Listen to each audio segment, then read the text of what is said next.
I'm here. Showtime. Let's get it.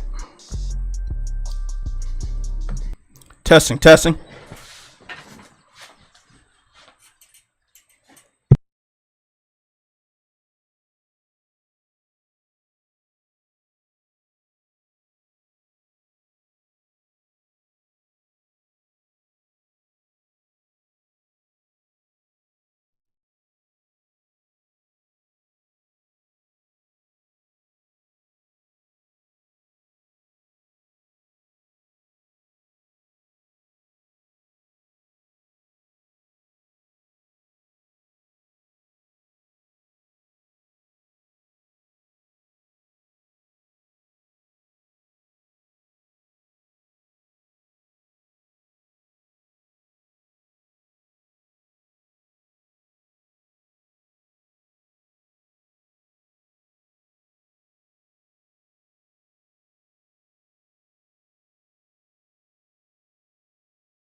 All good with that.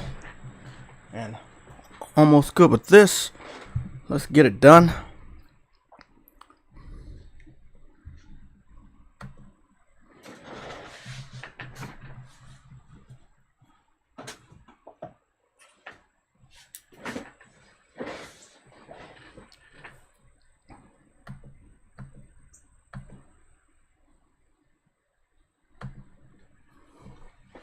Okay.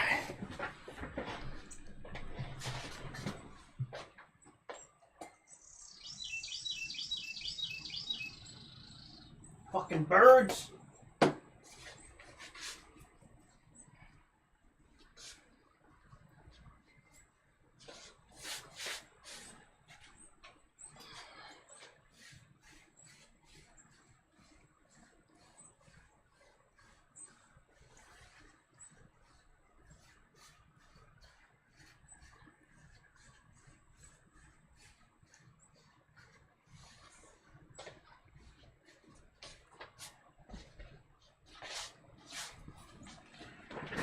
Okay. Now we're all good.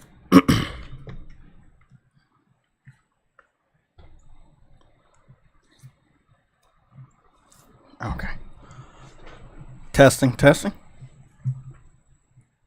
Hello? Okay. That's much better. Too loud though. Okay, so we're all good. Gonna move over here. That's better. I put some bread out there for them. So you might hear a lot of them, and you might hear some fighting because that groundhog is getting fat, and he knows where I put the food out. So he's in a little bit he'll probably be around there. Okay. My lighting is horrible. I'm getting this ring light because I need better lighting, and I'm not getting the proper light. So I'm getting this ring light that's gonna give me better, more professional light when I've been trying to hold off on it, but fuck it, I'm picking it up next week. Okay, we're all set. Everybody's in there. We have everything set. Tons of topic, very juicy topics. Our first topic is going to be Red Dead Redemption. I'm going to run through the shoutouts today. We have 68 members. Again, if you want to become a member, we have our lowest tier, which is called Warrior. It is 99 cents. So go check out the membership. It is there. Big shout out to everybody that supported the stream. Last stream, we hit major numbers, like when it came to views, when it came to likes, when it came to engagement. It was a very hot stream. I even got another one of those congratulatory, analytic emails from YouTube. Oh, this was good. How can you do more shit like this? I keep doing it. It's just they don't put me in the algorithm. So we're all good. 68 members right now.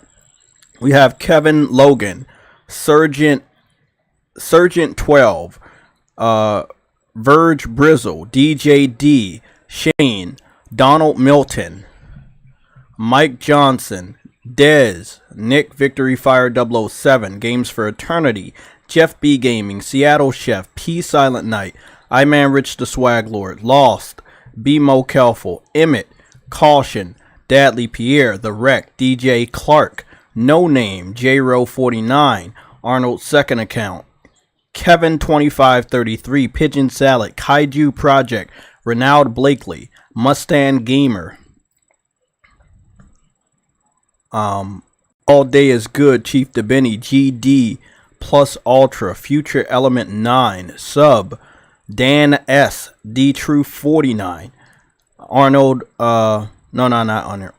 Andrew Wilkins, Kelvin Smith, Tweaking for Days, Shadow Master, Dark Prince 6606, Sick Nick Mondo 16, Rebel Rick Gaming, Xen, Lorenzo Carlson, The Claymores, OC Reed, No Cap Podcast, Briarios, Nelson Gaming, Viper Reaps Corner, James Williams, Always Mad Gaming, Ice Queen Gaming, Cedric, Henry Heck, Arnold's second account, VR God, VMG Warrior, Stardust, Cyber Dragon, Gamergoon 53, True Witty, Enzo, Caleb Kaiser, Frostbite Slash, and Arcane Head 97.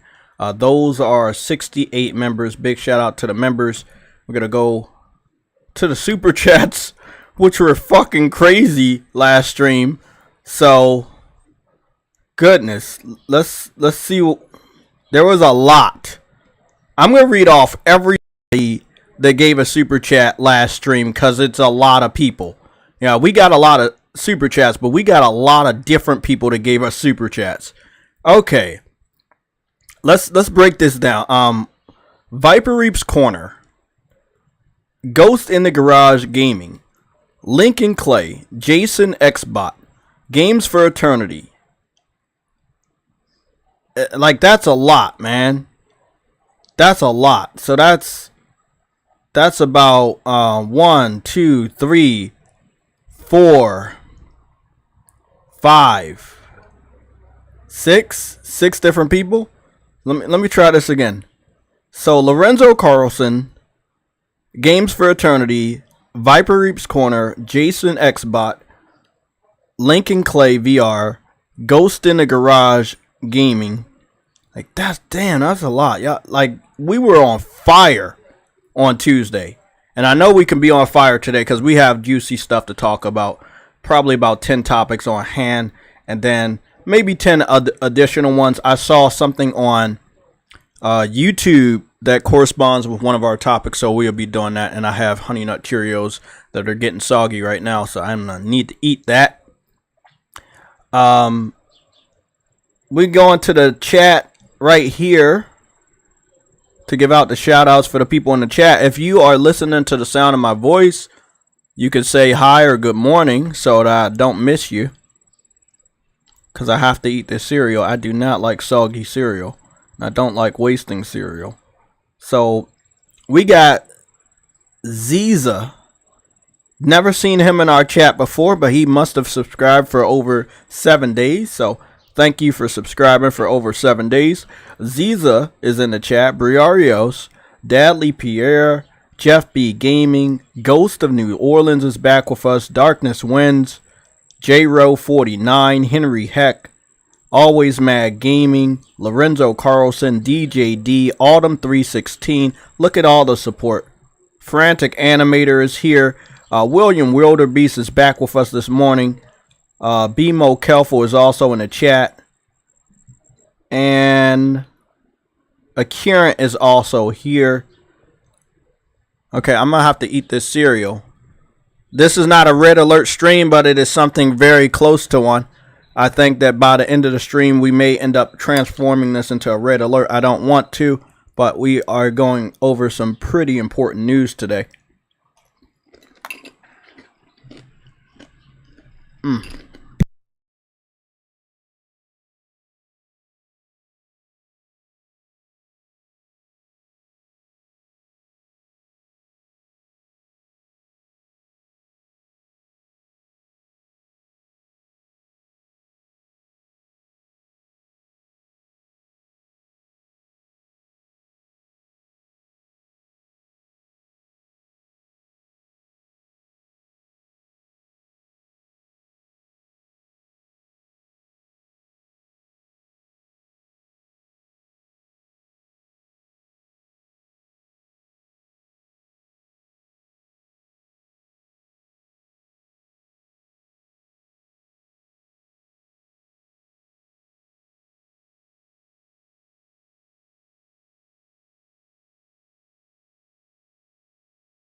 Okay.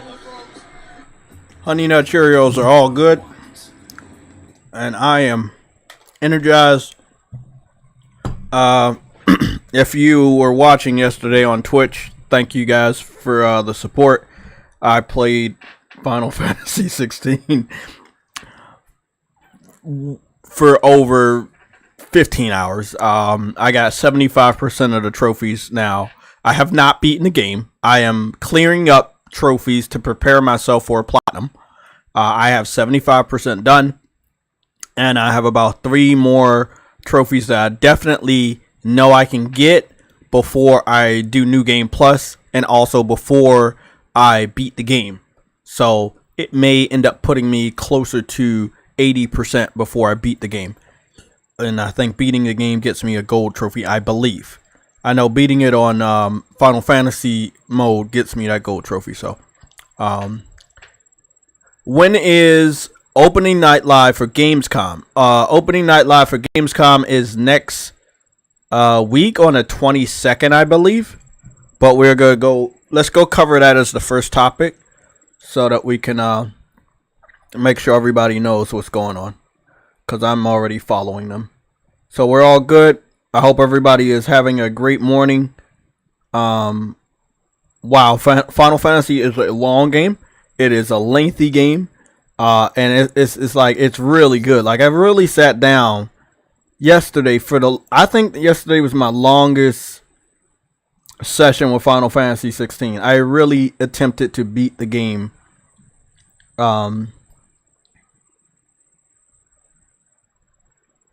Yeah, I really attempted to beat the game.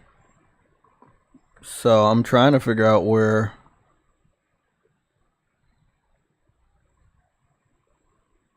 Where's the red alert? That's a PSLOG news. Oh, okay. It's right here. Okay, that's just. Well, it is red alert, so we're all good, right? Watching a little bit of wrestling while eating. We're gonna go to the Game Awards.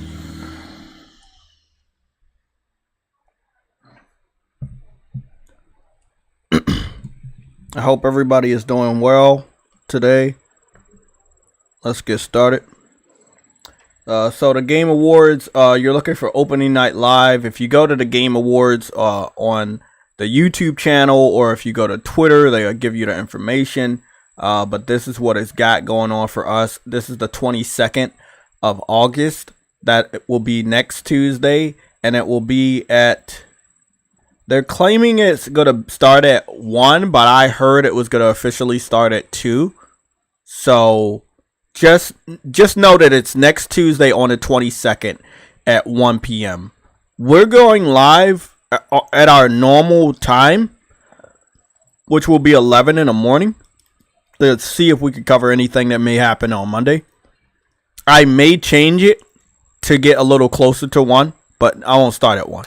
So I'm either going to have to start at 11 or 12, but I can't start at 1. So I might just go continue the 11 o'clock in the morning for next Tuesday. If anything changes, I'll let you guys know. I won't be available tomorrow. I have to head out tomorrow morning for this event that I got to help with.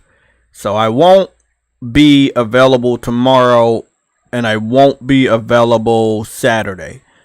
I think subconsciously, I had already predicted that I wasn't going to have any time to play a video game tomorrow, even though I didn't know. I just know shit. I can't explain it. I just know it. And I just kept playing Final Fantasy. And I'm going to show you guys the progress. I just kept playing it. I was like, man, I know I'm not going to have time on Friday. I'm like, what are you talking about, Jay? Like, I got to go over there on Saturday. Like, why would I be worried about, Friday? And then my sister calls me right before the stream, like 10 minutes before the stream. She was like, hey, make sure, you come over here. And, are you coming over Friday? What you got doing on Friday? I was like, I don't have any streams on Friday. So, I'm available on Friday. And she was like, make sure you bring shorts. I was like, how early you want me over there? And she was like, Well, in the morning, I'm like, God damn. Normally I go over there like 1 or 2 in the evening. So, yeah, I won't be available at all Friday or Saturday. I won't. I'll be available on Sunday. I'll be doing a lot of things on the go, you know, like creating the thumbnail for the Sunday show, stuff like that. But we won't have a gaming update, and rightfully so, because I finished so much when it came to Final Fantasy. Yes. So if we were going to do a game cast, it would have been another game, which I don't mind, you know, obviously, but I finished so much. As you can see, like, these are the trophies I was getting. So, you know, so I got this one today early in the morning at 3:40 in the morning. I was playing all through yesterday. If you look at all these trophies, they're saying all like 16. Look at this. This is yesterday at 12 p.m., 3 p.m., 4 p.m., 4:14 p.m., 6 p.m., 10 p.m., 11 p.m., 11:41 p.m., and then 3:40 a.m. I was on my shit. And that's what I kind of like to do when it comes to open world games or, you know, RPGs that allow me to get the platinum. They're not too grindy. Make sure I prepare the game in such a way that I can easily pick them up. Like, I finish all the side quests up until a point, and I finish all the hunts up until a point, and then I continue with the story. And now, before this last boss, which they are basically letting me know, hey, if you got anything else to finish up, you know, that's when all the new side missions popped up. And that's when I knew, I was like, oh yeah, I can knock out all of these edge trophies. These trophies where I know I only got a little bit more to do with the side quests. I got a, right here, the world map. Like, I knew there was only one more area I needed to discover. So that's what I did. So I'm looking at 75%. I have not beaten the game. I've not beaten the game once, and I'm at 75%. So when people want to know, like, hey, you know, why do I play the games the way I play? Why I'm spending a little bit more time? Because it would cost me even more time if I didn't do this, and then I did the second playthrough, and I would have had to do some side quests, and then I might have forgotten what side quests I didn't complete in order to get the trophy out of the way. I'm like, if I can get it out the way on the first playthrough, I'm gonna get it out the way. One thing I will say about Final Fantasy 16, which if you were watching the lengthy ass Twitch stream I did yesterday, you would know that Final Fantasy 16 is is like the maps are kind of linear, and then at a certain point they open up, and they did it multiple times. You know, like we've seen that on Madagascar for Uncharted 4, we've seen that on God of War Ragnarok and God of War 2018, but Final Fantasy 16 does it so much that I don't know how to classify the map, you know?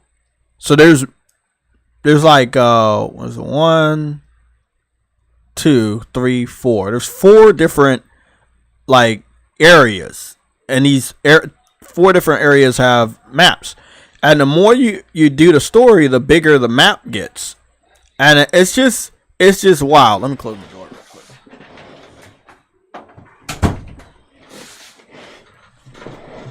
It's yeah, it's just wild. It's a great game. It's a really, really great game. But fuck, those maps were fucking huge, man. So I've maxed out my character, just to let you guys know. I'm already at level 50. I did all the abilities. Like I said, 75%, 44 out of 50 trophies. And I'm probably gonna have, well, like, again, I've already marked them down. Damn, I got a lot of trophies. Damn. So these 3, they're all hidden. No spoilers here. These 3 right here, these are the ones that I know I can knock out before the end of my first playthrough.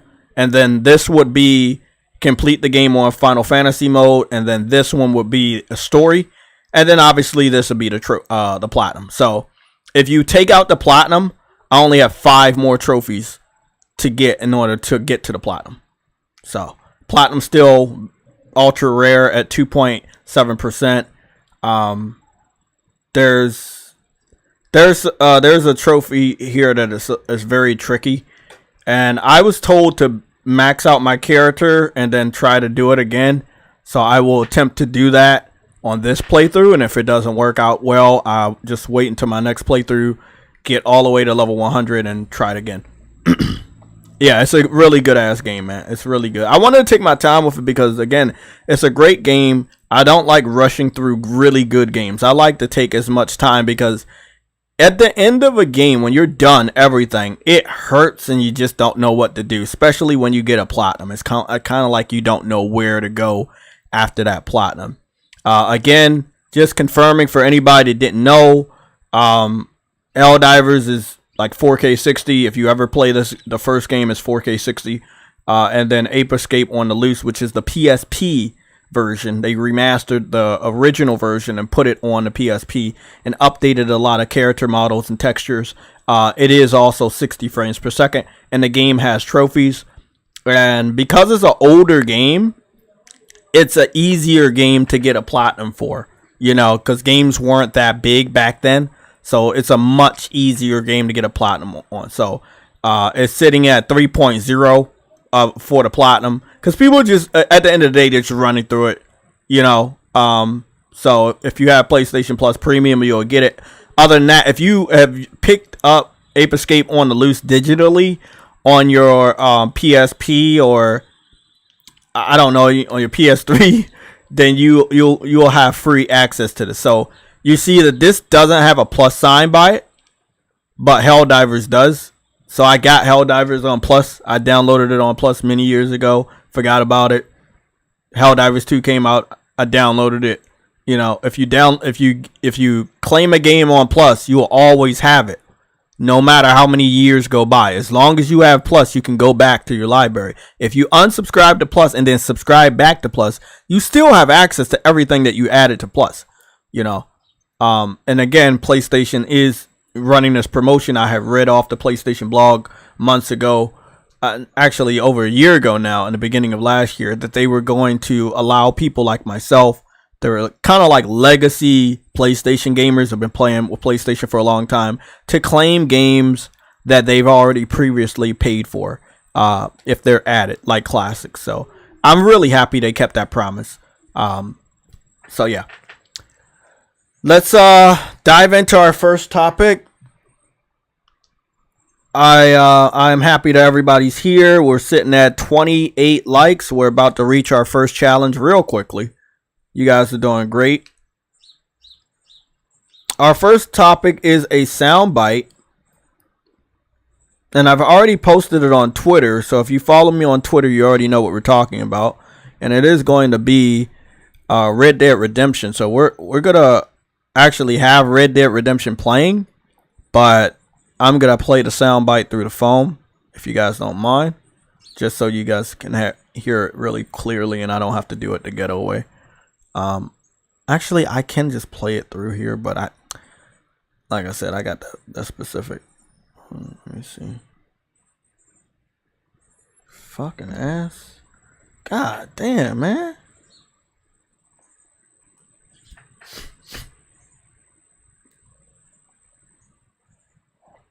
So, they did the Red Dead Redemption video, right?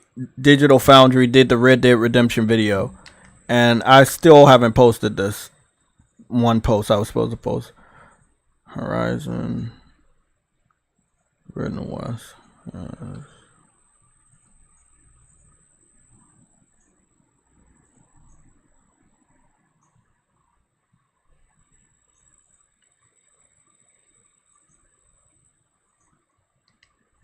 One second. Oh, good.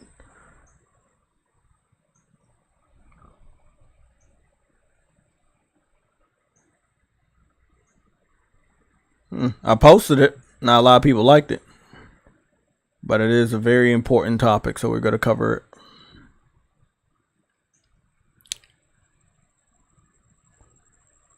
Okay.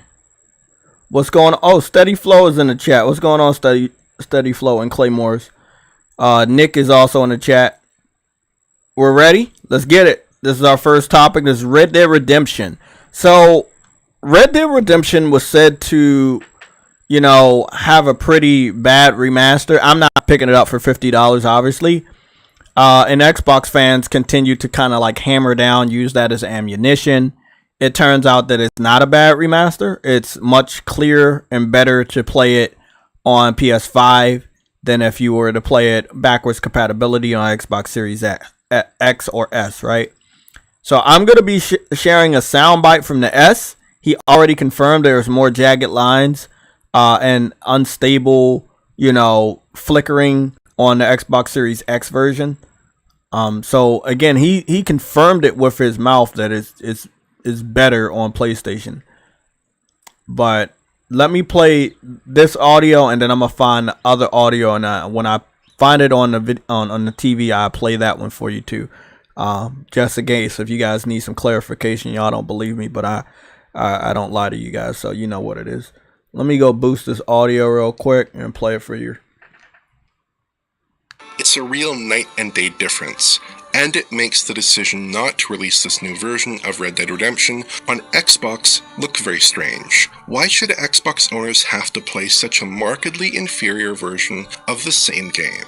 The Series S version is also a bit questionable. The 360 code also runs here under backwards compatibility, but this time with a 2x resolution boost on each axis instead of a 3x resolution boost, so it resolves to 1440p. I need a W on the board. We are taking L after L after L. This ain't the X-Cast, mate. This is the fucking L-Cast. Don't right worry, now. There's next year, Gary. We'll be there next year. We'll be there. Next year. So you guys heard it there. I'll play it obviously 2 more times for the people that are getting in here late, but it's confirmed that, and this is really, I wanted to give you guys some context on the soundbite. They were not comparing PS5 to Xbox One S. They were comparing PS4 to One S, and a PS4 version of, you know, Red Dead Redemption outdid Xbox One S. But again, this is what he said. When he got to the part where it was PS5 versus One S, that's when he said, oh, well, it's also running at 1440p on One S while it's at a native 4K on PS5. Now, Xbox fans have been telling us that due to the backwards compatibility that they have on the Xbox Series X and also Series S, that they were going to get a better version and they didn't need the port. But Digital Foundry has already confirmed that we get the better version and they don't. And that he was questioning why they didn't get a port. Well, they didn't get a port because Xbox fucked over a lot of developers that want to do remasters and ports, right? So what's the point of putting Red Dead Redemption on Xbox when they can play the original version through backwards compatibility? That's the reason why they didn't put it on Xbox. So I'm going to play it again just in case you guys need that context. This is our first major topic, but we have many more.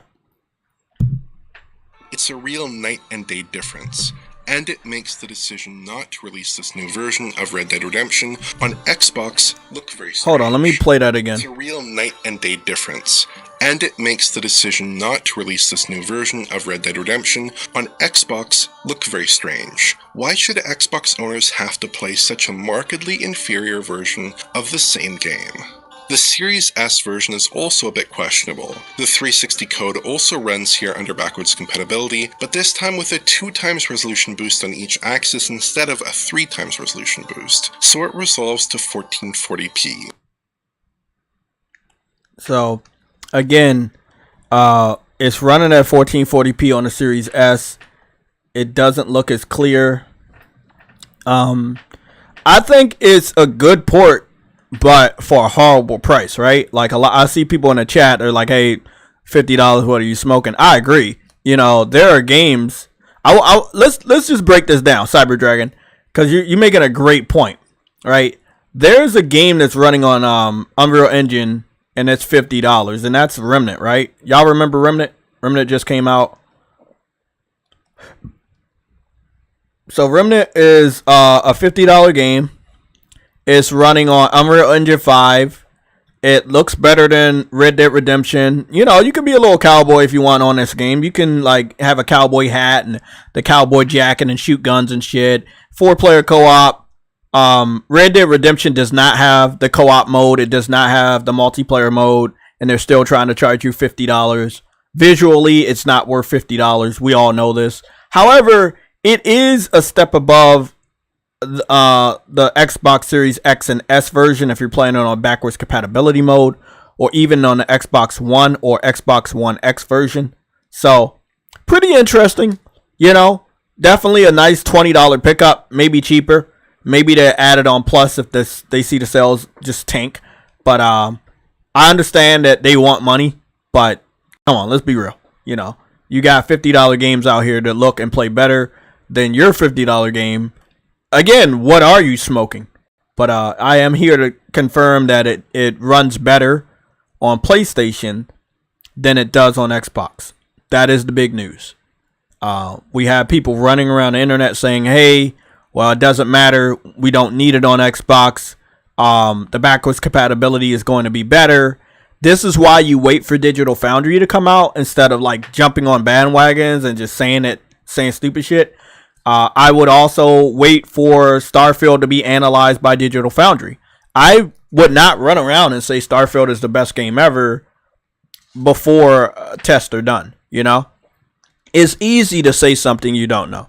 It's very difficult. It takes a man to say something, you know, with knowledge and research. And that's why, again, the Red Dead Redemption topic is our first discussion here. I'm going to go. So, is anybody picking a game up for $50? Please say no. I do not want to see anybody in the chat say they're picking that up at $50. We know it's not worth it, man. Let's not be that type of, you know, community. We need to let them know that this is not acceptable. Also, I have a quote by Ryan McCaffrey, and that'll break us into our second major topic.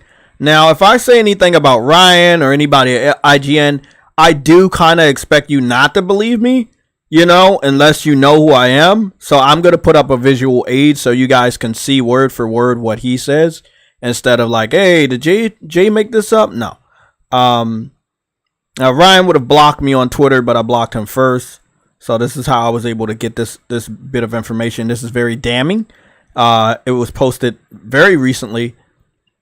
And it's not the best look for Xbox when you have a high-level Xbox fan working at IGN that is saying what he just said. So I just sent the screenshot over to the PlayStation Legion PSN. We're going to go take a look at that right now. And again, this is Ryan's word. I captured the screenshot on my phone. It is clear as day. It's posted 11 hours ago at that time.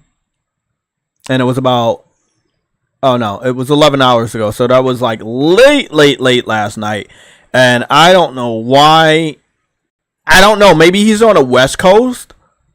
But that's still, I don't know, man. I think I saw this. I'm trying to figure out when I saw this shit.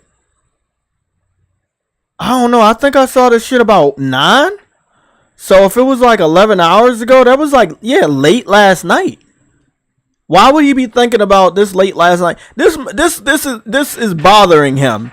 And obviously it's bothering other people. So we're going to go break this down real quick. Okay, we got Lorenzo. We got Black Frost. He said no. We got Be More Careful. He said no. This is the question about, are you picking up Red Dead Redemption at $50? You got Jeff B Gaming. He said no, hell no. Be More Careful said hell no. Nick Victory Fire 007 said nah. Claymore said nope. Pre-ordered Armor Core 6 instead. Good. We gotta speak to these developers. Not everything is worth money that they're putting out, and they know it. They're just hoping that we're still stupid. We're not stupid. We're adults now. We have a head on our shoulders. We know the game.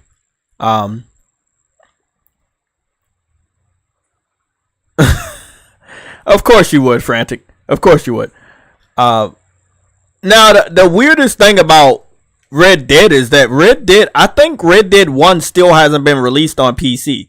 But I think that them releasing Red Dead on Switch and PlayStation gives some hope that they'll release it on PC. Although, even though Frantic Animator and many other PC fans want to deny it, piracy is so bad that they kind of don't see a reason to do so. There is some other news when it comes to Red Dead and PC, and we're going to talk about that in a little bit. But let's cover Baldur's Gate 3. Baldur's Gate 3 is still a hot topic. It's the highest reviewed game now on Metacritic, sitting at a 97. That is 1 point above Zelda Tears of the Kingdom. So Baldur's Gate 3 is the game to beat for Starfield. Ryan McCaffrey understands that is a fact, right? So with Baldur's Gate being a 97 and inadvertently being a PlayStation exclusive, PlayStation 5 console exclusive, it is now going to compete with Starfield instead of just be another multi-platform. He understands the difference between a timed exclusive, an exclusive, and a multi-platform game. There's no threat when, if Baldur's Gate 3 was a console multi-plat, right? But it is now a threat because this high-rated game is coming to a very capable PS5. And if it gets in the 90s on the PS5, on the same exact time frame as what's going on with Starfield, it's going to be some problems. Now, I just wanted to talk to you guys about why I saw the future and these idiots didn't.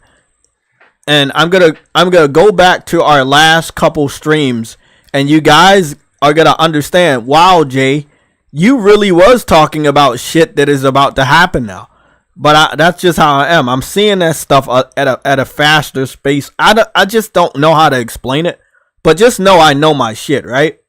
So, last stream was Xbox fans have regrets about Xbox Series S, and we know that's in talking about Baldur's Gate. The Sunday show was what was it, a PS5 Pro versus PS5 Slim, Baldur's Gate 3 versus Starfield reviews.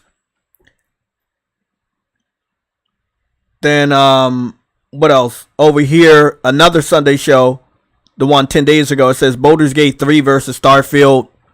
Like, I knew what was going to happen days ago. A week ago, I knew what was going to happen with the Baldur's Gate stuff. For Ryan McCaffrey and the rest of IGN, and probably a lot of journalists going forward between this week and next week, they are going to be echoing what I was saying.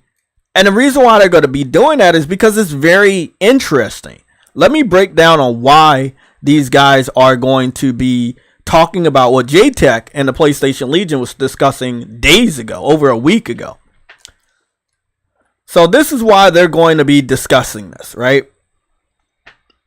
Because they have to review both games at the same time. They're going to have to review Starfield around the time that they're reviewing Baldur's Gate for the PlayStation 5.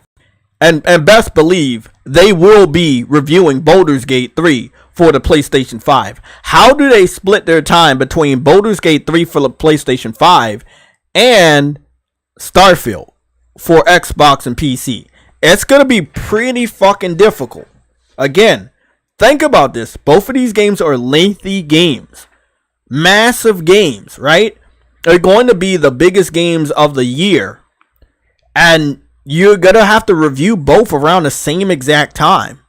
How do you split your time? Especially if you're a reviewer that wants to play both.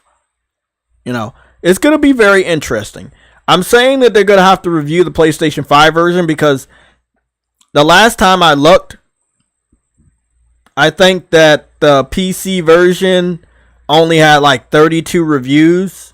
It may be around 33 reviews on Metacritic now, but we're going to go take a look at that.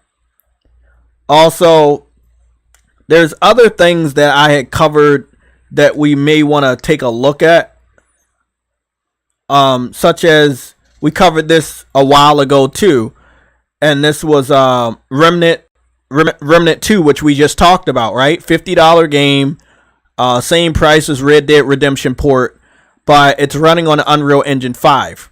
It has some performance issues, but Unreal Engine 5 is a beautiful engine, so I'm kind of torn, right? Like, I do like performance. I switched to 60 frames on Final Fantasy 16 for the first time in many weeks, and I'm going to stay there. You know, there's a big difference, and it's much more helpful on my eyes. But, you know, when you do the 30 frames and you get that 4K, it looks good, but I think for Final Fantasy 60 frames is better, and it's running a little bit much smoother. I can definitely see the difference. Remnant, outside of the performance issues with the Unreal Engine, what I will say is this game running on 2 discs, again, $50 game running on 2 discs, is not good. You know, it's not good, right? The question arises, how many other games are going to run on 2 discs? Is the Baldur's Gate 3 situation, is this what it is? That the game is so massive and the system can't handle it to the point that it's running on 2 discs? I mean, why would a multiplayer focused game be running on 2 discs? That's the question. So we've talked about a lot. If you've been with us for the last month, you know we've talked about a lot of stuff that you're about to see. You're going to see journalists writing about this stuff. You're going to see other content creators and gamers talking about this stuff. The Xbox Series S is definitely holding back. However, the Xbox Series X, which again, you know the S doesn't have disc, this is their fault. Like, there's a bottleneck inside the Xbox Series X. We know this. We've talked about it for years. No one wants to admit it. Xbox fans, journalists, no one wants to admit that there's a bottleneck, and that's why the PS5 is allowed to beat the Xbox Series S in performance and quicker loading times and better resolution and better textures and better draw distances. Just the better overall design of the console. This stuff isn't going away. We've talked about it early because I know this is going to be a problem going forward. Like, not in the future, now. Like, we talked about this being a problem many years ago. We are now in the future, and this is the problem. This is the bottleneck the PlayStation Legion of Gamers talked about in streams years ago. We've mentioned it about 3 or 4 times in the last 3 years. No one picked it up. Everybody thought we were crazy. They were like, oh, we're haters. Are we haters? When your system, your supposed next generation system is using 2 discs for a multiplayer focused title, are we fucking crazy? Really? It doesn't look like we're crazy. I got a confirmation from many other PlayStation fans that the PlayStation version of the game does only have 1 disc. I don't know that. I have not seen it, but people have told me. So what am I going to do? I'm going to go look at an unboxing, and I'm going to go see if it's on 1 disc. If it's on 1 disc, this proves my point. Remember, we zoomed all the way in. It says Xbox Series X. There's no way it's saying Xbox Series S, because Series S is a fucking digital only console. There is a problem. There is a massive problem. Claymores. I finished Fallout 4 and have 0 memory of the story.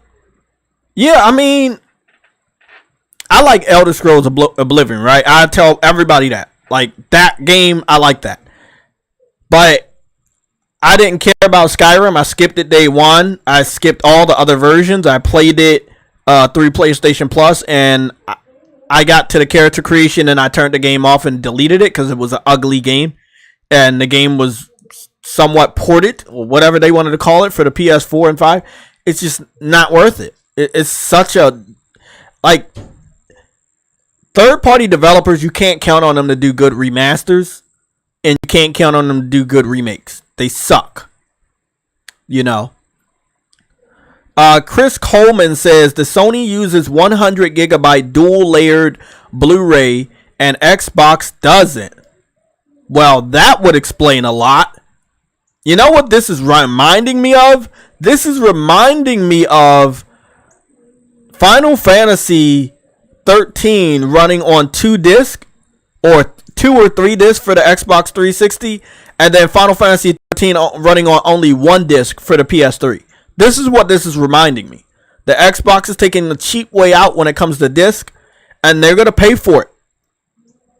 They're going to pay for it big time. Now, again, Xbox fans are not the biggest fans of telling the truth about what's going wrong. So this image was posted by someone that is not an Xbox fanboy. But a real Xbox fanboy would not post this image. The reason why is because they don't buy games. So we would never see this shit. But this was posted by just a normal gamer that happens to have an Xbox. Henry, I like I said, that games gone drop story gonna be meh. Gameplay gonna be meh. And performance gonna be meh. No, performance gonna be trash. If it was meh, it'd be 30. I highly doubt it will even hit 30 most of the time. It'll be praised and exploration and yield a high Metacritic score from outlets. Yeah. I want to talk about that, but we're not going to talk about it right now because we got to go stay focused. So what we're going to do is we're going to go take a look at Remnant.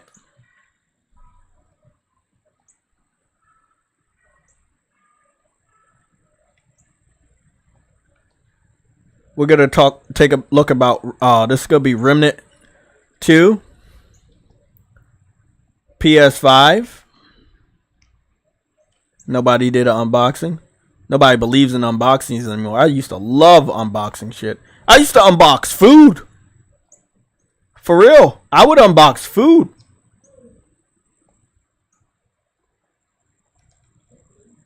No, just updates. No unboxing. Goodness. They don't even have unboxing. Remnant. Oh. Well, whoop-de-doo. We found something. This video only has 2,000 views. It's kind of sad because this is the type of stuff that should have a lot more views, but we're in a more digital age, so I guess I kind of understand. We just want to make sure that the image is real. I believe the individual because I know the individual.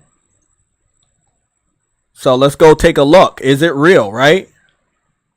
So he's looking over the boxes. He's seeing what's different about it. Again, big shout out to Pop In Games for posting an unboxing.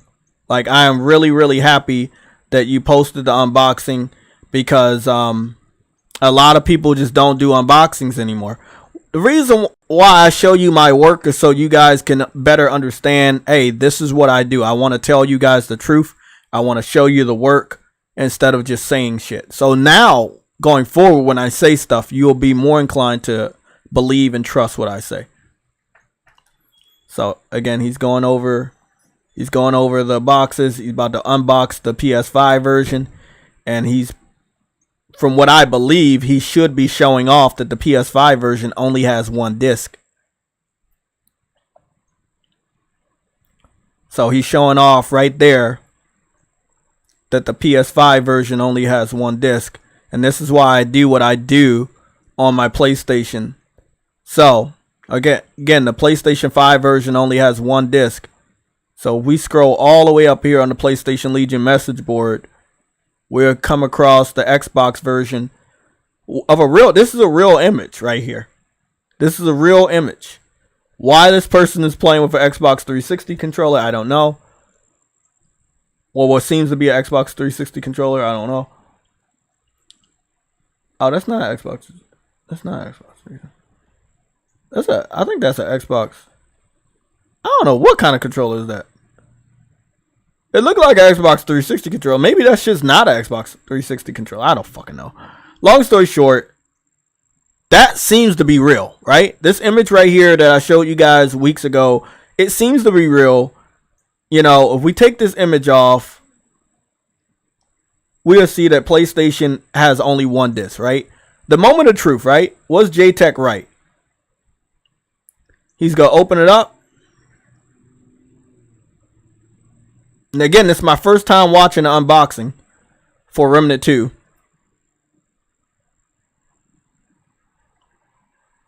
1 disc.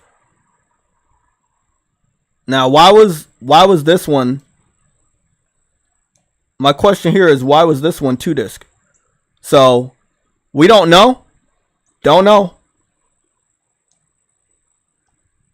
Let me go back over here and check this. I think that there was a flip, but he didn't flip it. So we're going to go check 2 more videos. This probably was Photoshop.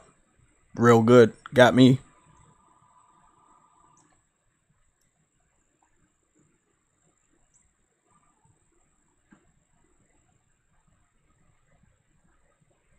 Yeah, that's Photoshop. It's supposed to have disc 1, disc 2.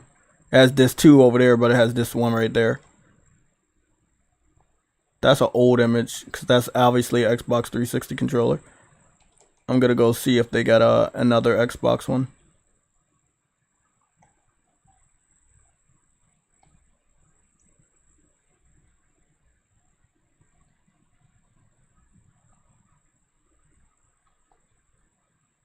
Let's go see. Gotta go check another gamer.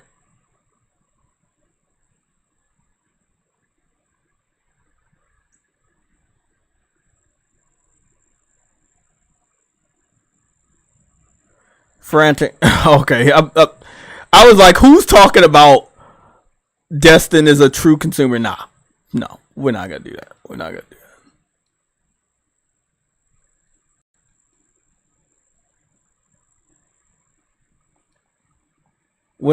We're not gonna trust Destin.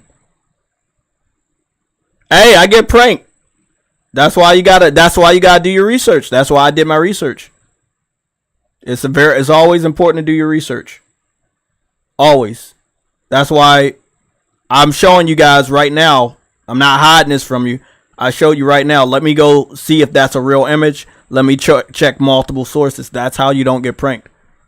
So, it is what it is.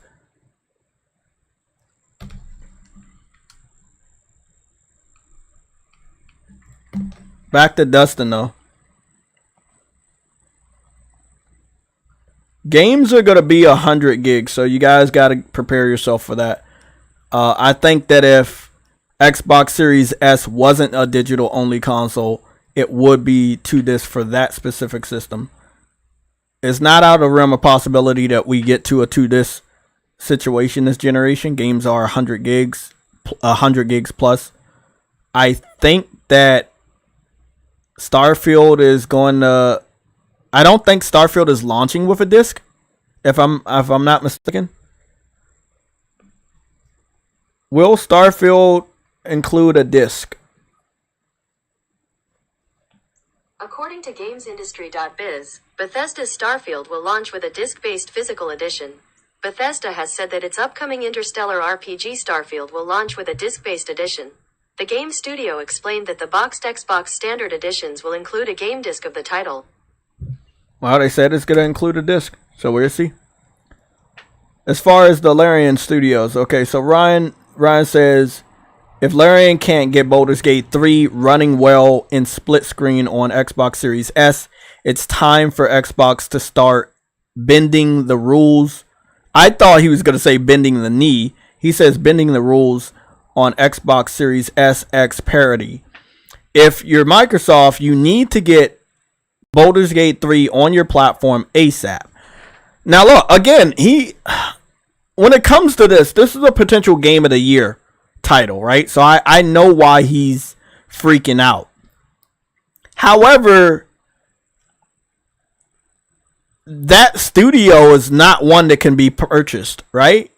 You can't throw money at that studio, especially since they're already making tons of money off of PC right now and potentially going to make a ton of money with PlayStation, right? The game being a PlayStation 5 temporary exclusive is definitely going to benefit this game, right? PlayStation gamers buy games at a higher rate than Xbox. So I would expect that he knows what all of this means, and he's willing to basically throw the Xbox Series S under the bus. It is awkward that on Tuesday I made a live stream about the Civil War. And now we see more people engaging in what I believe to be an Xbox Series X versus S Civil War. Like, get rid of the S. We don't want to lose games. Get rid of the S. How do you get rid of the S when most people have the S? If you discontinue that system, if you withhold games from that system, you're withholding games from the majority of people that picked up an Xbox. You are only just recently seeing more people want an Xbox Series X than an S. And this is after 3 years of them finding out the truth. A lot of people watch these comparisons. A lot of the people watch these technical analysis. A lot of these people listen to people like myself or watch people like myself, PlayStation gamers or even Xbox gamers, on the differences or on them being upset. Or I think even the most casualist of gamer now knows they got the weaker version, right? When a developer can't add 60 frames on a Series S version and it has to be 30, when it can barely hit 30 when it's only 30. When it can't be 4K, it has to be 1440p. When it can't be 1440p, it has to be 1080p. So I feel like they can't get rid of the S until they find a way to migrate people to the X. There's a theory that they don't want that to happen because it's more expensive for them. And they kind of just want people to keep buying the S because it's cheaper for them. I mean, this is not something new. Xbox made a cheaper system in the beginning for Xbox One. It was weaker and cheaper than the PS4. They did the same thing with the 360. The Xbox 360 was cheaper and weaker than a PS3. This is a weird trend that Xbox would, for 3 generations, go weaker and cheaper versus PlayStation. And they're paying for it. They're paying for it a lot. With the PS3, they did get a W for a good portion of the generation because they were first to market for a whole year.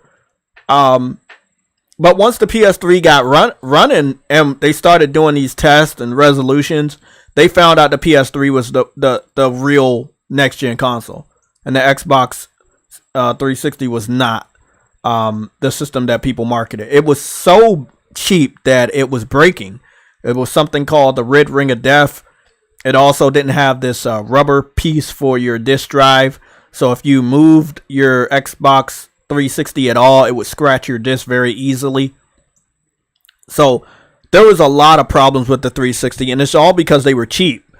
Now, we can't deny that Microsoft has a shitload of money, but when it comes to their gaming division, they are very cheap. And this is, if we go take a look at I go post it on the PlayStation Legion so you guys can see. Y'all can give me an L though for that. That's why, man, I wish I would have searched that beforehand, but y'all can definitely give me an L. I give myself an L.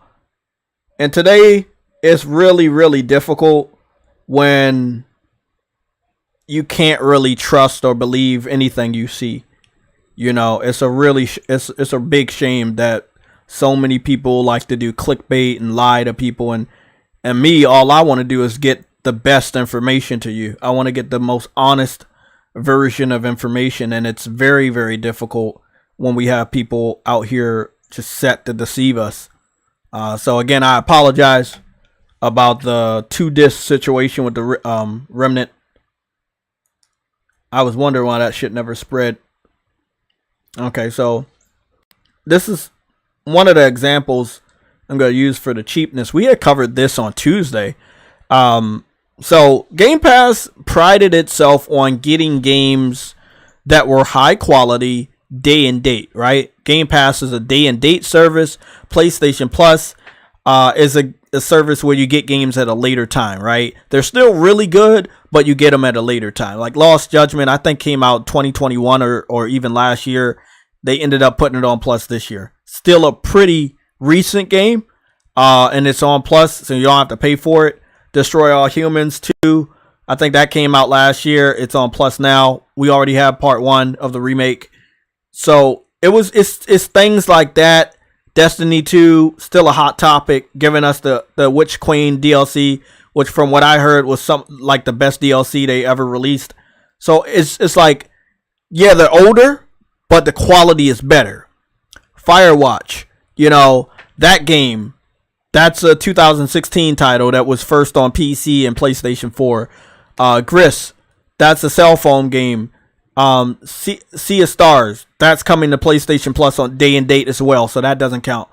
Texas Chainsaw Massacre, that game's not doing good on Metacritic. So it's like you're not getting games day and date, and the ones that you do get day and date are really, really bad, or very, very low, right? Sea of Stars is not a bad game. However, it's an indie game. It was very cheap for them to get, and obviously it was very cheap for PlayStation to get. So PlayStation ended up getting it on PlayStation Plus to prove a fucking point. So 3 out of 4 of the games that they're advertising, that they don't matter, right? And then once you actually go into the big picture of what PlayStation truly did get for the later part of August, once I go here and say like new games, oh no, not new, recently added. Once I go to recently added games on Plus, Soulless, right? A PS4 version. I think we got the PS5 version as well. Let me go check. I thought we got the PS5 version. Yeah. Soulless is we got the PS4 and now we have the PS5 version. So they gave us both versions of the game for Plus. So again, that is something that they do sometimes. Sometimes we get a PS4 version, then they upgrade us. They won't even let you know, and they'll just give you the PS5 version as well. Like, they were doing this for Destroy All Humans. They had given us the PS2 version of Destroy All Humans 1 and 2. But now we got the PS4 and PS5 versions of Destroy All Humans 1 and 2. We got Dreams now, Lost Judgment, Curse to Golf, Ape Escape on the Loose. Again, remastered with 60 frames per second and trophy support. Same thing for Pursuit Force, 60 frames per second trophy support. Medieval Resurrection, 60 frames per second trophy support. Again, we got the PS4 and the PS5 version of Source of Madness, Spellforce 3, the Hotel Transylvania game, the PS4 and the PS5 version. The Witch Queen, PS4 and PS5 version of Witch Queen. I didn't even know they had the PS5 version of that. Okay. Pajama Mask, whatever that is. Midnight Fight Express. Like, these are all the games we got from the last edition. All of this. So, that's a lot of games. And the quality is high as shit. Yes, we got some indies. Yes, we got some games you're not going to play. But we got some really good quality games. Like, again, Soulless, Destroy All Humans, Dreams, Lost Judgment, the Ape Escape game, Pursuit Force, the sequel. We got the first one already. We got the sequel now on Plus. So, and then if I was to scroll down, just think about me scrolling down, and we already got more games than Game Pass over the last 3 months. And now scrolling down into the last dump of games that we got on Plus, we got both of the World War Z games. We got the original game for the PS4, and then we got the PS5 version of Aftermath. And then we got Killing Floor 2. We got the Teenage Mutant Ninja Turtles game. Ninja Turtles is a big deal now with the movie. Sony was able to contract and get that game on Plus right before the new DLC. Very smart. Again, we got not only the PS4 version, but we also got the PS5 version. This is something that, like, a hat in time. I've always wanted to play this game. I now have access to play this game on Plus. So, what is going on with Game Pass is Microsoft is very cheap. They're, like, very, very cheap right now. For some odd reason, they are not trying to give these devs a lot of money to put games into Game Pass day one. But that was how they promoted Game Pass. Game Pass was a day and date service. If you subscribe to Game Pass, you get high quality games day and date. we're not only getting PlayStation 4 and 5 games, we're getting PSP titles, we're getting PlayStation 1 titles, you know, we're getting PlayStation 2 titles, PS3 titles, we're getting indies, high quality indie games. Like, we're getting so much. Fighting games, multiplayer games, Bethesda games. Like, it's crazy. And you're saving I feel like you're saving more money with Plus because they're giving us more and it's at a cheaper price through the whole year. You're only paying $120 for the entire year. How much money are you paying for Game Pass for an entire year? Yeah, nobody knows the number because they don't want to say the number. So yeah, PlayStation Plus, sorry bro, it's on a whole nother level and it's giving you a better value. Microsoft has more money than Sony, but Sony is doing more for their gamers than Microsoft is doing for their gamers. That's the point I'm trying to prove. With all that money, they should be honoring their promise. By the way, this game right here, this is day one now. I saw the trailer. I downloaded the demo. I didn't get to play it yet. It's a certified day one. I need that game. I don't know when it's coming out. I don't care when it's coming out. It's a day one. It's like Mario. It's like Paper Mario game. It's like the Paper Mario game, right? It's like Paper Mario, but with Mario and Luigi Superstar Saga, which is a turn-based RPG. So it's like Paper Mario, but it's a turn-based RPG, and it's mixed with flat and like three-dimensional textures and shit. And I'm just fucking ready. I don't give a fuck. Like a good little colorful, cartoony turn-based game. I'm like, yeah, give me that. Give me that. It reminds me of that Halloween game where the kids were running around. Fuck, I forgot what that was. Whatever. Somebody give me the name. But yeah, bro. I'm excited, bro. I'm excited. I love the demos are coming back. Like, I'm really, really excited the demos are coming back. So let's get to the rest of the topics. We're almost at our first challenge. Our challenge will be at 44, and then we're gonna open the chat up to the people that have subscribed over the last 7 hours. But let me go into the rest of the topics and ask you guys this question. Do you believe Microsoft is doing enough for Xbox gamers when it comes to Game Pass? This is no engagement question. This is a real question, right? I need to know, and I'm gonna need to watch this video in my spare time. Alana Pierce talking about how Baldur's Gate is scaring other devs. You can go small and win. There's nothing saying that a small dev can't win. Ember Labs produced Kenna, and I think that was a big W. You know, for the quality that we got, for the amazing story that we got, for those visuals that we got. Like, that was a big W. What shirt is she wearing? What shirt is that? Is that Spider-Man? Is that the man spider?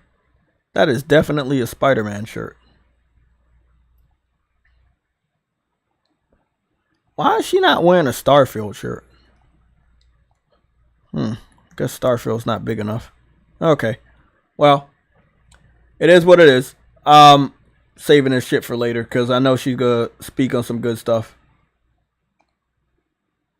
Let me see. Save for later. Watch later. Put that in the favorites. Okay.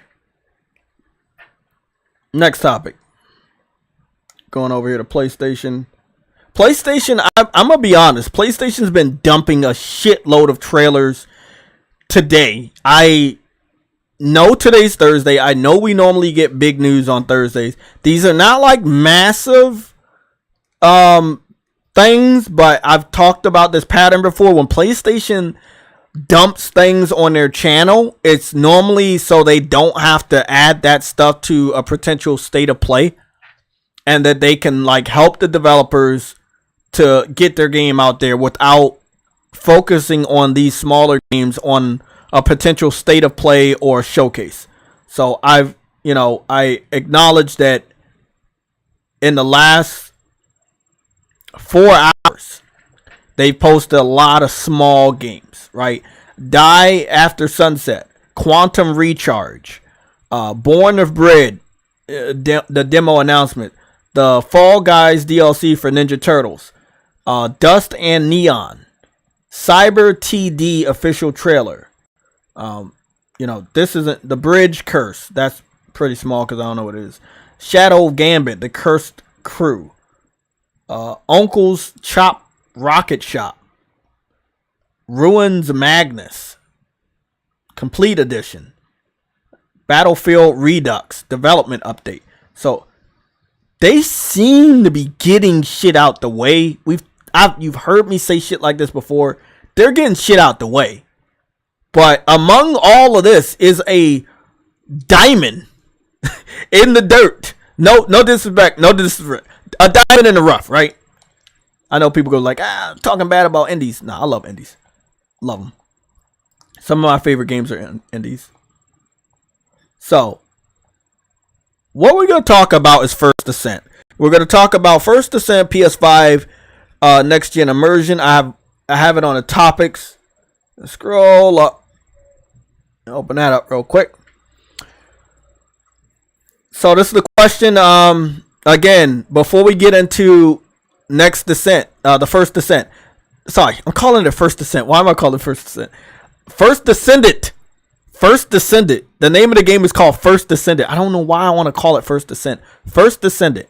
First Descendant used to be called Project Magnum. Project Magnum was supposed to be a PS4, PS5 exclusive. It seems like this game will only be on next-gen consoles going forward because it's using Unreal Engine 5. And I wanted to talk about what I saw for this trailer and what it could mean.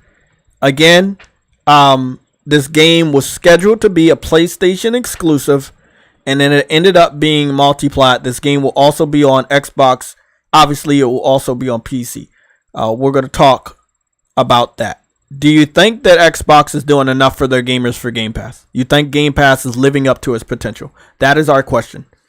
So if you're watching right now, I'm gonna do a favor for you guys. I will open the whole chat up to the public right now, but we still gotta get the 64 likes, right? So I'm gonna open it up because I want to hear from the viewers, right? Do you think Game Pass is still honoring the high quality AAA day and date edition of games for Game Pass, the service, right? PlayStation Plus was created to add good games at a later date and give you discounts. That's what it was created to do. Essentially, it was only a discount subscription service. After the PS3 was hacked, they started to give out games every month in order to apologize for the PlayStation Network being hacked. And then it just turned into something. And then they just kept giving out games every month. That's how PlayStation Plus started giving out games. So it was the first subscription that gave you games. Game Pass did not do it first. Game Pass didn't even exist. Xbox Games with Gold was created because of PlayStation Plus and what it was doing with giving out games every month. So I just wanted to let everybody know, if you don't know the history, that's the history. Xbox copied off of PlayStation when it came to the subscriptions. You know, because PlayStation had been doing it for a while, man. I'm going to open it up to everyone. No limits. Again, I'm going to ask this question again.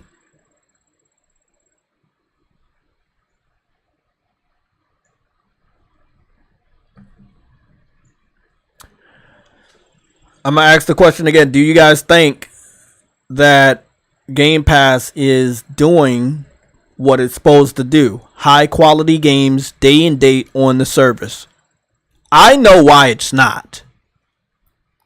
It's not doing it because they're about to acquire a $75 billion company that makes Call of Duty. Second of all, Starfield is going to be added and that's going to take up all the oxygen in their financial budget, right? You can't spend a shitload of money on other AAA games when you have a game that big that is going to lose a lot of money by being in Game Pass for Xbox. So, they're not going to buy that game. They're going to just demo that on Game Pass. And so you're not making any money off of that. The Claymores, you said buying and owning 3 AAA games costs $210. Renting mid games on Game Pass for a year is $204. So it's $204. I just want to add that up. So I know the Game Pass Ultimate. Wait up. Didn't they get a price increase? How much is Game Pass Ultimate? $16.99. According to Pocket Lint, Xbox Game Pass Ultimate is priced at $16.99 or £12.99 a month. 16.99 times 12? 16.99 times 12 is 203.88. Oh, you're right. Your math checks out. I mean, you added an extra dollar, but I guess I see what you're doing. With tax. So, what up? Who's that? Mr. Locks. Where's your car window? I don't know it's you if it's not, if I don't hear the wind blowing through your small ass window. I don't know. Hey, fuck you, man. I'm gonna call you Games for Locks. Game Locks. Game Locks. Locky Games. Lock Games. We gotta find a name for you, man. All right, man. So figure that out. So PlayStation Plus for a whole year premium is $120, right? But that's how. Remember, I was doing PlayStation Plus and I was doing PlayStation Now, but I wasn't really using PlayStation Now. But at the end, they started adding full games that you could download. Remember that? I was like, man, why is nobody talking about PlayStation Now? Look at all these fucking games they're giving us. And people was like, God damn, they are giving you. And I'm like, I'm paying $60 for this, and I'm paying $60 for that, right? And that's $120 a year. PlayStation Premium is still $120. So they went up on the price for Game Pass. And remember, Game Pass was still more expensive, right? Yeah. It was still more expensive. If I go to the the calculator, and I go search this up, it's gonna be, so it used to be $15, and then we gotta do 15 times 12, and that's $180. PlayStation Plus Premium is $120. You're obviously getting a better quality, right? Better quality with a better price. Exactly. Better quality, better price. They went up. So, what is that? They went up to like $17. So we just gotta say $17 because it's $16.99, $17. So $17 times 12 is $204. So your math was right. I said I was specific. I did $16.99. Okay, so $17 times 12 months is $204. So $204 versus $120. Again, PlayStation Plus, because it's giving you so many games, because you have so many games that don't leave the service, because the game's quality are better. You're getting the first installment of a game, a sequel. Sometimes you're even getting a trilogy of the entire game that's in that service. And you're getting the PS4 version and you're getting the PS5 version. I just don't see Game Pass on that level. Game Pass has roughly about 200 to 300 games. PlayStation Plus is sitting at 800 to 900 games at a cheaper price. Like, what I'm trying to point out to people is that, Microsoft has a lot of money, but they're not spending a lot this year, and they're not going to spend a lot next year. Why? Because if you get Call of Duty and you put that in the service, hey, bam, that's it. Yeah. So you're talking about Game Pass and PlayStation Plus. What happened? Did something happen today with that? Well, I'm just I'll put it up on screen. No, I should be able to send it to you. You're on Discord, right? Yeah. I'm gonna just send. No, I'm not in Discord. But you are on Discord, but you could be on Discord and not be in Discord. Oh, you mean like in the chats and shit? Yeah, like just go to your DMs. I'm gonna send you the picture I made. Now I want you to remember the first game is from 2016. Now it's okay for PlayStation to give us old ass games, but they are upgrading their games. Like Ape Escape on the loose is 60 frames per second with trophies, right? Mm-hmm. You know, and all the other PSP and PS1 classic from first party doing the same thing. Upgraded trophy support. So we're getting PlayStation 1, PlayStation Portable, PlayStation 2, PlayStation 4 and 5. And they have trophy support. Stomping them on this month. You see this one, right? But that's not everything. What they show on that page is not everything they gave us. They gave us more that was on that page. And that's what I love. Like they're showing more on the on face value, but they're still giving us more once you go into the service and see what they give you. Yeah, that's the golden thing. Like you have to go into PlayStation Plus and see if they give you some secret games that they didn't talk about. Mm-hmm. Yeah, they don't market everything. Yeah, they don't market everything. They market as much as they can, but on this page right here, that's 6 games to their 4. One's a super indie game. The other one doesn't count because we're getting that too. Firewatch is from 2016. Texas Chainsaw Massacre, which before we go into First Descent got a lot of cheeks. So I know you're gonna want to talk to me about that one. I was about to bring that up actually, man. Did you realize that game is Project Awakening, right? Did you know that? No, like Project Magnum. Yeah, I know. We just covered it. And that's why we have to cover it a little deeper. We're just gonna go to Metacritic real quick for about 5 minutes, and I wanted to see what the Texas Chainsaw Massacre game is. Then we're gonna go into First Descent, because First Descent, all I'm gonna say, it's reminding me of like Call of Duty on marketing, right? I feel like PlayStation's gonna get the marketing rights for First Descent. And it was reminding me of Rockstar. Right? Remember how with Rockstar they gave us this game that was called The Agent. It was supposed to be a PS3 exclusive, and then it never came out. Well, Rockstar had to pay Sony back, and the only way you could pay them back is that marketing. So they got the Grand Theft Auto 5 marketing, and they're gonna get Grand Theft Auto 6 marketing. You know, and we got, remember it, when it was leading up to the PS5 coming out. They gave us like $1 million every month on Grand Theft Auto. Like, I remember them mentioning that. Yeah. They didn't do that for no reason, bro. They didn't do that for no reason. They owe us, and they owe Sony. So that type of marketing, the marketing that we're getting from Call of Duty, I see that the first Descendant, the first Descendant is gonna be similar to that. I saw the after credit. And I saw that same setup as when they show off Call of Duty and they're like, hey, exclusive content. We also know that when you have Plus, they give you exclusive color outfits for certain multiplayer titles. Yeah. So this game is coming to Xbox, right? The First Descent. Yes. Okay. Sadly, yeah. Yeah. When it was Project Magnum, it was multi-plat. Now, you know, when it was Project Magnum, it was exclusive. And now it's not. Borderlands has dropped down from a 97 to a 96 on PC. Just want to let everybody know it's the same exact score as Zelda. So this is what you gotta have to do with Zelda, right? Sorry, not Zelda. Starfield. I wanted to cover this real quick because I don't want to go into predictions now. I want to go into predictions later. So we're gonna whip back around to this anyway. Get an 86. It needs to be at a 97 or a 97 or a 98 Starfield. Based on the way it's been hyped up by like the media, you would think it would get that. But it's not. But the reason why it needs to do that, the reason why it needs to do that is because of the hype and the fact that there's some specifics here. Let's say it gets to that score, but it only has 22 reviews. Why? It's the biggest game of the year. It shouldn't have 22 people reviewing the game.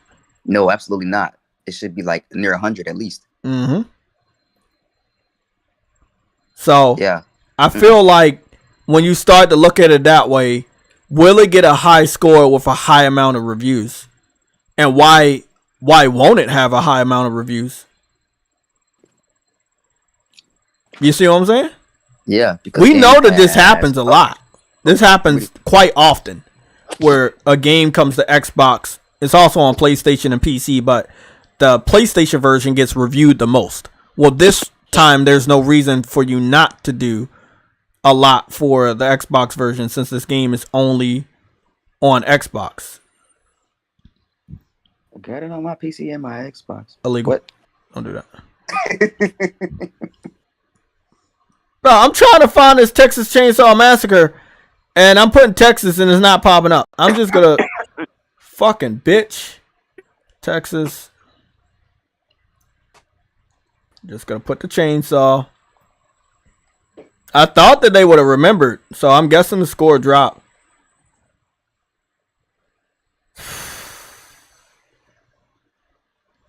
Damn. These movies didn't do really good. See, Blue Beetle got a pretty decent review. That's cool to see. Yeah, I know. I'm going to see that too, though. 'Cause I've been waiting on that for a while. What the fuck is going on here? Oh, shout out to Zachary Levy too, right? Oh man, What's going on? remember Zachary Levy said? What did he say? Shout out to him. Talking about the end of Hollywood and shit. You know Zachary Levy, Shazam. I gotta play Shazam. Yeah, what did he say? Gotta remind me. What did he say exactly? I can't remember word for word. He was just saying like, if you go see trash movies, then the industry's gonna continue to be trash or something like that. Oh, Like yeah. Hollywood. So and saying shit like choosing movies wisely, something along. Okay, those well, so we have the same situation I just told you about. Texas Chainsaw Massacre only being reviewed on PC, and it's sitting at a 72 on Metacritic with only 13 reviews. It's on PS4, it's on Xbox One, it's on PS5, it's on Xbox Series X. But only one platform has review codes. This is something I don't want to see for not Mass Effect. I don't want to see for Starfield. There should be no reason why Starfield doesn't have 50 fucking review scores in the first fucking week. There's no way y'all talking about this game like that and it get that. I know what's gonna happen. That's why I'm telling you guys this. Baldur's Gate is the biggest fucking game. It only has 32 fucking reviews last time I saw. Yeah. See, that's low. Yeah, that's very low. Like, why the fuck is it that low? Yeah. So in a way, it can't really compare to Zelda technically because Zelda had like a lot. Yeah, Zelda had a lot. So it's like, I'm about to go back to Baldur's Gate because it must have got one or two more reviews. Oh man, now it's bumped up. It's bumped up to 48. But it's still holding firm at a high 90. It's 96, 48 reviews, 9.2 on the user score. That's game of the year. Dude, it's gonna get game of the year. Yeah, that's game of the year, but bro. I will say this, dude. What do you think? Like, it's gonna show up on PlayStation? The score. It has to be the same exact score. Why would it be different? The question I asked earlier is, will it be different because journalists are gonna have to play both of those games at the same time? The PS5 version of Baldur's Gate and Starfield come out the same exact day, right? You get to download Baldur's Gate like August something. Yeah. Hey, Larian and PlayStation ain't slick, bro. They was smart on that one. About it wasn't a choice. I feel like that was a. Is that true, Woody? Is that the star of the show? Gotta play it, Jay. You gotta play it, bro. Is the star came back? Oh my goodness! Game Pass, got it on my PC and my Xbox. That's the star of the show, True Witty, man. With his $8 billion Game Pass involvement. They'll make a controller that smells like cheese pizza and butt cheeks. Gotta turn your mic up though, True Witty. Sound a little low. Mic's good quality though, but you sound a little low. Hello? Wake up, man. True Witty got adopted. Oh, probably. Let me go over here and show you guys this. I sent it. So the Texas Chainsaw Massacre did go down. I think it was at a 73. Now it's at a 72. It only has 13 reviews, but no other platform has review scores. So if we just go to Xbox Series X, which we should find review scores for, right? It has 3. I can hear you, but you're very low. Yeah, he's low for me too. Y'all see that? So it has 3 review scores for Texas Chainsaw Massacre on Xbox Series X, right? 2 of them are green and 1 is yellow. So what the fuck is that? What? GameSpot gave Texas Chainsaw a 90? What in the world? 90? There's a person, and I know who this person is. HeyPoorPlayer.com. Let me repeat that again. HeyPoorPlayer.com gave Texas Chainsaw a 80. And then Hey Poor Player. Like, hey, you're a poor player. I bet that person gives scores on Game Pass titles. I don't know. That probably gives every game on Game Pass a high score. Yeah. And then Slant Magazine, which I know who Slant Magazine is, they gave them a 70. Why would you even call yourself that? Like, that's already sus as fuck, bro. Hey, poor player. Sus.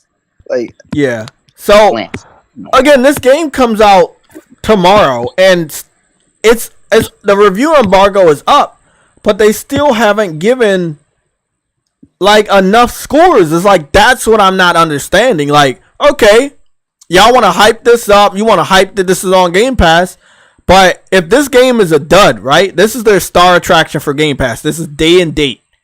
This is their day and date main attraction. You can't go see stars anymore because now it's on Plus. They know that if this game scores very low, it will continue the trend. 72 is pretty high. We know this game is not worthy of it, but we see what the journalists are doing. They're not reviewing the PlayStation version. Let me go over here to PlayStation. PlayStation 5, 0 scores. Yeah, PlayStation 4, 0 scores. Oh, yeah. What a slant. 0 scores for Xbox One. But nobody plays Xbox One. But long story short, this is what I'm saying. I don't want to see this. I don't want to see this for Starfield. Starfield should have 80 fucking reviews. 40 on PC, 40 on Xbox. That's not much to ask. That is not too much to ask. But they know with over 40 different reviewers, your shit's gonna go down. They know that. But because you don't have this game on PS4 or PS5, hey, it's only 2 platforms. You got have to review it. I think that Starfield is gonna get reviewed more on PC than on Xbox, because we know the Xbox version gonna play like absolute dog shit. There's no way that it's going to play really good. No fucking way. Faces of Death. You said what? My prediction. You guys are going through predictions? Sorry, y'all gonna have to type that up. I'm gonna go low and high. I want y'all to. We're gonna do low and high today. We're gonna do low and high. I'm gonna do 86, and then I'm gonna go high as 98.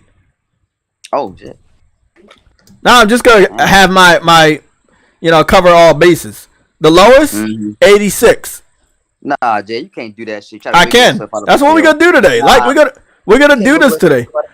No, because see, I know it probably deserves an 86, right? It's nothing special, but I know that if there's like only 20 reviews on PC and like 20 on Xbox, that can make your game look really high. You see what I'm saying? Texas Chainsaw Massacre only has 13. And we know this game is not worthy of a 72. But because it has only a low amount of reviewers, you can get a nice high score. even if it doesn't deserve it. You see what I'm saying? And I think that if you can keep Starfield around 20 reviewers on PC and maybe even 10 reviewers on Xbox, you can look really high. But you need more reviewers to get that certified sticker on Metacritic. So when you're at a 90, right, on Metacritic, they're going to give you the certified sticker after a day or two, especially if you got, like, I would say 28 to almost 30 something total reviews that have went through. Then they'll give you that certified sticker, especially if you're in the high 90s, because they know no matter what other scores come through, it won't knock your shit down that much, and you'll still be in the 90s. So that's why I'm saying that Starfield should probably aim to be at a 98, so that when the rest of the reviews come through and it knocks it down, it won't knock it out of the 90. It needs to be within 90 to 100 in order for it to have the seal of approval of a must play. I don't think it's a must play game. I wonder if it's gonna get that. Like, it's gonna get it. It's gonna get it. I think the first people to drop reviews are gonna be Xbox friendlies, IGN, stuff like that. But I think that later on, when other people review it, no one's gonna care about that. Survivor. Yes, Survivor's gonna give it a 10 out of 10. IGN's gonna give it a 10 out of 10. If IGN gives it anything lower than a 10 out of 10, I'm gonna be really, really confused. I guess GameSpot's gonna give it like a 9. And again, IGN's been reviewing a lot of games on PC lately, so they'll give the W to Xbox even though they're playing it on PC. And they've done that before with smaller games as well as indies, multiplayer titles. They played these games on PC, but these games are also on Xbox, and inadvertently giving Xbox community a W. And again, I frown upon it, but this is what they've been doing lately. So let's go over the low and highs. Anybody can join in. If you haven't did your low and high, you can do your low and high right now. My lowest is 86. My highest is 98. If it's the game of the generation, it has to score very high. Jeff B Gaming is saying 88. L Boogie said 88 low and high 96. Caution said low 77, high 85. God damn. Lorenzo Carlson said his low is 87 and his high is 96. True Sucker said his... I know they're very generous. They said True Sucker said his low is 85 and his high is 94. What up? Who said that? Always Mad Gamer said lower the reviewers, higher the score. True. True Woody's been keeping track of that for a while now, and it's definitely very true. Let Us See said his low is 85 and his high is 93. Faces of Death said his low is 84 and his high is 97. Nobody went higher than a 97 except for me, because I know it needs a 90 and 98. Yeah, it needs That's one. Very unrealistic though. Like, I don't. Well, I mean, Motorgate was sitting at a 97 for quite a while, for a few days. So remember, it's the headline, right? It's not about the lifetime. 89. I don't see it going above that. But if it does, I'll say probably a 91. Okay. Right, want to give you some gummy bears that taste like Game Pass. What'd you say? But give them all the green ones. That's what I want to do. Give them the green ones. They'll make a controller that smells like cheese pizza and butt cheeks. What do you say, Games? Oh, I said, what's your low score though? You said 90, 91 for the high. No, yeah, I said 89. Oh, okay. Okay. That's nice. I disagree with you, True Woody. And it's a weird thing that you're going so low and I'm going so high.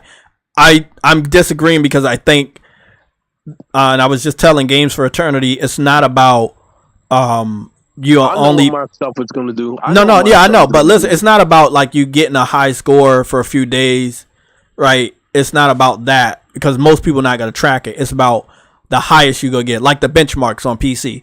The PC fans tell us the highest they can get. They don't tell us the one that they normally get. They tell us the highest frame rate they get. And I think the highest score they get is gonna be the headline for most websites. Yep, just like how these companies be doing with like concurrent players and shit. So I believe that the highest is going to get, truly, if I'm being 100% honest, I think it can easily get a 94. The highest is going to get on PC only, though. There's no way they give that a high score on the console version. The Xbox Series S is obviously holding back the more powerful Xbox Series system, and there's no fucking way it's going to be stable. You know, it's going to be fucking buggy. It's going to be glitchy on console. There's no way. There's no way. Yeah. And if anybody says it's not, you're telling me that from a place of you not playing the entire game yet. And you not playing a single Bethesda game in the last 15 years. So. Hey, by the way, we got 92 people in the chat. Oh, yeah. Y'all better hit that like button, bro. I don't want to have to lock the stream back. The Claymores with the Canada $5. You say Starfield will undergo the same process as Halo Infinite. Extremely bloated Metacritic score that will look ridiculous in a couple of months.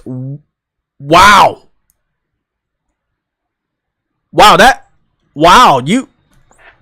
Damn. That kind of makes sense though. But he hit the nail on the head though. Or did the nail hit him on the head? Jay, you crazy. I know. I'm a little cuckoo for Cocoa Puffs. Hey, Truetti, you saw I played Final Fantasy for like almost like 17 straight hours. I'm sitting at 75% of all the trophies, and I haven't beat the game yet. I'm not surprised. Yep, I got 3 more, but I think I'm gonna only go after 2. Two more trophies, and then I'm gonna go after beating, and that will be getting the rest of the monsters out of the hunts. But I did all the side quest stuff. I got all the Patreon stuff. I'm not done all the I got the signboards, but I didn't finish all the side quests. I think I got like 2 more out there. I don't even know what the rewards are gonna be at this point because I got everything. I made the most powerful weapon, all that shit. Like, wait, how did you do that? Oh no, you said you gotta get the what you call it. You gotta do all the hunts, huh? Yeah, there is a good amount of hunts, but there is a couple of side quests that was giving me what I needed. High level side quests that started giving me materials that I would normally get from the hunts, and that's how I did it. And then there's a monster called the Grim Reaper that's gonna give you dark steel that you need to make that sword. So you need to go track him down. So Halo Infinite is sitting at a 87 with a 7.9 user score.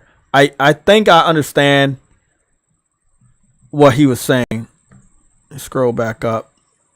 Again, big shout out to the Claymores with the super chat. So Claymore said Starfield will undergo the same process as Halo Infinite. Extremely bloated Metacritic score that will look ridiculous in a couple of months. Yeah, but we know that Halo Infinite is not a good game. But if you look at those scores, like you're saying, it is bloated.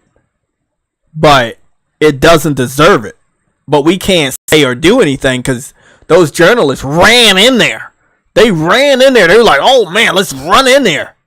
Now, this is what I want to say, man. Halo Infinite is sitting at 98 reviews on the Xbox Series X version. 98. This game was also on Xbox One and was also on PC. Wait, hold on. What's 98 reviews? Halo Infinite Xbox Series X version on Metacritic. It has a total of 98 critic reviews. And it's sitting at 87.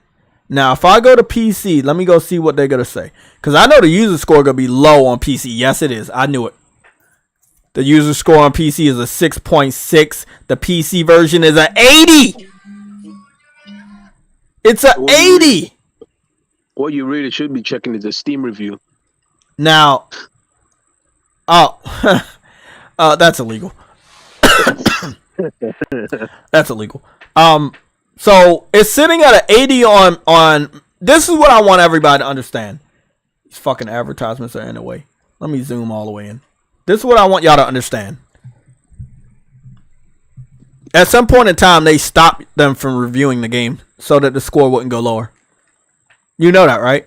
It's sitting at a very healthy 31 reviews for the critics, right? But it's sitting at an 80. They won't do any more reviews for the PC version, but it's sitting at an 80. The user score is a 6.6. Not a 7, a 6.6. If the scores get too low for their liking, they're not. Wow, I just thought about something. Fuck it. I'm gonna say it here first. I don't think they're gonna give out a lot of review codes. I've already heard one person wanted the review code and didn't get it. So he's not on the list to get it. And he wanted to get it. He's not like anti-Xbox or anything, and I don't even know who he is. But he came across my Twitter feed. He said he wanted it, and this was yesterday. And he's not getting it. I don't think they're going to give out a lot of codes for Starfield.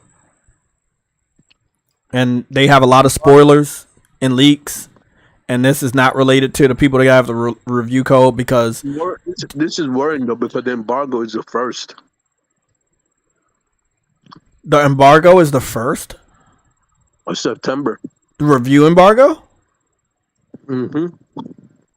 Are you talking about a review embargo or are you talking about people can talk about an embargo? The review embargo. Oh, that's not good. That's the day the game comes out for most people, and most of the people getting early access because it only costs you $35 if you're getting it plus. If you're getting it on Game Pass. Yep. So.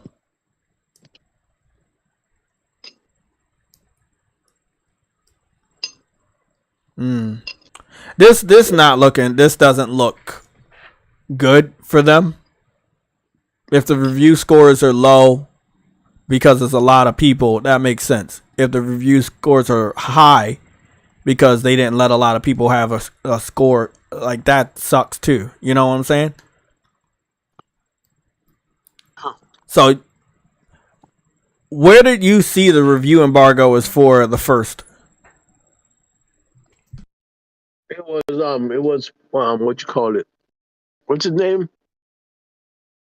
He was talking about it because it was Reforged. Goddamn. The Starfield review embargo will officially lift on August 31st, 2023 at 5 p.m. British Summer Time. So it is September 1st, but in other parts of the world, you see what I'm saying? In other parts of the world, it's going to be on August 31st. And that's still not good. That's still not good. Because that's like just... And it says 5 p.m., by the way. Yeah. Not early in the morning their time. Like 5 p.m. In the middle of the day over there. Like they definitely want to hold back on what people know.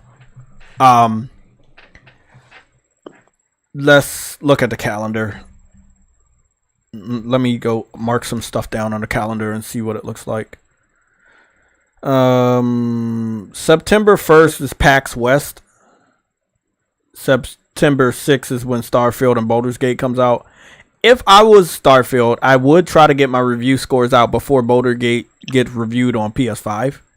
That's just me. Now, I know Baldur's Gate is not a traditional console game, so I don't think it's for everybody. So it may not be a 96, but it can't change that much. You know what I'm saying?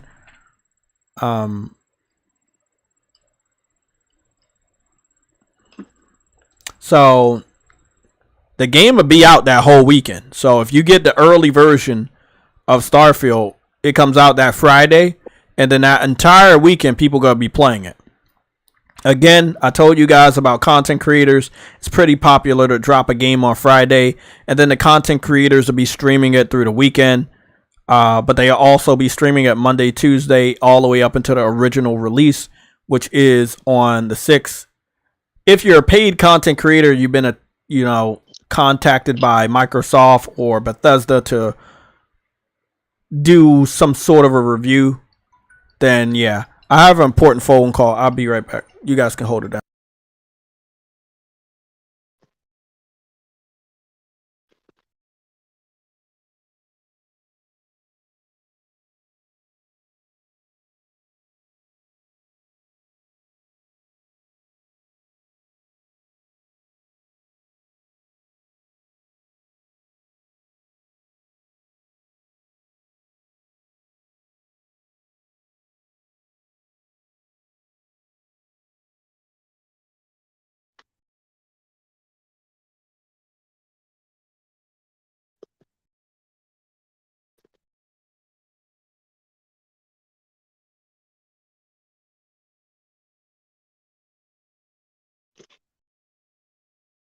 Oh, Wayfinders just went up for purchase.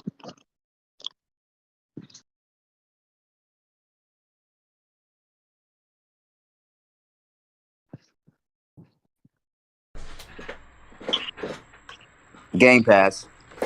Okay, I'm back.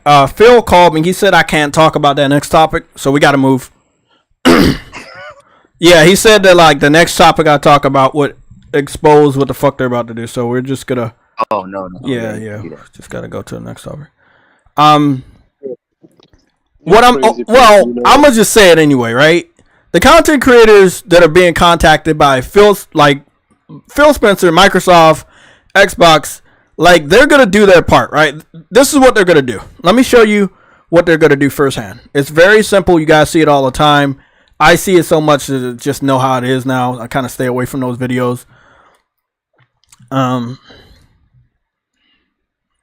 When they talk about the game and show it off, for one, it will always be in a PC mode using an Xbox controller. Exactly. Most of the people that's gonna be doing content for Starfield is gonna be PC people, right? So this is what it's gonna do. And let me just make sure that we're here. So you guys are looking at the screen. So this is what's gonna happen. So you got Starfield. And this person, Mr. Lieutenant Lightbeard, he was like, hey, we got more. They're going to be doing like big word shit like this. This is how you do this. This is how you farm this material.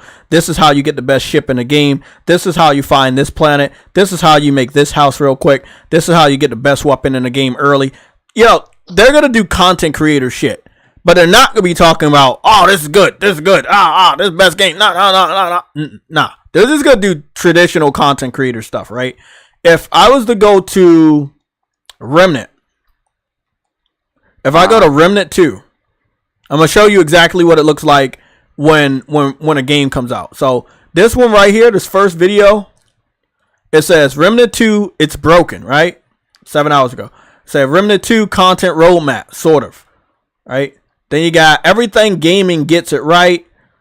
Remnant final review. The best tank build, how to beat Remnant 2 without dodging. Yeah, like stuff like this. Remnant 2 before you buy. Like, this is all the type of content creating stuff they're going to do.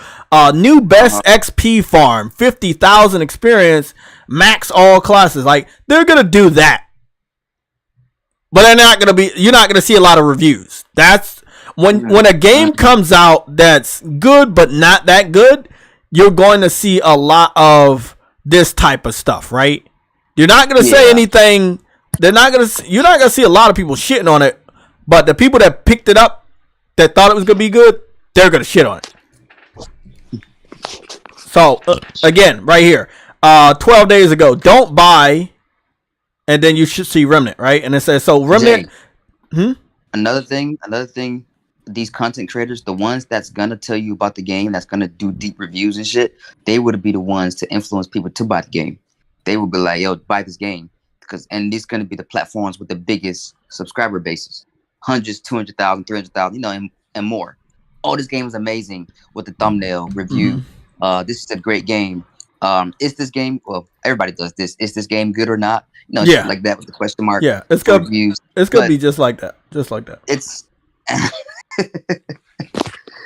oh shit, man! Fucking content creators. Yeah, I mean that's just how it is. I just want y'all to know, like, this is what they do. You're seeing all of these Remnant big words, flashy titles like, hey, let me come in here, watch this, watch how I do this, stuff like that. So funny. You see that across the screen? Don't buy. Like, don't buy. You know, big ass words, man.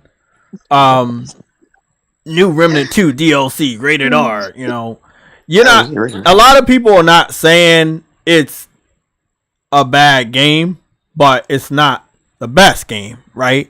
And it is a Souls type, but with guns, and people love guns, and people like Souls. So, yeah.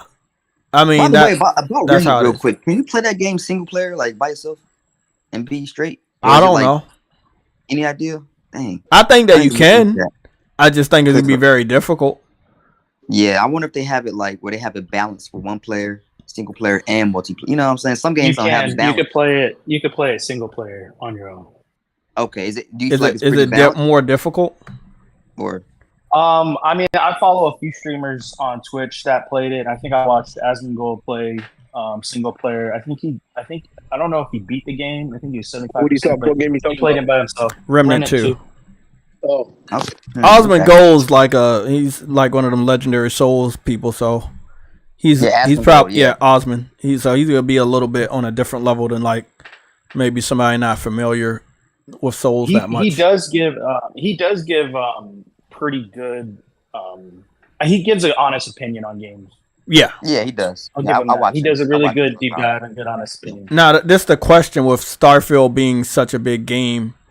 If the game is bad, but people been hyping it up, they're not gonna take the L like that. Oh yeah, Asmongold's a big influence, bro. I'm gonna be pissed if Starfield is bad. Bro, and I'm not saying like I don't know how to interpret bad for Starfield. I don't, because bad is subjective. You know, if it has everything you wanted it to have, and they tell you that, then you buy it. Bro, but if once you buy it, if all that they said that they have in the game is not enough to satisfy you, once you have the game, you're gonna have a bad taste in your mouth. So yeah, again, it's subjective. Bad is if it's buggier than expected. Like if it's buggy. How buggy is acceptable for you? Yeah, I mean, I don't know, man. If it's buggy to where it's like, okay, I'm noticing it time after time, like, then I'm gonna be upset. I'll take the L if it's buggy bad. Yes, sir. You definitely will take that L. But I'm saying like Asmongold. Speaking of Asmongold, real quick, he really is a big influence. So like, if he likes the game, that's gonna sway a lot of people to like it. If he doesn't, that's gonna sway a lot of people to not like it or buy it or play it. Hold on. You know what I know about Osmond? What do you know about him? He's a big fan of true shape females, and I fucks with this guy. Oh yeah, he is, yeah. And you know, that's all I'm gonna say, man. That's all I'm gonna say. Let me see if no, that wasn't gonna work. Let me see. Asmongold. I mean, the man literally has ass in his title. I mean, in his name. Oh, illegal. Oh shit. That's illegal. I'm gonna just see if I can get some Asmongold. So he's a big fan of girls and video games that look good, right? So he's a big fan of that. Yep. I don't necessarily believe you're going to get that experience. And I'm not saying that's going to be a make or break for him, but he's been very into that lately. So I don't know. You know what I'm saying? I don't know necessarily if he's going to be like, okay, this one thing I'm into, they don't have it, and the females or girls in this game are very bland and boring. I'm gonna enjoy the space stuff, the crafting, the mining, and the camp raiding, and the space fighting, and then I'm just gonna love it.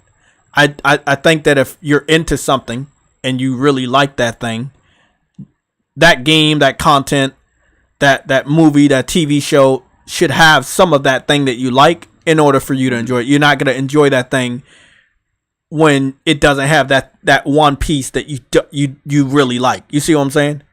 Like I tell y'all about the anime I like. I'm like, hey, it has to have a love interest.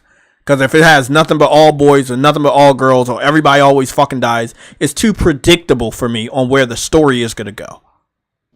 So I can't sit down and watch the whole shit because it won't. It's just it's gonna turn me off. So I watch so much anime that certain storylines are predictable, and I'm very correct on where things lead. Except for Attack on Titan. Just saying. That's it. Just saying. Man, niggas die a lot, bro. They ate a lot of people. I mean, not the main cast didn't all die, but they were eating a lot of people, bro. If you only knew people dying and getting eaten for shock value is literally just the tip of the iceberg. But yeah, but they fought the iceberg and they ate the iceberg, bro. What are you talking about? God. I saw the iceberg. They put it on some ice cream. You know, and they did a whole bunch of stuff, man. Hey, you see that foot video I tagged you in? About the foot? I see that bullshit. Yeah? Yeah, let me send a picture of foot to True Woody real quick. True Woody loves foots. I'm just saying, like, if you really like something, you know, you gotta want some of that in your game. Like, I know there's a love interest in Attack on Titan. It just may take a little bit long to get to that point, but I know there's there. I've watched enough of the clips, like on Instagram and stuff, that I know I missed out on Attack on Titan, but I don't know if I should go back and watch it because there's a lot to catch up to. You know what I'm saying? Until I get to the point of the story where I'm like, oh, wow, this is fucking awesome. It's worth the wait. Maybe it's 2 episodes. Maybe it's a season, you know. Do I have that time to catch up? Probably not. No, probably not. It's getting towards the end of the year. There, you know, I got deadlines on Final Fantasy, you know, jobs and shit like that that's about to start up. I mean, I don't know if I'm gonna have enough time going, and you know, so that's why I'm in a rush mode right now at the end of the summer because got other shit that's about to go down. Yeah, so because the rest of the year I'm gonna be extra busy too, so that's even less time for gaming for me. Exactly. So like at the end of the year, you gotta try to make up for lost time and make that money and do certain things. You know, you just not gonna have enough time for gaming. So Final Fantasy is my lengthiest game. You know, this year I can't do a Baldur's Gate right now. I cannot honestly go into September and say, look, let me get both. No, I can't. Yeah. I'm gonna go ahead and buy it and support it. But like, I think it's a great game, and I'm gonna pick it up definitely later. But you know, I have enough games that I paid for that I have not even touched. Like I cannot tell you how many games I paid for, maybe on sale or something, and I just never touched. It's a couple games I picked up day one, and I just didn't even play Demon Souls yet. Like what is it? Valkyrie Chronicles. You know, like Valkyrie Elysium. Yeah, still need to get back on that. You need to get back on that. So, I'm good. I told y'all that I can go through my backlog right now. I got the best. I'm good. But Baldur's Gate is gonna get picked up, just not right now, not this year. You know, I think my focus, like I said, if we don't get no Helldivers release date by the end of this month, my focus is gonna be picking up Mortal Kombat 1. You know, and I already got Spider-Man and what's that other game that I picked up? Ether Knights for September. Oh yeah. That's gonna be my September guilty pleasure. It's gonna be my September guilty pleasure. I know it's on the 21st, but that's Immortals of Avium comes out in 3 days. I'm looking forward to that. But the thing is, though, I'm not buying it day one. Thank God. Thank God. I need to see some shit first. Let me ask you a question. How many people talking about that game? Nobody. Okay. But not gonna say anything else than that. I ain't saying anything bad. I'm just saying like the game is about to get overshadowed by Starfield and Baldur's Gate again. And it's just like, does the developer think it's a good idea to bring out a game that is I personally believe is very generic? It doesn't being generic doesn't mean it's a shitty game. It's just generic. You know? Like Atlas Fallen is a game I want to pick up later. I don't care if it's generic. It looks fucking cool, right? Yeah. But I want to pick it up later after all the patches and shit like that. And because I've seen some shit in that review like, yeesh. Yeah, like being a gamer and standing back and looking at stuff and being an older gamer and being more wiser, and you're like, hey, okay, well, this is a game I want to pick up. But if I pick it up later, it may benefit me. It's going to be a cheaper price. They're going to have more patches out. I may have a better experience at a cheaper price. One game I wish, like recently that I picked up that I wish I would not have bought yet was Jedi Survivor. That game broke me, bro. That game hurt my heart because. And I know it did. That's why I didn't tell. I didn't not want to hurt your feelings telling you what I knew. But you saw me analyze that the first time we got the gameplay. And I was trying my hardest not to like shit on the game. I was like, that is not next gen. That is a lot of people said that they are upset with what the Jedi. You know what was funny though? If I would have said it any louder, people would have bashed me for hating the game. But aren't they bringing that out on PS4 and Xbox One? Yeah, that's really strange. I told y'all in the stream that shit was not next gen, bro. I told y'all, bro. I was like, that is not next gen. Everything I saw from the first 2 massive gameplay playthroughs, I was like, it's pretty much more the same. Like they're not really going above. That ain't even my problem, bro. I don't even care about all that shit. That's cool with me. My issue is this fucking optimization of the game is well, that's what I'm saying. You gotta have a bad optimization because it's not a true next gen title. Once you understand that it's not truly next gen, you understand why it has bad optimization. You have to understand what I said to understand why you're dealing with what you're dealing with. If it was truly next generation, you would not be having an optimization problem. The visual presentation and everything that they would have been doing would have been enough for me to pick it up. But it just was not. So hopefully they eventually fix it. But I'm not hearing that they're fixing it. I don't think they will because they're talking about moving on. No, so. they won't. They won't because they're actually already talking about their next project. And the fact that they're porting it to PS4, they're not going to fix it. That's fucked up. Look, man. Now y'all understand, right? True Woody came to me the other day and said, sometimes I be right about shit, man. But I was right about this. I'm sorry, I was right. I don't want to be right about this when I got people I know that like these games and want to play them. But also, that was a sequel of a game that I had just platinum. You know what I'm saying? I had just beat the fuck out of that game. Y'all know I beat that game. I platinum that game. And I'm not against Star Wars. I really do enjoy a lot of Star Wars films, except for the newer ones. But I just could not break away from it. I was like, this does not deserve day one money from me. And what goes along with day one for me being also a content creator? Well, people are going to look at what I buy and they're going to like, well, Jay buying it, I should buy it. If I know the game isn't good and then I go out and buy it and then y'all buy it, you know whose fault is that? It's not the dev's fault at that time because you're buying it because I buy it. It's my fault. So if I know it's not next gen, I speak with my wallet and you guys understand, okay. And if you don't, you learn, right? Maybe you understand what to look out for. If it doesn't look next gen, take that. Put that in the front of your mind. Don't put the like, oh, it's hyped up. I gotta get. Stop that. You should stop that. If you go with that thought process, you're going to waste a lot of money and you're going to be very disappointed. Analyze the game. I've analyzed Helldivers more times than the hairs on Games for Eternity's head. I know it's a day one. And I didn't even have to go that hard. But it's a day one.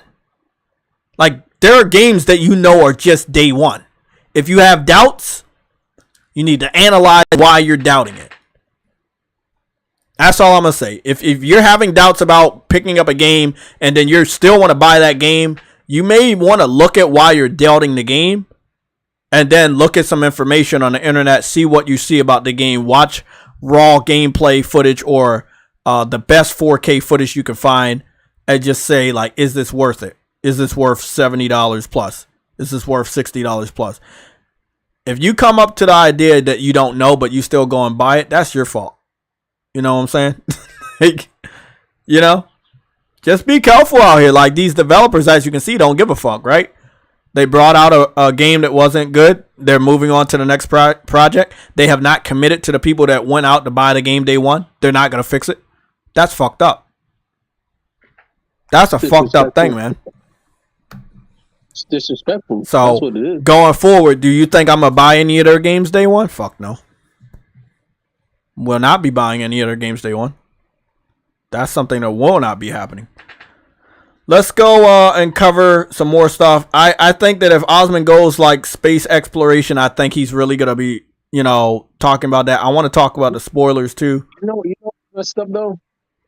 This Game would Pass. be really happy if Mark did bring that internet, the online infrastructure to this gaming shit.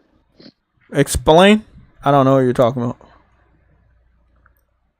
Remember, before, I'm pretty sure this was gonna come anyways, but they brought it out first. Mm. The online thing where devs can actually update their games based on the software shit, because they're the ones who started that shit off. Remember when PS3 came out? When PS3 came out, 360 was already out and doing that type of shit. They're the ones who brought that out, and then what do we get after that? DLC games come launching buggy, broken, and all that stuff, and then they're just fixing it after because they have the opportunity. Like Microsoft started. We got a announcement. They said Spike Chunsoft will be releasing the PS5 version of Baldur's Gate 3 in Japan later this year. No specific date. They said available both physically and digitally, according to GameSpark. So it's not coming out day and date with the Western version.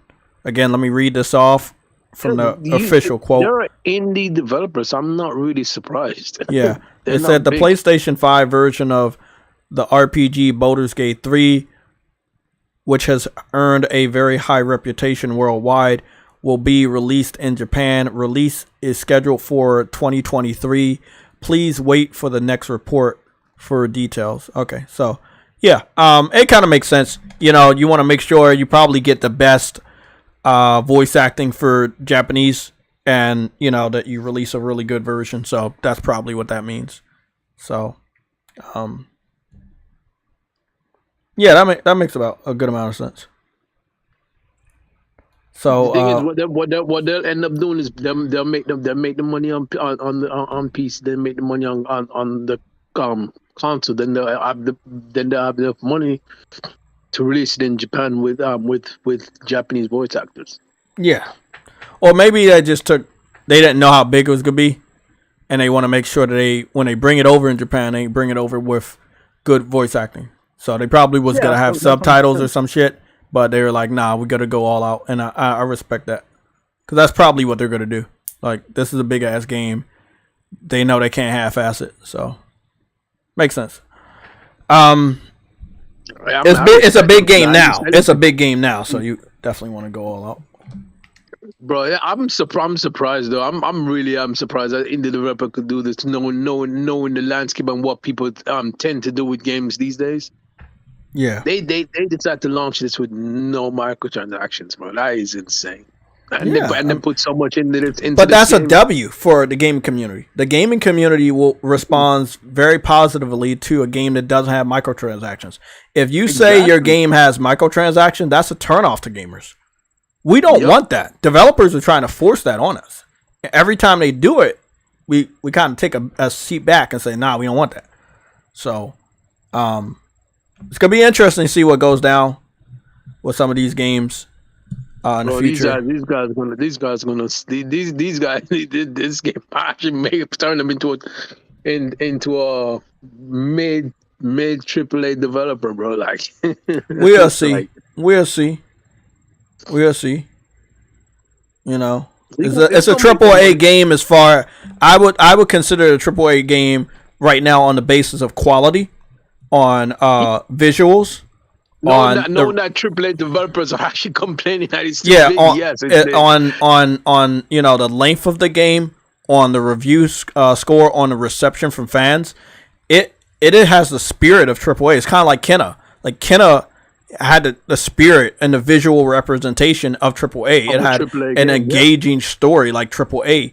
The RPG elements that a lot of people are adding, like that, those elements are now added in major AAA games like God of War 2018 and Ragnarok. So a game can present itself as a AAA. It's really up to the developer to like make sure it's a AAA like throughout, like story, graphics, elements, you know. Then the fan support is on a AAA level. Like a game could be indie and get a fan support on a AAA level. You know, Baldur's Gate is indie, but it's getting fan support. The quality, the graphics, the options, all of that is on a AAA level. Now you got the review scores on a AAA level. It's pretty impressive. It is changing the way we think about AAA going forward. So let's go over the next topic. Games for Eternity. Dreadhead Man. Are you still here? Did you dip out? Because I didn't hear him dip out. He's still here. Okay, sure. I should play his song. Yeah, let me go play his song. It's over 9,000! What, 9,000? Oh, that's the wrong That's one. boo. That's Sorry. boo. That's sorry, that's the wrong one. Do not underestimate the power of PlayStation. Emotional damage. Okay, that's a good one. Okay, let's get started, guys. The First Descendant was first called by the name of Project Magnum. It was going to be a PS4 and PS5 exclusive and possibly also be on PC. The developer or the managing developer or company had changed hands, something like that happened. And then they changed the name and they changed what platforms it was going to be released on. Now, it was already going to use Unreal Engine. They have now confirmed that it's Unreal Engine 4 that they're using. It is now supposed to be a free-to-play game. Originally, when it was going to be Project Magnum, we would be paying for the game. It was going to still support co-op. I'm not sure if it's 4 or more player co-op. The game has guns. It has grappling hook. It's very fast-paced. The polish of the visuals I'm seeing are really good. I don't know how they're going to make all their money back from it being such a good-looking game. And we know what we were just talking about, AAA, when a game looks that good, we know that, you know, it's like either we're going to buy it for $70 or if we don't buy it for $70, how much nickeling and diming is it going to be? So it's already confirmed to have microtransactions. It's going to have different seasons and contents and battle passes and stuff like that.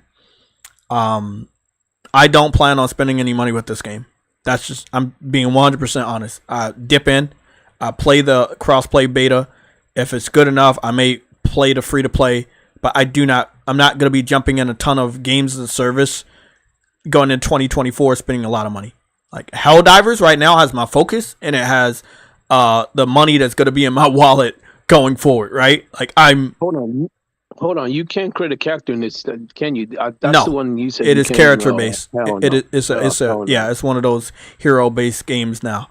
So they changed a lot in this game when they made it multiplat. And when they made it multiplat, it seems to have gotten worse. So what I will say, if you're gonna play this game on PlayStation 5, you have features that are not on Xbox's level, which means they're better. It's confirmed to have 4K support on the PS5. Haptic feedback, 3D audio, adaptive triggers. Those are the features that's confirmed for the PlayStation 5. Now remember, this was going to be a PlayStation exclusive, so it makes so much sense that they made sure that PlayStation 5 and probably PC are their major consoles of focus, right? You're not going to be seeing a lot of Xbox fans on this, but it is crossplay. The crossplay beta. The crossplay open beta is coming out September 19th. I'll be sure to try to get some gameplay up for it. Hopefully me, True Woody, and the rest of the PlayStation Legion can find some time to get on there. Frantic Animator. When does it come out? The open crossplay beta is September 19th. And then at the end of this trailer, I'll have it on screen for a moment at a time so everybody can see. But it is September 19th for the crossplay open beta. That is what they're calling it. It's called Crossplay Open Beta, and it's starting September 19th. So, how long does it last for? I don't know. I'm gonna get more details on that, but I think it's about 5 to 6 days. So that's not bad. let's go dive into this real quick. Right here. 12 days ago. Don't buy. And then you should every time right? And it says, so I fuck up and do that. I'm so sorry, guys. The live button is right next to the volume button on YouTube. You did not, did you? Yeah, I clicked the volume by mistake. I don't know why they have the live button next to the volume button. I don't know why it's so close.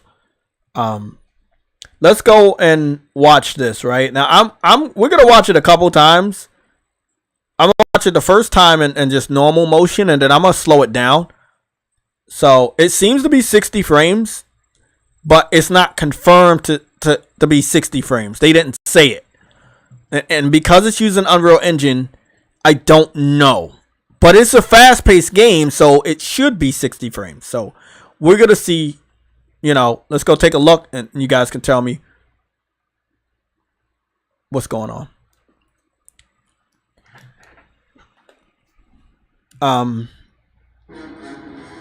The music is good. The visuals are, again, Unreal Engine 5, really good, very flashy. Unreal Engine 5 is definitely going to give smaller developers the quality and visuals of a bigger developer, but this game was already going to be a massive game. We saw it at Project Magnum. You're going to have, seems to be bosses that you'll be able to fight. They said the haptic feedback is going to be really good. They're really hyping it up for PlayStation, so I don't know what Xbox. I think we already having an advantage right now. It seems like you're going to have power, ice, fire, shit like that. It's this part right here at the end of the trailer, right? Where it says First Descent PlayStation 5. At the end of the trailer, when you normally see something like this, it's like either first on PlayStation, a PlayStation exclusive, or maybe they're showing it off because we got so many features that are better on PlayStation than any other platform. Maybe they're going to have an active partnership and you get special outfits on PlayStation. I don't know. But I thought that this after credit scene right here was pretty interesting, seeing as though the game is no longer exclusive to PlayStation for consoles. So, and I don't think that necessarily we're going to get this type of trailer on the Xbox YouTube channel. But I will definitely go check. But knowing that they don't have haptic feedback or adapt the triggers or 3D audio, I don't really see why they would have a PlayStation style hype trailer. Okay, Caution said the open beta is between the 19th and the 25th. So that's 6 days. Yeah, the 19th to the 25th. So make sure you mark that down. We'll be on there, and I'll try to get Somatic on there, and well, I will get Somatic on there, so we can get some. You definitely have me on there. It gives me Outriders vibe. So I'll be there. We don't like Outriders over here. Yeah. We kind of don't believe that game exists. You know. So respectfully, could you stop reminding us that the game exists? Thank you. Yeah. We don't like it. The game chat. We don't like it. I'm gonna drop it, Jay. Yeah, we don't like that game. I'm gonna drop it. So I'm just gonna watch this trailer again in slow motion. Xbox doesn't have it doesn't have this trailer. It does. You checked? Yeah, I'm on the Xbox YouTube channel right now. Oh, I sped that shit up. I think I sped that shit up. Yeah, it doesn't have it. I'll scroll down to like what, 7 days. It's not there. Damn. Well, we would assume that the marketing rights are gonna be with this game. So, I mean, Unreal Engine 5 is still in my top 5 engines right now in this generation of how beautiful and great they look. However, the question here is this game gonna run properly on the Xbox Series S? It should always be a question when a game is no longer exclusive. because we don't have games that end up changing hands like that a lot. Like, we don't have games that, they get announced and then they're exclusive. Oh, it looked like they got titty physics too. They're exclusive and then they go multiplat. So, First Descendant, the other one would have been Kingdom Hearts 3 because it was marketed for PlayStation first and nobody knew if it was coming to Xbox. Final Fantasy Versus 13, which was a PS3 exclusive, and it ended up turning into Final Fantasy 15 to be a day-and-date Xbox One and PS4 multi-platform title. So there's not a lot of examples of games going to multi-plat after being announced for exclusives. And the reason why is because when it comes to Xbox, right, they're doing things at a weaker rate than PlayStation. PlayStation is a more advanced system over the last 3 generations, and Xbox is just a weaker, inferior system.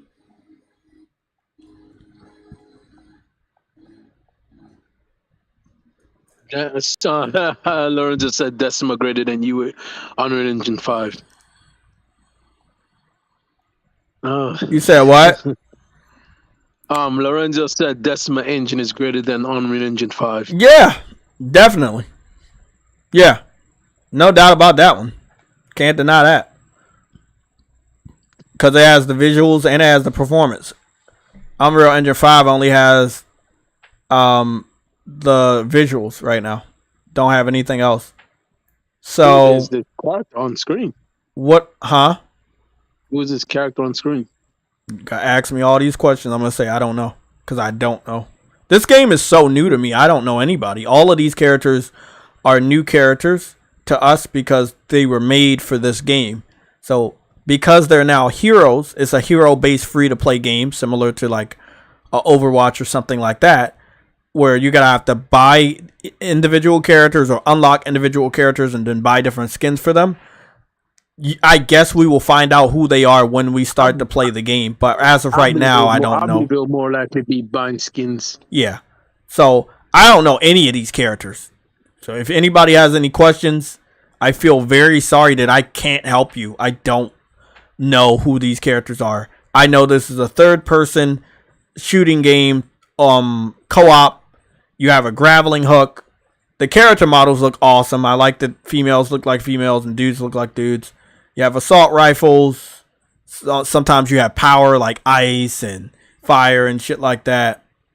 It was going to be a good campaign-based single-player and co-op game. And it seems like they're going to keep the campaign elements, right? If we just go back here, they did say that they said explore a post-apocalyptic world in stunning 4K. They say 4K resolution requires a 4K TV display. And then they're going to be showing off the boss battles. So, I mean, again, walking around, we know Unreal Engine. We know about these rocks formations. We know this is, all Unreal Engine 5. We know how that shit looks and the textures and stuff like that. You're going to be walking around the snow, and they're walking in the snow, and they have walked a while in the snow, obviously. And what I'm noticing is there's no footprints. So again, and I'm also noticing a lot of pixels right there. Like very, very pixelated. Now I did slow motion it, but I don't think that's what it is. So again, when a game looks too good to be true, it looks too good to be true. I'm not saying a game is bad. I'm just saying when it looks too good to be true, it normally is too good to be true.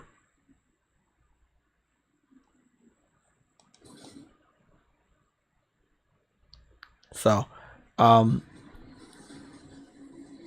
don't think they said this was running on PlayStation 5, so I guess it's running on PC. So again, you're going to be fighting hordes. It's not like I think they do have a PvP. They said experience 4-player boss fights with haptic feedback. So you got to have, boss fights, 4 players. Jay, isn't this game First Descendant? Isn't it like a Korean game or Yeah. Chinese? Yeah. Okay. So it may actually look that good, but the thing is, like Afro says, will it have substance? Wait, Like, this is a Korean game? yeah, I mean, it's one of those games that we waited for a while to come out, but this one kind of came out quicker. And the only reason why it came out quicker is because it's free to play. They're gonna build it as they go. I don't like that makes me wonder about the controls. It's just, yeah, I mean, they're hyping up the features, but we don't know how it's gonna control that cross-play. I'm gonna tell you right now, that cross-play, that's gonna be a make or break for this game. Yeah. If it doesn't attract the proper content creators, there's going to be a problem. They have to do some good partnerships. They have to have some guest appearances in this game. Starting a brand new IP and just having random characters like True Woody asking, who's this? Who's this? Who's this? And no one knows who they are. That's a major problem. So I really, really do hope, outside of the PlayStation partnership, which is pivotal right now for these content, for these devs, to make sure that the PlayStation community likes it, because most of the time we're spending more money on these games. And after what happened with Tower of Fantasy, I'm even more cautious than I ever have been. So just because you're saying that, hey, you're partnered up with PlayStation, don't mean shit to me. Because this game was supposed to be exclusive. And it's not like I'm going to forget that shit. You know? Because I'm not. So now I want to ask, how much content was cut? You know, and how much of a experience are we going to get? How much money do we have to pay for a certain experience? You know? Yeah, it looks nice, but a nice game can die too. You know? A lot of questions. And I don't think I'm going to get any of those answers. Probably not. I wanted to go over here to Project Magnum so you guys can understand what we were talking about. Again, Project Magnum first shown off as a PlayStation exclusive by subsidiary Nexon subsidiary Nat Games. So Nexon is still making this game, but they don't say Nat Games anymore. It was shown off in 2021, September 1st. So basically it's coming up on its anniversary this September of when it was shown off. It didn't take that long for it to come out, and it didn't take that long for at least for a playable build of the game to come out. And it also didn't take that long for them to put this game on another platform. But from everybody's understanding, Project Magnum was going to be a PlayStation exclusive, right? I need to understand why they thought Xbox should be in on this. I can see this being on PS4, PS5, and PC, but why do they think they needed Xbox? Xbox fans are going to be playing Call of Duty. They're going to be playing Starfield. They are not touching this game. You know what I'm saying? Also, because there's no character creation, there's not a single black person in this game. And I'm not a woke person at all, but I'd rather have a character creation and be able to make my character black than them putting a black character in there knowing that they don't have a black character in there. But they don't have a black character in there that I've seen. So again, you got ice powers, you got grappling hooks, you got fire, you got guns, you got this one dude with a hammer. I think I'm gonna pick the hammer, dude. I like melee attacks. Boss battles. I mean, everything right here that looked flashy, it was flashy for a reason, because that's just how it is. It looked like that in 2021. It's looking like that right now. I want to have a good, fun co-op game. I like co-op games. Team building is really good for me. That's what I like. I just don't know if it's going to be the same game now that it's free to play and it's also available on Xbox. You know, it does look like they're still going to work with PlayStation and probably make the PlayStation version is much better than Xbox, but lots of questions. And like I said, I don't think I'm ever going to get those answers. So I'm a little confused about the Project Magnum stuff.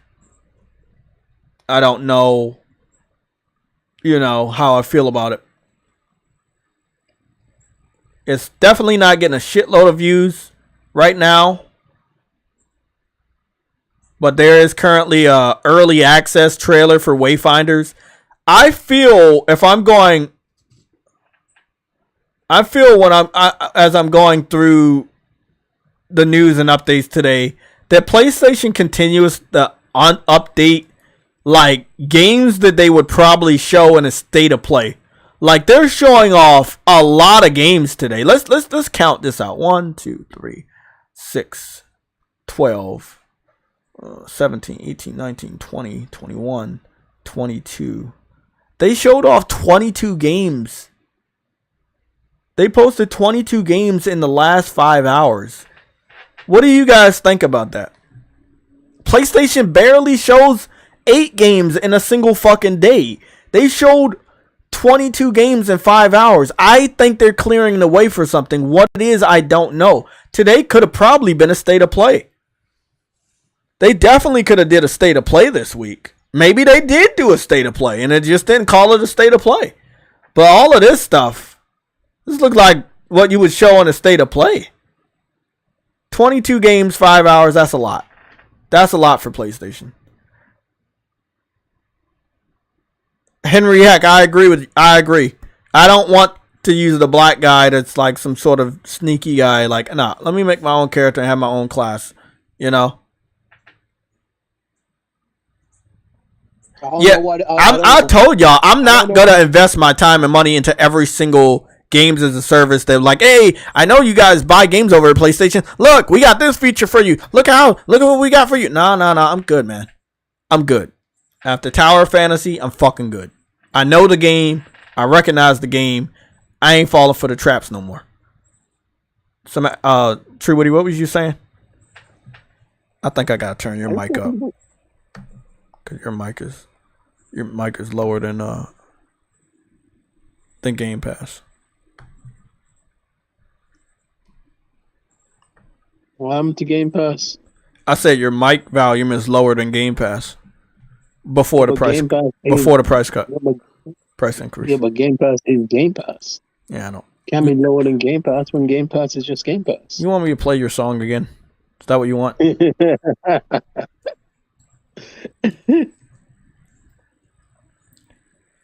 Does anybody not see what I see though? True, like Sony showed off 22 games on their YouTube channel in 5 hours. Isn't that a bit much? Like, we know that the opening night live is next Tuesday, but they seem to be clearing the way for something. We've talked about this last year and earlier this year when they talk about and show off all these little small games. They're clearing the way for something. Normally it's a state of play or a showcase. They're definitely clearing the way for something. Yeah, let's go take a look at Wayfinder. True Woody, you still interested in this game? Yeah. Is the game interested in you? Who knows? Okay, that's a negative.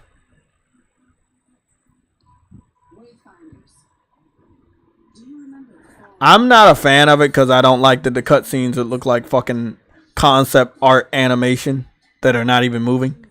It could have got a contracted an anime artist or a cartoon artist and actually had animated cutscenes. It looks like it's just another one of those hero shooters when it comes to like Overwatch and shit like that, and I just don't want that. I like Henry said, I want to make my own character, and if I choose to spend a shitload of money on creating my character and making them look cool, I'll do that. The game also looks a little stiff and very low budget. And again, these are things that I don't want, and I'm not going to accept it.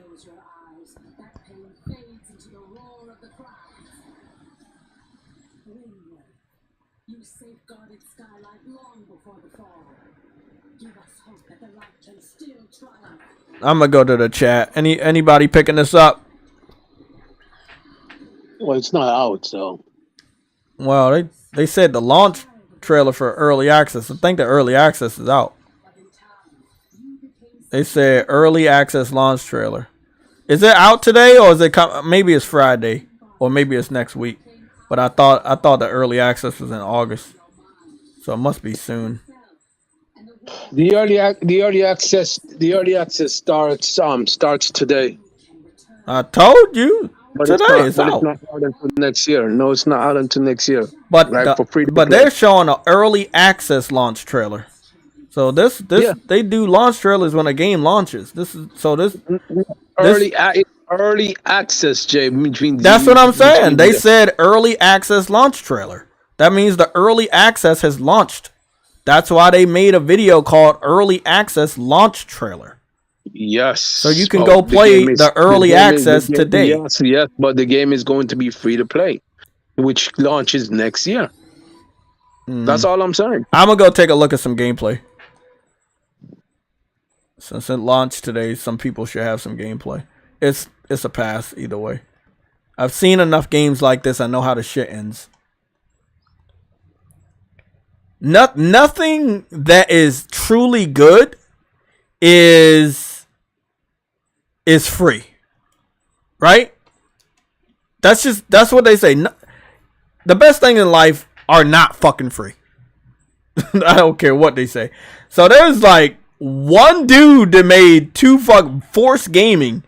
He made a video 5 months ago and he made a video 56 minutes ago. God damn, bro.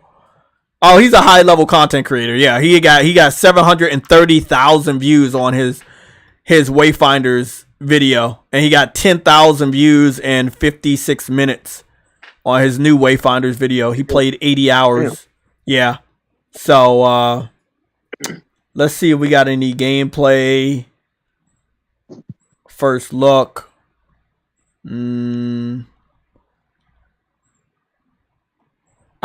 I'll just go over to Twitch real quick. Henry said a pass. Caution said no. Lorenzo Carlson said no. Anybody else have thoughts on Wayfinder? Are you picking it up, or are you getting the early access, or are you gonna play it? It's too many games as a service. It's like these games are very time consuming because they're very grindy, and you have to really seriously ask yourself, how much time in a day do I have to spend on this game all day? And then it takes up all your time, and then like, what do you do after that? Like, you can't play every game all day. You know? Shit, I played Final Fantasy 16 all day. I couldn't touch anything else. I played Final Fantasy 16 last night for until 4 in the morning, bro. Like that. Damn. That shit was. Did you beat it yet? I'm on the Streets of Madness quest. I think there's 2 more quests after that. But did you get to the part where you're on the? Did you get to the water part? The water part. Were you going across a bridge that's in the water? What quest are you on? What are you on? I don't remember. I know they told me to make sure you finish up everything, and then I'm going to the last. Oh, that means you're on the final. That means you're on the final. I passed you, didn't I? Yeah. And I wasn't even trying to. I'm still doing a lot of other shit though, but to finish up. Yeah, but I'm like two quests behind you. I'm doing the Streets of Madness, which is 1 quest, 2 quests behind you. I'm doing a Game Pass of Madness. It's 8 quests behind you. You're mad. You're a madman, so I am a madman. Yo, what do you think? What do you think of what's his name? What's that freaking last king's name? Fuck it. What do you think of the Odin fight? Oh, I like the Odin fight. I thought the Odin fight was cool. And I wasn't gonna mess with any of the Odin abilities, even though I maxed them out, and I ended up changing my third dominant to Odin because you can keep a little limit break charged even if you switch to a different dominant. And I think really? That's his little you push circle and you equip your sword to whatever Odin's sword was and you attack with that sword and you build up a limit break. And then he does that anime style samurai sword slash attack when you hold down the charge attack button. And it's really cool. I'm actually. So the game launched today, but is it not available now? Because I see people like at the loading screen right now, but they're not playing. Bruh. God damn. See, this is one of those things where I don't like about service games, bro. Told you so. Man, So a lot of people are stuck at the loading screen because they can't get in. Because you need the internet. It's not available in it. It's not available yet. It's a launch trailer and it's supposed to be available. Okay. So what it's looking like to me is that all the high level content creators that play games like this, they're on it. I don't see the regular gamers. I don't see the JAYTECHs. I don't see the True Witties that said, yeah, I've seen enough about this. I need to get it. That's all I'm going to say, man. That's all I'm gonna say. I don't know how you can be a content creator and just leave yourself only to this type of game. Well, that's because all I'm gonna say is with a lot of the views that I've been getting from the live streams, I've gotten 2 offers now, right? When you getting higher on YouTube and stuff, you're gonna get approached to cover certain games. I got approached to cover a game through my business email. Right? So I got my first hit on my business email, and then I got another hit on JAYTECH's email. So I'm supposed to be covering 2 different games. Now I told one dude yes, but I'm about to take that back because I then looked at the game and I found out the game is a cell phone game. But not all the time a content creator is covering that game because they like it. Sometimes they're covering the game because they're paid to cover the game. Yeah, but all I'm saying is that how could you do At the end of the day, it's a job. If you're always at home and the content creating is your thing, then that's your job. I can't do that as a job, bro. What I don't like is I agree. I don't like to be restricted. So the content creating thing I'm doing, but I'm doing it in a different way than they're doing. Like, hey, I get paid. You got to pay to do this, do this, do this, do this.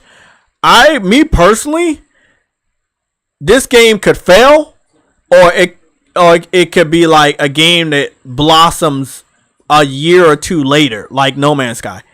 But I don't see anything that specifically sets this game apart right now. And I am seeing that it's a launch game. Most people obviously are playing it on PC, and I am not seeing that anybody is able to get online. So they're already having online problems. And the reason why, again, True Witty, you know why I do content the way I do it, so people can see what I see. And what we're seeing is that it's not working. That's not a good sign off the bat, though. Like, that's not a good convincer that someone should pick a Lorenzo, you saw a Game Pass ad? Ha! That's illegal. Goddamn, Jay. I never said that stuff, man. That's illegal. Gotta stay hydrated. Is a big fibber, as the British say. No, Lorenzo said he saw a Game Pass ad on my video, on my live stream. Oh. I've seen it before. Yeah. Well, I've seen that I do seem to talk about Game Pass quite a lot, so. Yeah, Microsoft is paying you. They may think that I'm an Xbox gamer sometimes. Let's talk about the spoilers why these guys try to get this games as a service to run, and this is why I don't fucking go in day one. Never go in day one, people. If it's a games as a service, I'm gonna be honest. If it's not by PlayStation, like that Helldiver shit, you know that shit's working day one. But if it's not by somebody that you know and trust, nah, bro. Couldn't be me. Couldn't be me paying that fucking money to get into early access. Let me go see how much they trying to charge for early access. Fuck out of here. Talking about an early access. Aren't we supposed to be covering Call of Duty later? Yeah. Let's talk about the Starfield leaks and spoilers. I'm not gonna talk about the spoilers because I have a lot of respect for people like True Witty and shit, but people know a lot about this game, and yeah. So, what can I ask you something, True Witty? What's up? Can I get into the early access with the beta, or no? No, I can't. No. For what? Early access for what beta? For Wayfinders. Yeah, I don't think I can. You can buy it. It's $20 for the base thing. I'm not spending $20 on something that's not even working yet. No, if it's not even working, what's the freaking point of you just wasting $20 at that point? Okay, so their most expensive early access bundle is $150. $150, and guess what? If it's not working, you'll they can kiss my gummy bears, cause there ain't no fucking way. This is why sometimes y'all gotta sit back and wait. You just gotta sit back and wait, and you'll learn. You'll learn a lot, bro. You know it's fucked up. They don't even make it simple to tell you which one is the most expensive version. They have all these Yeah, I know. But the best way to find out, True Witty, is to go to one of the versions. There's a exalted version. Go to the exalted version. Go all the way down, and then you will see a section that says choose your edition. This is the only way that you can actually see the different editions and how much they cost. But you're not going to see what they include. Oh, yeah, this got microtransactions all over. Yeah, you can kiss, bro. Okay, so it's early access, but everything's up. Except for the servers. Except for the servers. So they want to take your money, but the servers aren't running.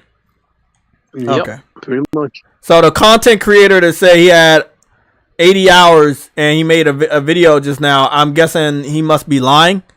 Because how the fuck are you playing but nobody else can get on? Well, there's been betas before. Yeah, but he made the video today. He posted a video today, which would mean that he played additional hours after the beta.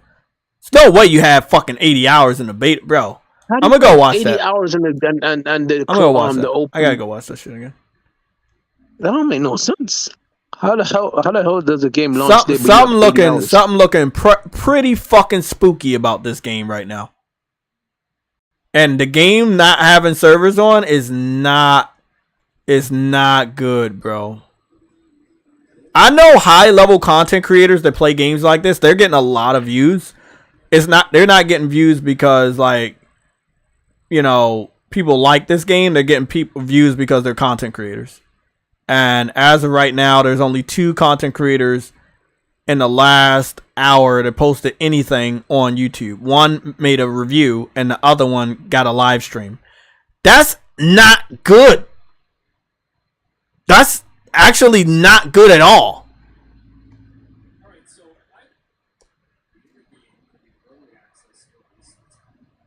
Nah, this shit look mid. Nah, nah.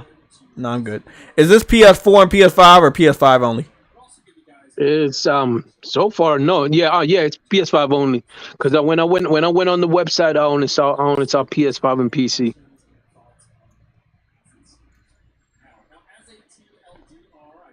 I didn't see no PS4. Because even if you click on the website where you can actually, apparently you could have bought it on from the website itself. I don't know, or maybe I don't know. But it said it was only PS4 and PS5. So PS5 and PS. Goddamn, PS5 and PC. Jeez.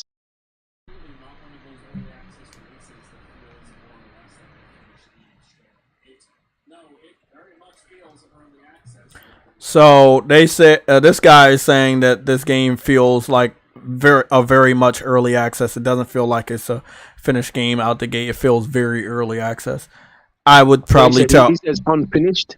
he says it doesn't feel like a finished game out the gate. He says it feels like a very early access game.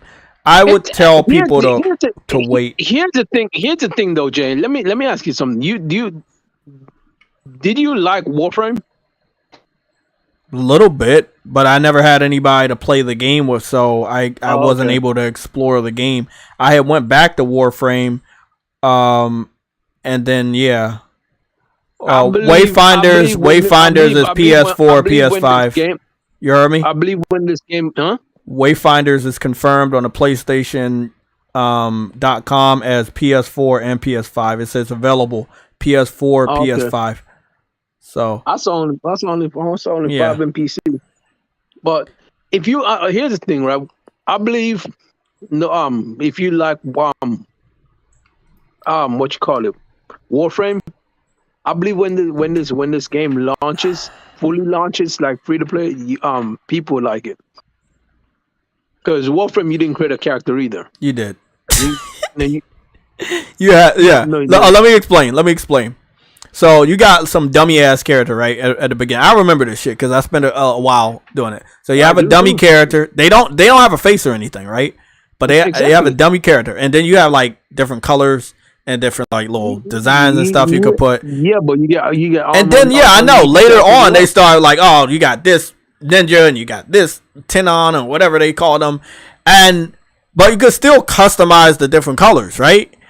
Yeah. This game is like you got a full character with a face that's completely on every level of the class to the design, completely different than the other one. Yeah, and it's not confirmed. It's not confirmed if you can color every single thing. I could start up Warframe right now and show you. I color everything to the damn gun, to the nozzle on the gun, to the part of the head, to the side of the leg. It's not the same. To the sword, it's not the same. I played Warframe. I think that if you're telling a Warframe veteran, Truewitty, if Truewitty is telling a Warframe veteran, I know. No. You're telling somebody else, not yourself. If you're telling somebody else that got money and hours in it beyond what you got in, that you're gonna like this game, they're gonna laugh at you. I'm gonna be blunt. I'm not gonna go back and forth. I'm gonna be blunt. It's the same developer, Jay. All I'm saying is the same developer. I'm saying it's the same developer. If you like. Question: do you think they're gonna go to this or that Souls game they making? That same developer making a Souls game. Wait, is it actually a Souls game? Yes. Yeah, it's called Soulframe. I'm a pass on that one. So no. But I'm asking you: do you think Let me go do it. How the Xbox load now? What? How the Xbox load now? I'm confused. So there's the game they're doing is called Soulframe, right? And it's by the same developer, like you said. I think that people are gonna migrate to this versus to that one. I'm telling you, because it's on the same art style and everything, and they're already trying to go into more human based looking characters in Warframe.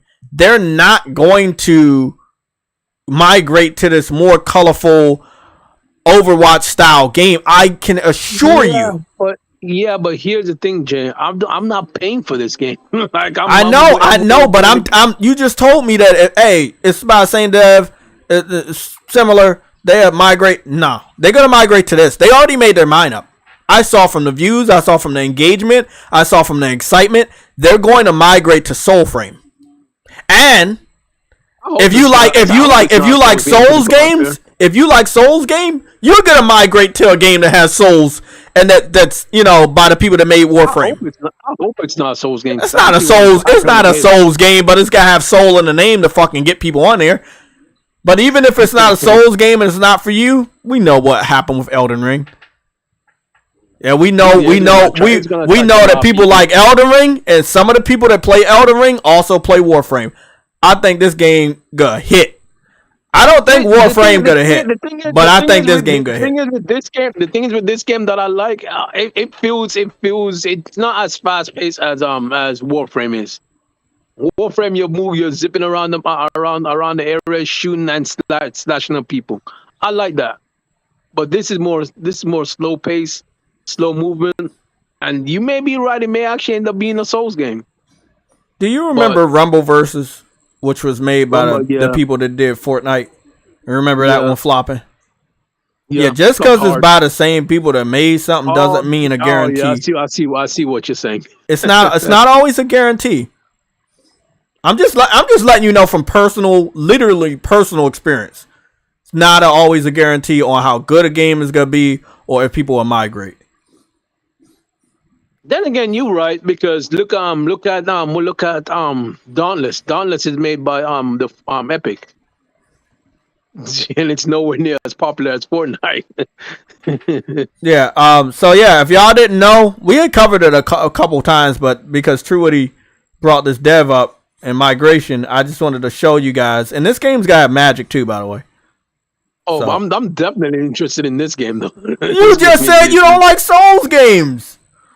I know I don't like Souls games, but it's gonna be free. It's gonna be free, but I'm gonna check it out. But if it's actually, I hope it also has some sort of like co-op and shit. But yeah, I'm definitely gonna play this. I've been a big fan of what the engine they've been working on at Warframe. I think it's always looked good. What engine they have, but it's really good. I don't know. They could simply just be using an Unreal Engine, but if they have their own proprietary engine and it runs and looks this good, I'm saying that's pretty good engine they got going for them. Okay, so this is the knowledge we have. Warframe uses the Digital Extreme's proprietary Evolution engine. However, Unreal Engine was created by one of the brains behind Warframe today, James Schwartz. So, yeah. That's not bad. So, the engine they're working on is by somebody that helped make Unreal Engine so good. And that's why this engine looks similar to Unreal. That's what I'm saying. That it looks so. I sink my time into this than anything else. Plus, I've played Souls games since they. Well, I'm gonna be honest. I played Souls games before Elden Ring made Souls popular. So I think I'll be all right. This is it might actually be open world. Well, it's looking like it. It's looking like it. And it's outside, and it's not like all grim and shit like most Souls game, where like the land is dead and shit. It's got color and graphics. That's something that Souls games don't have because it's definitely gonna be more strategic. As you can see. I'm a fuck with it. Look, I'm a big fan of Warframe, but I'm not big enough fan to like go and buy Wayfinders or support Wayfinders in any way. I do not think that's going to be a good game until much later if they decide to invest in that game 2 years down the line. But if the game flops, I'm going to be honest, if the game fucking flops, then, they're not going to support that shit 2 years down the line. The game's probably going to have a 1 year time expectancy to turn everything around for whatever is going wrong. And then that's just how it's going to be. I'm ready, man. I'm ready. At the end of the day, this game it still looks amazing. Yeah, it's again, we just talking about Osmond Gold. Big fan of the game, So of the Soul Frame, we know people love games like Warframe, and the Warframe people have dabbled in Souls games, and we know how popular Souls games have been over the last couple of years. So putting Souls in front of a game that also used to have Frame in it is just genius. It's just genius. Somebody said TrueWitty's a loaf. I'm average the swag lord. You said loafing and lunching and DMV slang. Y'all crazy, bro. You're a loaf for not knowing that, TrueWitty. God damn it. Soul Frame is on my radar. That's on my radar. I'm very excited about that. Let's go take a look at the gameplay reveal. We got the gameplay reveal for Call of Duty Modern Warfare 3 13 hours ago. We're going to watch the Xbox version. Now, the PlayStation version is 3 seconds longer than the Xbox version. We're looking at the Xbox version coming in at 2 minutes and 10 seconds. And the PlayStation version is 2 minutes and 13 seconds. So I'm guessing they have an after credit screen about some pre-order information. Maybe something else. Okay, let's go take a look. I'm not going to have any of the music playing because, you know, Call of Duty's on that copyright shit. Call of Duty Rated R.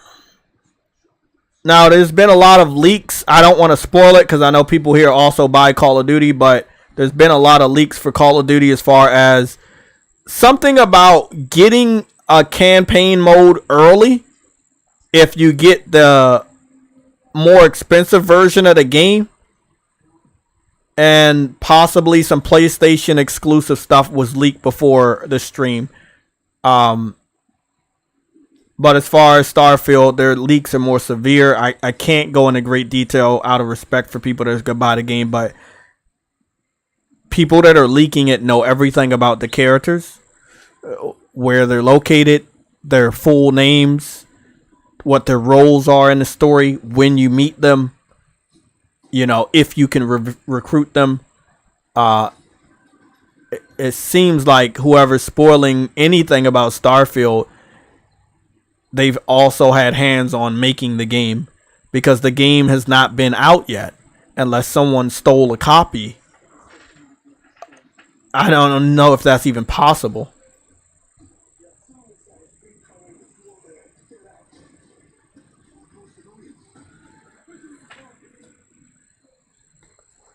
Call of Duty is Call of Duty. It's a very cinematic gameplay trailer.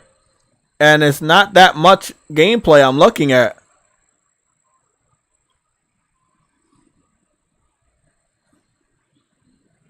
Whoa, they on an airplane this time? Oh, first time. Wait up. First time they was in the fucking they was at the airport terminal. Now they on an airplane. Oh, that ain't good. Yeah, they gonna have to bring that shit out way after 9/11. Uh-oh. Okay. I didn't see a lot of raw gameplay. I'm still waiting for the raw gameplay. All of this stuff you seeing right here, all of this was leaked. This shit was leaked all hours ago.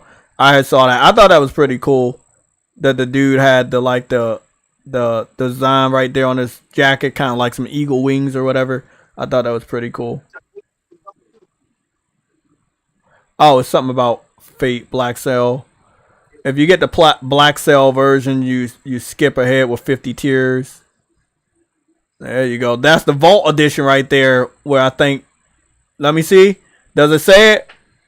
You get the Soap Operation Pack, Early Access, Open Beta, plus Campaign. Yup, there it is. That was the leak. I told y'all before we even watched it. That is the leak.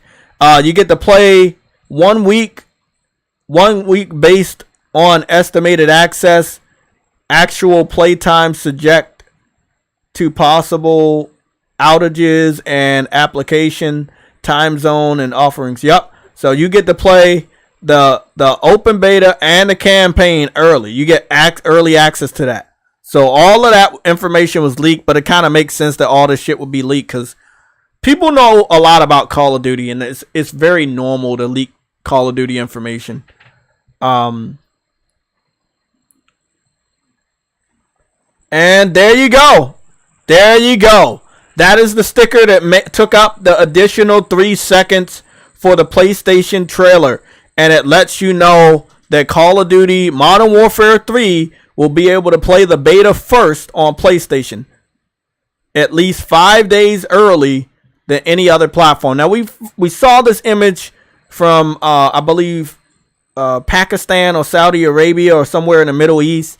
And it wasn't like English, and I always want to wait until stuff is in English so that we can get a good look at it. So that's why I wanted to just wait until we could get this good look. So yeah, we still got the exclusive shit for this year. I will be playing you know, let me see. You play at least 5 days earlier than any other platform. Pre-order and get early beta access. So I won't be pre-ordering the game to get beta access, but if they do an open beta, I'll be there. But I will not be buying Call of Duty this year. I won't be buying Call of Duty any year. I haven't before day one with the new Call of Duties, and I'm not gonna do it now. So going forward, what's y'all thoughts? Is anybody in the chat picking up Call of Duty? Damn, BMO Careful said Rent-A-Center is now advertising the Xbox Series X. Rent-A-Center Xbox Series X. I found this on the web. Oh shit. I don't think you're lying about that.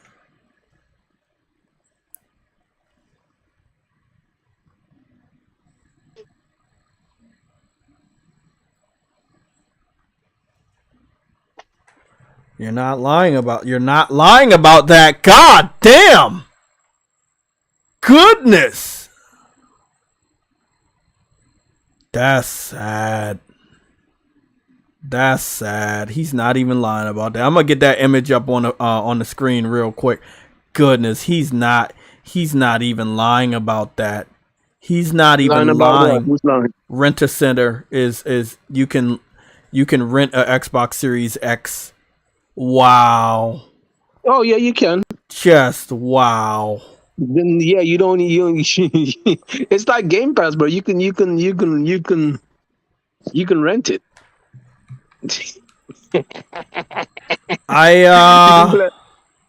You can pay a monthly fee to have it in your home.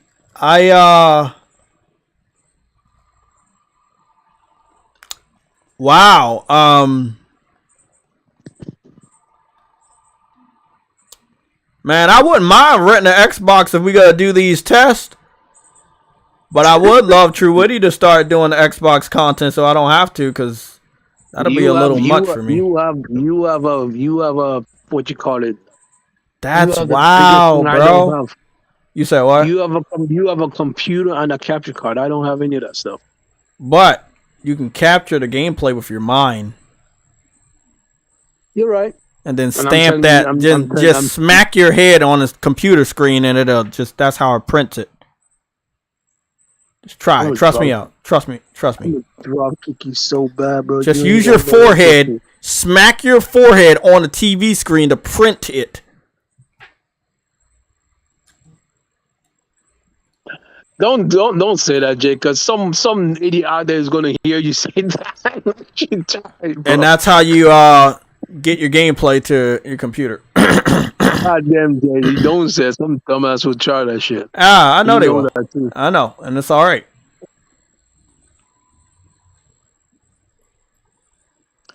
Xbox, you can stream straight to Discord.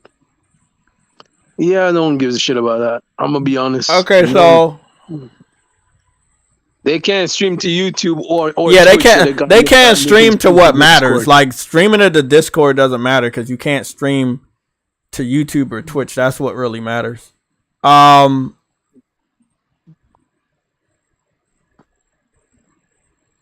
Who said that you can rent this shit with Rent-A-Center? Who said that? I gotta give them props.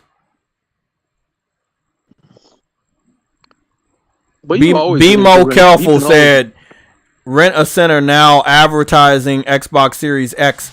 So true what he said has always been the case, but BMO Careful said they're advertising it. You could have always rented like from Best Buy. Yeah. You had that rent the own thing from Best Buy. I remember that. Yeah. Yeah. But not Rent-A-Center. The Rent-A-Center thing is new. Oh yeah, I guess I did somewhere else new. Okay. Goodness. That's sad though. Like this is the big boy one though. They can't get nobody to own it outright. So they got How much is it? How much is it to rent? $27 per week? That's still too much.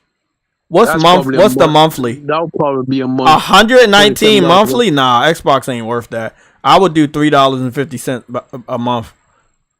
What? Jay, you're crazy. it's not. I mean, I have a PS5, right? And there's not many games I would play over there, and not many games that I would buy over there.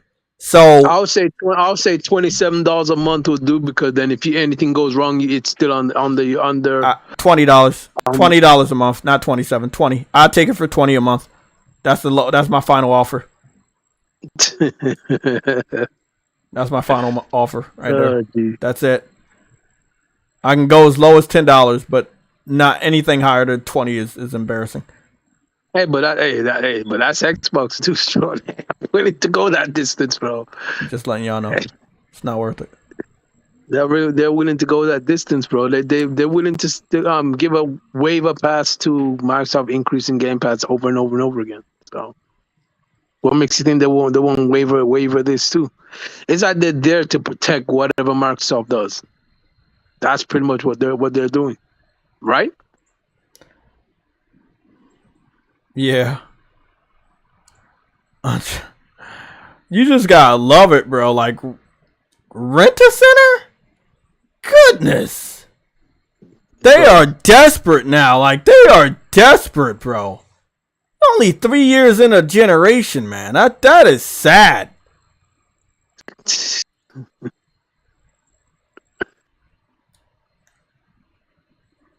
That's borderline desperation, though. So what are we thinking about this new Call of Duty trailer? Because honestly, if they have a free beta, I'd try it out, but I'm not gonna buy that shit. Call of Duty is Call of Duty. Every year, it's Call of Duty.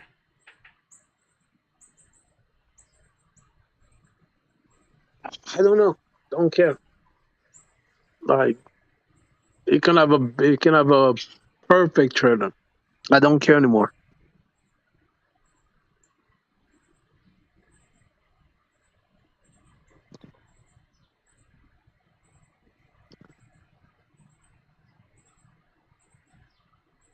You know what's funny? There's only one way they can bring a game back, first person shooter back in the limelight that I could give a crap about from third party. That is not Call of Duty, and I don't want, because I don't give a shit about Call of Duty at this point. It's Bad Company. Oh yeah, Bad Company. Oh yeah, I would love that. Bro, if they brought Bad Company back, I think a lot of people will shift, because Bad Company had so much going for it. God damn. Even if you wanted to bring something back like Call of Duty, you always had Medal of Honor. Yeah, I know.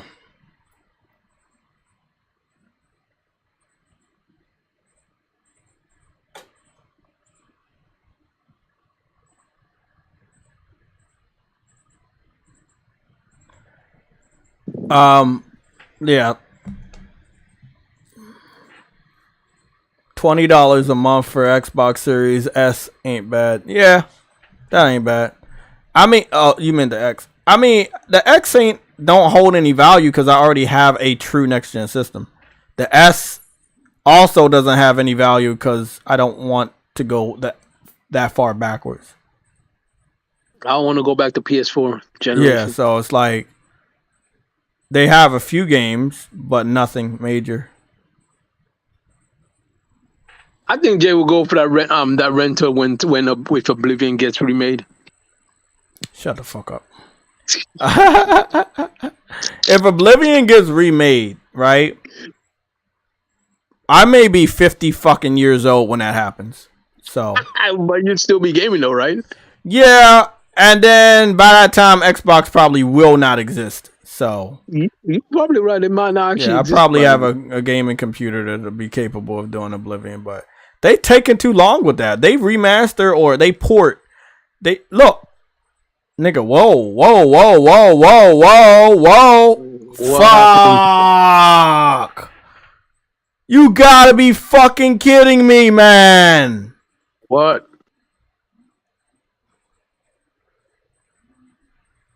Let me read this off. They say, I thought Xbox was flying off the shelves because Starfield. Guess not, J-Rock, MLD Ghost. I need answers. I thought Xbox was the hottest thing right now, along with Starfield. Guess not. Like I said, every city is different. So basically, this guy went to a pawn shop and he's seeing a shitload of fucking Xbox Series S's and X's, and only 3 PS5s are in that pawn shop. Damn. So he got 5 Xbox Series X's. 1, 2, 3, 4, 5. The fifth one's in a box. 1, 2, 3, 4, 5, 6, 7, 8 Xbox Series S's. How do I show this to y'all? How do I show this shit to y'all? I gotta show this shit to y'all, man. Can I send videos to the chat from my phone? That's wild, bro. That's 7 S's, 5 X's, and only 3 PS4s in a pawn shop. Bro. Like, if anybody say PlayStation not more popular, bro, no one wants an Xbox. Nobody wants an Xbox.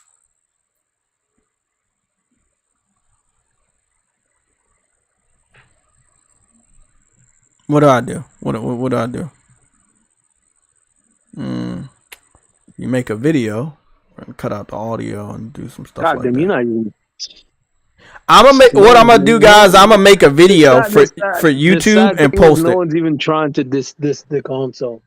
Yeah, I'm not trying. I'm not dissing the console. It's just not. It's obviously not valuable. Shit just pops up out of nowhere. It's saying that it's not doing well. I'm like, God damn, bro. Like, what the hell, man?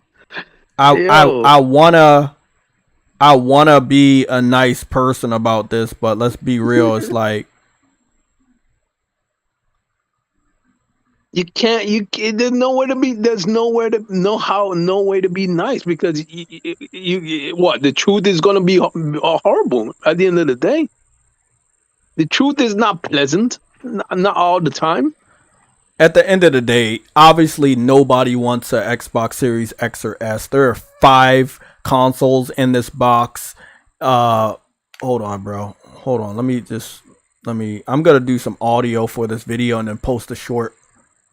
Let me see. I just gotta go count that again. I just want to be sure. So that's 1, 2, 3, 4. And they're on plastic, and then 1 is in a box. 1, 2, 3, 4, 5, 6, 7, 8. That's 8. So there's 5 X's, 8 S's, and only 3 PS5s.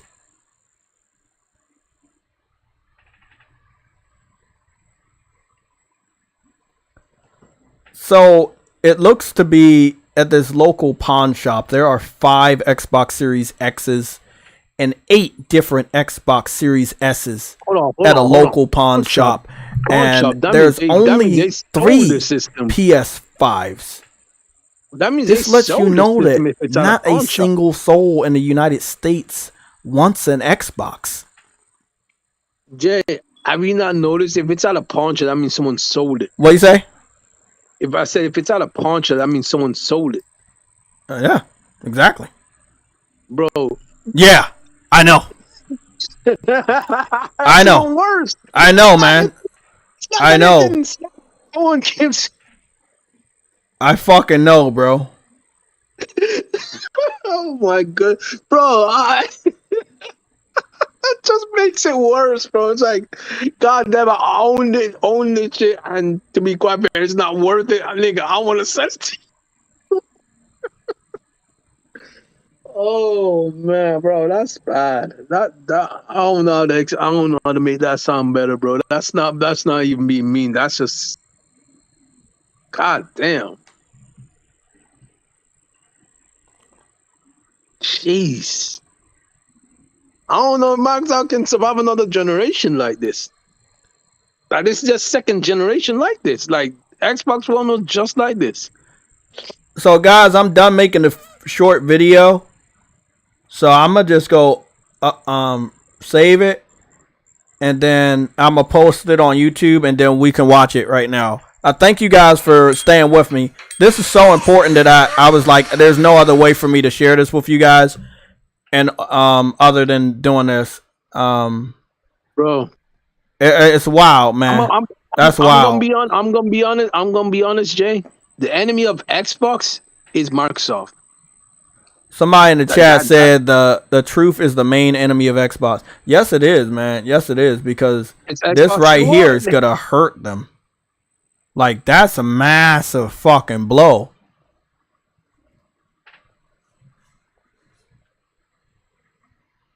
But that's what's messed up though, Jay. It's right on the eve of Starfield. They sold it on the eve of Starfield. Okay, example. Do people like Starfield? Maybe. What do they like? Guns. Why? First person. That's it. All of that additional stuff that people like True Woody loves, the RPG elements of it, they could care less. Xbox fans have already been confirmed to not use their brains, and I'm not joking. There's been a test. Remember that test where they said PlayStation gamers are smarter than Xbox fans? We have a higher HQ. PC fans have a higher HQ than us, but we're not HQ, Jay. It is. It's a HQ. It's a HQ. It's a high questioning. It's high questioning, because no one questions why you should buy an Xbox. They just buy it. They're stupid over there. Goobity goop. Let me go post this video, bro. I know what you're talking about, the IQ. But yeah, I mean, we have a high questioning. Like, I question shit all the time. Oh, what's going on with this? What's this gameplay look like? What's this about? What's this? Like, you learn. You have to ask questions to learn. Video is about to be posted. I need a title. Somebody in the chat, somebody help me with a title. What should I name it? This nigga Henry Heck said something even worse, bro. God damn. Crazy that the cheap consoles supposedly for less fortunate are getting sold. Yes. I mean, yeah. That's even worse. That's just as bad, bro. That's just as bad. God damn. Was that nigga? We don't want this shit no more, bro. We may be poor, but we ain't that poor. 3 p.m. I'm posting that on my YouTube channel now. We're about to go. No, that was my video. I'm about to go watch it on YouTube so y'all can see. That's the only way I can. It's so important. I've never done this before. I've never saw something so damning that I have to repost it just so you guys can see it. But that's what we're doing right now, because it is that fucking crazy. So it looks to be okay. So I don't know what the title is gonna be. Xbox is done. Is Xbox dead?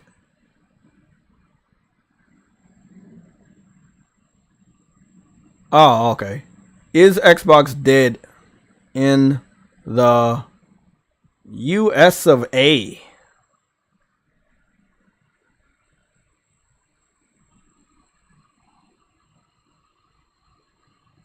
This is very, very.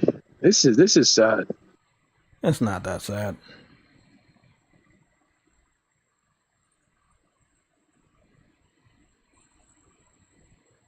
Oh, Kinda Funny says we have Starfield and Alan Wake 2. Could care less about Alan Wake. No hard feelings about that. It's just Starfield matters. So it looks like people got the Starfield shit.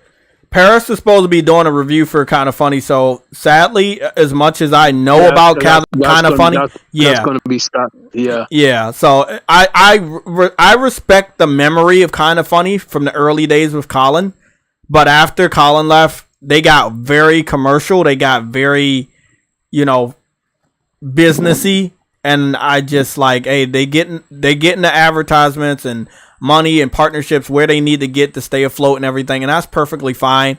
But that, when people are offering your money, they're also offering to change who you are. And I'm not gonna say that may never happen to me, but I'm gonna try to stay as grounded as possible when those opportunities come around. You guys will be the first people to know, like, hey, I got 2 people that, different companies that hit me up already. Hey, can you advertise this game? Can you show off this game? It's like, hey, I can do that. But your game better be good, because you know what I'm saying. Like, hold on, I'm confused.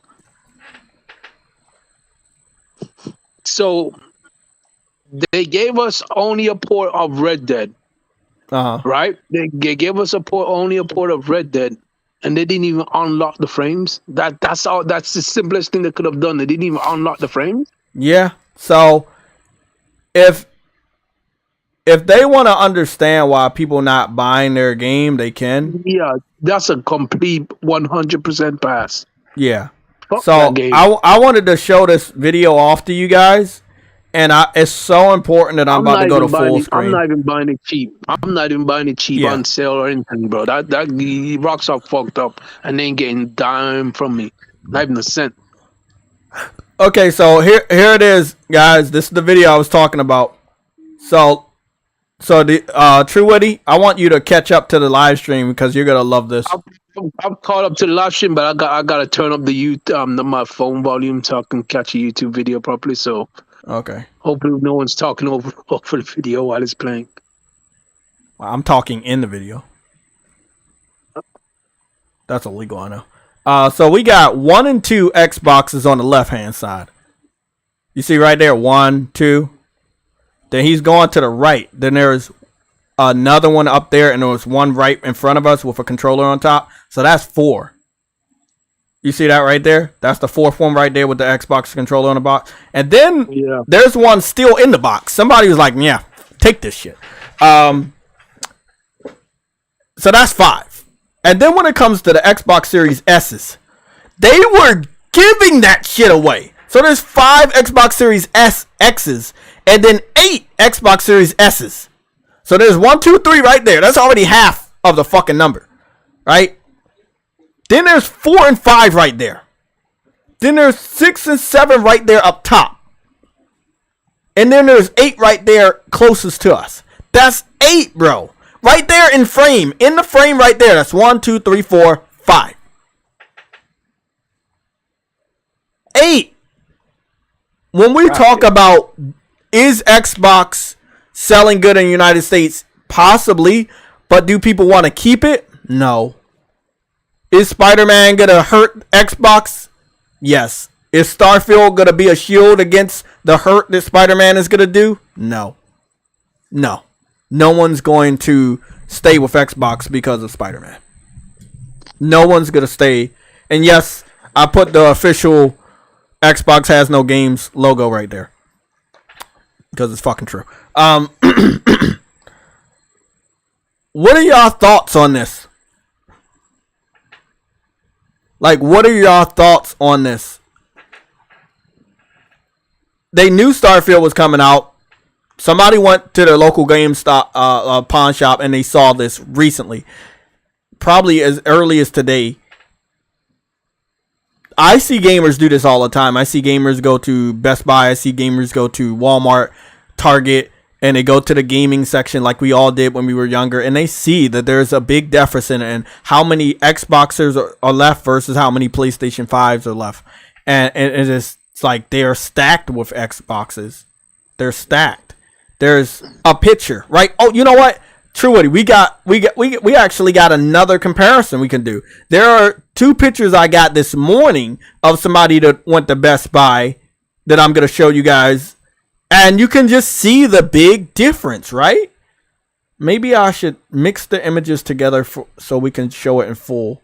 And then I'll show that shit to y'all. So let's go continue the picture, right? Continue the video. So y'all already counted 8. You know, y'all counted 8, right? Yep. So we're going over. You see there's 3 right there. You see 3 Xbox Series X's. 1, 2, 3. Y'all know how to count. 1, 2, 3. Okay, and then we go over. Right? 1 PlayStation 5. 2 PlayStation 5. 3 PlayStation 5s. That's the end of the cabinet.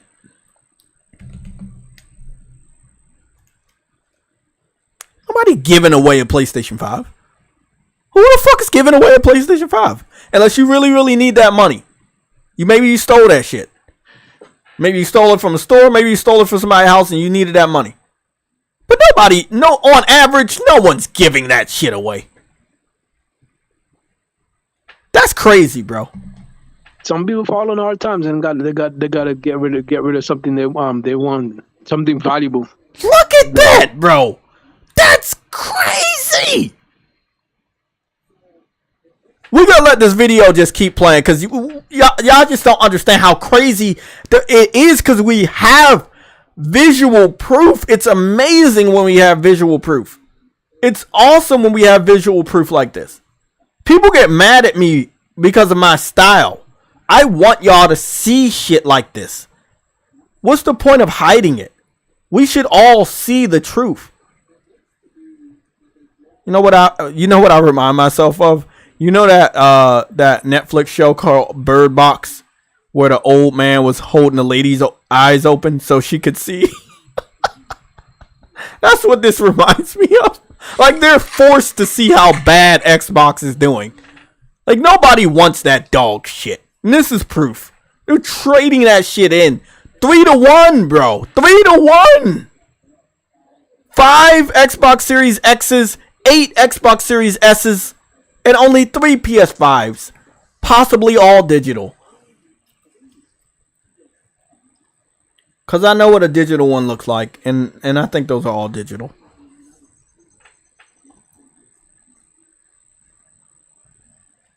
That's wild, bro. That's probably why they traded it if it's digital. That's probably why they traded it in. That's what I was saying. That's probably why they traded that shit in, man. They wanted the physical.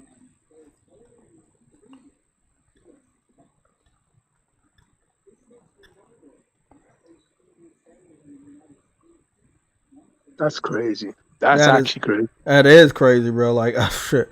We talk about red alerts crazy. On this stream, bro. That's a big red alert. Like, we're not creating the news. We're finding it and we're showing it to you. Like, this is real. You want to know what the face of the console war looks like? It's to the point that people are giving up their Xboxes. This is not no scam shit. Like, because we don't do that. I have a picture I just made. I'm going to send it to the PlayStation Legion, and we're going to go take a look at that picture. And you're going to see the same fucking thing from a Walmart. And the facts is, no one wants it. So, I'm gonna go pull up the image, right? And we're going to look at it, and it's going to look sharper than True Woody's hairline. And it's just going to prove the point. Do y'all see what I'm talking about? Y'all see how many Xbox Series X's are in stock? In the Xbox section, you see how many PS5s are in stock?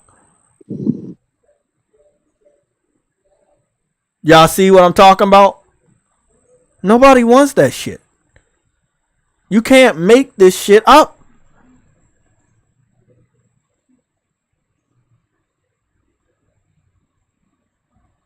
Yeah, D-Boy, yeah, those are the two reasons why people pawn. Either they needed the money or that shit was stolen. We know people steal PS5s more than they steal Xboxes, but Xbox is like, maybe you just don't need that shit. Like, there's a valid third reason on Xbox. You just don't need it. You know, it's not hard times. It's not that it's stolen. It's worthless. You know? Like, that's some wild ass shit right there. Like, y'all saw the video of a pawn shop. This is a local store. A high quality Best Buy. You know, they lock up the fucking section and shit. They got the fucking alarm. If you try to break into that shit, it's gonna make an alarm. Like, all of that shit. Look at how full it is with the Xbox Series X. That shit's full. There's one or maybe two. Maybe one or two PS5s right there. I don't know if there's one behind it, but it kind of looks like one. But it could be two. So let's be nice to them. Let's say there's two PS5s in there. Look at all them Xboxes. 6 up front. We don't know how many are in the back. And there's one up top on the far right. There's one up there by the controllers. Diablo ain't selling the Xboxes. They got a Diablo bundle. That shit's not selling it. It's not selling it.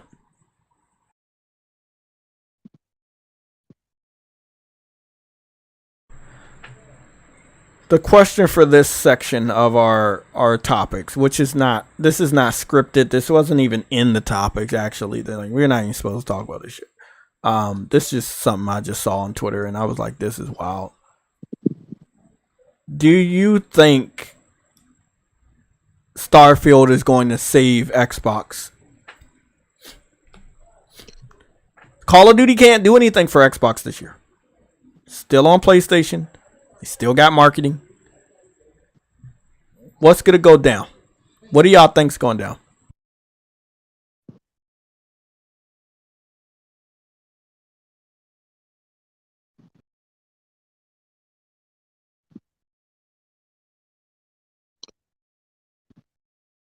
True, what do you have an Xbox? What's going down? I don't even pay that shit. Would you sell your Xbox to me for $350? Gotta go a little higher than that. $3.75. Can't go higher than $4. Okay, that's fine. Whatever. I'm just saying, man. It's like, it obviously does not have the same value as a PlayStation. Like, that's wild, bro. Like, you've seen it right here. That is wild. One PS5 in stock, and it probably was sold shortly after this picture was taken. Because it's at, remember, the PS5 right now everywhere is $450. Xbox, they took off their price cut. They had a price cut all the way to $488. It is not, it no longer exists. They couldn't even keep it there long enough. So now it's $500 versus $450. Sony's smart. Sony made Xbox look worse before Starfield came out.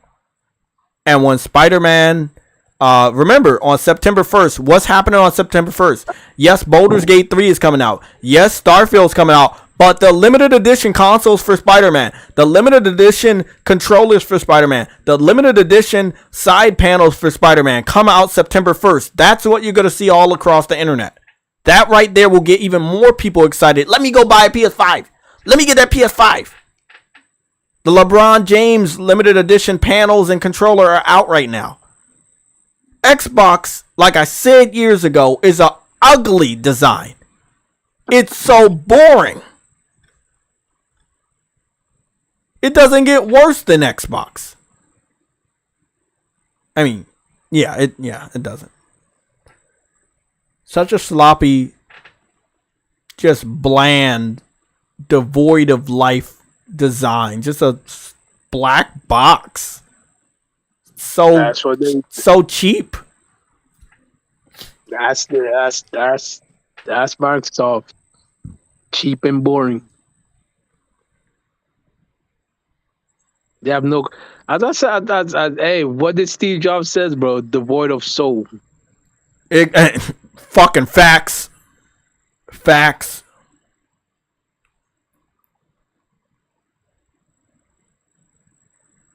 Yeah, I agree, Nick. I feel like when Spider-Man drops, those reviews come out, all the content comes out, screenshots, video clips, live streams. People are gonna flip flop and people are gonna switch. Guaranteed. No pun intended for the Nintendo Switch, but people are gonna definitely come home or come over to PlayStation for Spider-Man. Man, I'm so happy that I just have no feelings for Call of Duty. Like, I absolutely just don't even get excited about that. I mean, it's a pretty looking game, and it's probably always gonna look pretty. But yeah, it's nothing to freak out about every single year.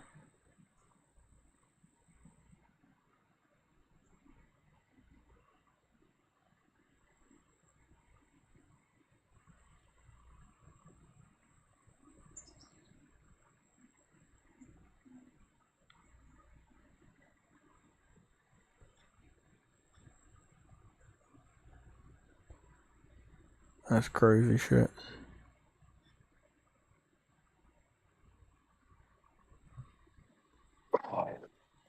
You might be right, but it won't damage. It won't just damage Xbox. It will damage Bethesda as a whole, because they'll be like, you bought this company, and you sold to this company, and now you are worse off than you were before you were sold.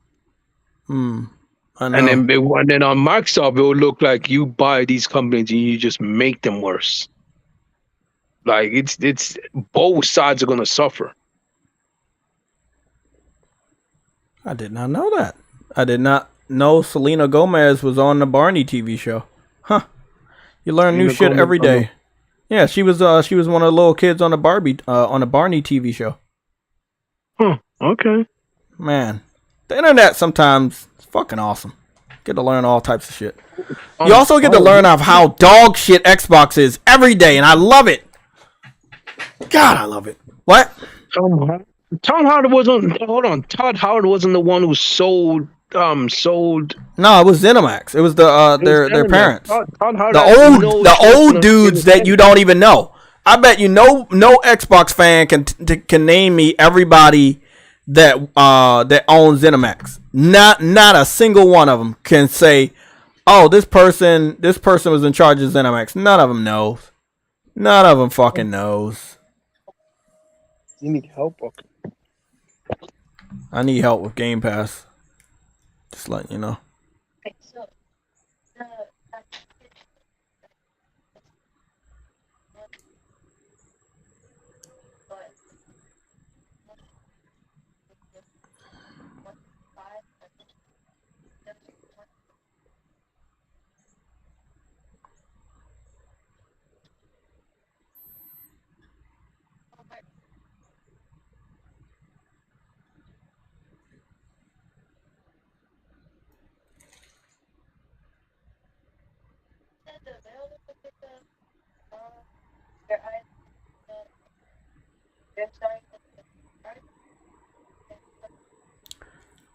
All I'm gonna say is I can't wait to see I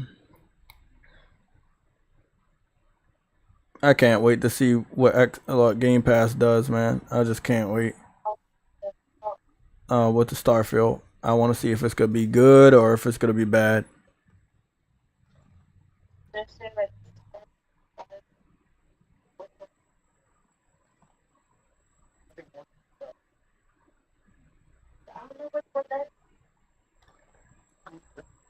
I don't know the answer.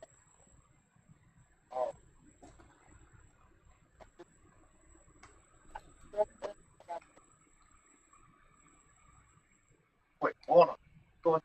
Wow. Hey, so there was an Xbox girl that was being used by a Xbox gamer guy to kind of like clout chase for the console war. And he didn't give credit to the model, and the model exposed him, and then he deleted his post. So I just wanted to show you guys this, if you can see. So this was a Xbox girl holding a Starfield controller. She's obviously a content creator with the headset as well. And this Xbox dude by the name of Snap Blast Play. He's a well-known toxic Xbox dude. He posted this picture, and then he ended up posting another picture of another model that was redhead. And he was like, Xbox fans are crazy, because obviously the guys are crazy. The females are not really Xbox fans. They're more on the content creating side, obviously, influencers. When you're going to hold a controller like that and you take a picture like that, you kind of like, you're more on the content creating influencer side, right? Gamers do gaming stuff. They kind of like me. They're like, hey, you know. So this is what she said, and this is what made him delete the shit. It says, hey, if you're going to steal my picture to try to prove your console warrior bullshit, at least tag me in it. Also, maybe don't use one of my pictures that clearly shows I love both systems. Xbox fans, they love those dirty W's, man. They like to make up shit that doesn't exist, and when they get called out or when they see facts like what you're seeing over here, can't handle it. So he ended up deleting the shit. He didn't tag her anymore, and that's just, again, that's just how weird Xbox fans are on Twitter. They do a lot of weird stuff.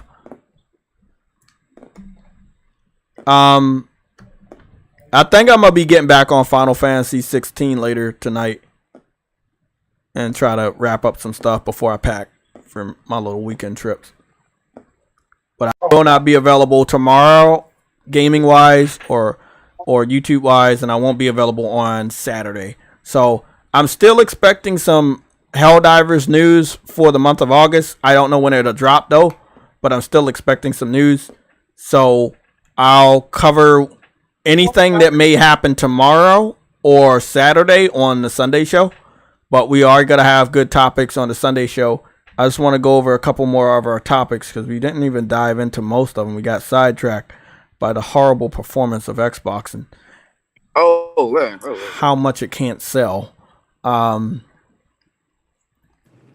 Games for Eternity with his 85 dreadlocks. What's going on? Actually, I have 52. Thank you, sir. Okay, I don't like that. The narrative-driven action-adventure game The Walking Dead Destinies has been announced. I don't know how I feel about Walking Dead.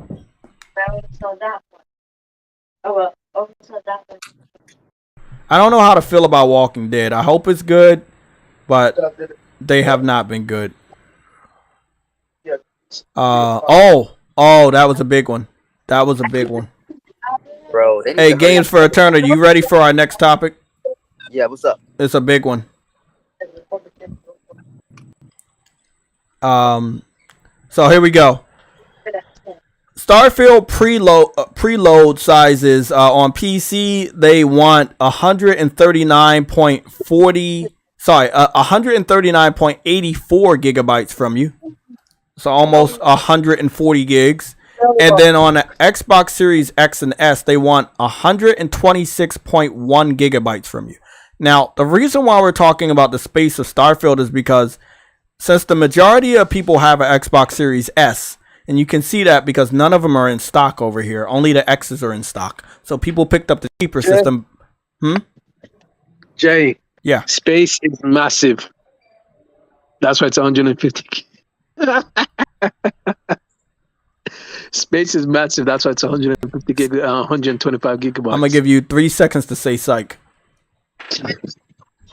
1. I'm just fucking with you. Oh, I'm about to fucking say. Because I'm pretty sure No Man's Sky is massive as far as the space and the planets. I know you are. I'm curious though now. Now I'm curious. Like, how much is No Man's Sky? It's less. I think it's 30 gigabytes, 25 gigabytes. I was only messing around, Jay, because they're in space. You know what I wish though? I wish I could post 60 frames per second native videos to Twitter from my PlayStation, but they don't let me. Like, and I can't even, like, even though I got like Twitter Blue, they won't let me post longer than 2 minutes and 19 seconds from my PlayStation account. I hate that shit, bro. Well, you finally got Twitter Blue? Yeah, I got Twitter Blue. I only got it because I wanted to post longer like gameplay videos, like my PlayStation All Stars videos I posted yesterday and the day before. I was like, I want people to see how good this shit was. I have a fucking reason. Like, I'm not doing that shit for clout or anything. I don't want to host a session. Add.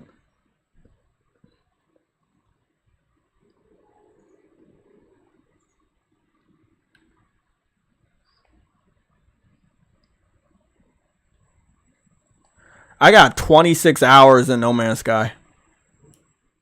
I got over a day in No Man's Sky. I would love for somebody to cap and say, "Oh, you don't play your game." Fuck out of here, bitch. I was a first adopter. Of No Man's Sky. So people are online. Obviously, people are always online on No Man's Sky. Let me go see what's going on. Here's my ship, 60 frames per second. Looking good. I got my fucking cape. They call me Super JAYTECH, you know, because my cape is red and black and stuff. I do a lot of super stuff. My powers are pissing people off daily for absolutely no fucking reason. Why do you just call yourself the annoying orange? Because I'm red and black. We got aliens over here, True Witty. We got different species, androids, frog type people. These weird people with weird ear horn things. You know what? You know what though? I'll be Jetpacks very excited to wait see up. that. You know what? You know what though, Jay? Knowing how good this looks, I actually want to see them actually create a number 2. I know, man. A lot of people don't understand the visual update this game got was fucking crazy, bro. It was like really, really good. It's crazy because it look what you did to your character to your character and your look, and I told you like they got a good character creation now. You must have spent hours on this game. Like I said, 26 hours. And then look at this. Look at this. Look at this. Right up.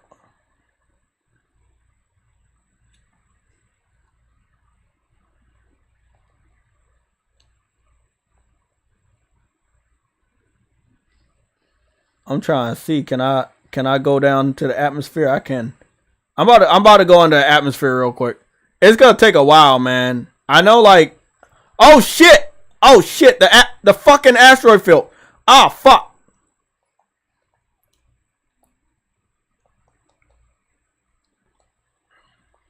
Forgot about the asteroid field. Fuck. Well, guys, it looks like I'm gonna turn the fuck around, cause there's no fucking way in hell I'm gonna be able to like do that. I thought I was gonna be successful, but I'm now scared because you're in an asteroid field. God. Yeah, I'm in a fucking asteroid field. Yo, that's impressive, bro. I'm not gonna lie. That's you know what? I'm gonna still go down there because I saw a Game Pass card on the surface. So let me just make it down there real quick. Goddamn, Jay. The man risking it for a Game Pass card, bro. Goddamn. I knew this nigga was a bot. Oh shit. But you know when you shoot these this nigga's a bot. When you shoot this stuff, you get different materials, and when you do shoot it, you do get the like you see it explode and shit. You see particle effects and stuff. They said it's an unknown planet, undiscovered. Fuck. Ah, fuck. Ah, shit. Okay, at least I made it out the fucking asteroid field.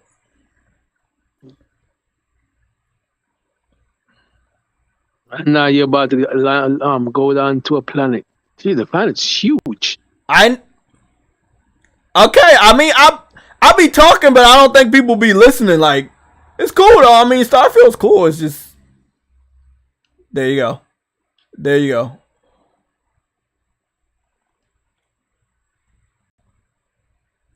There you go. Like, just like that. Just like that. Get out of here. Get out of here, man.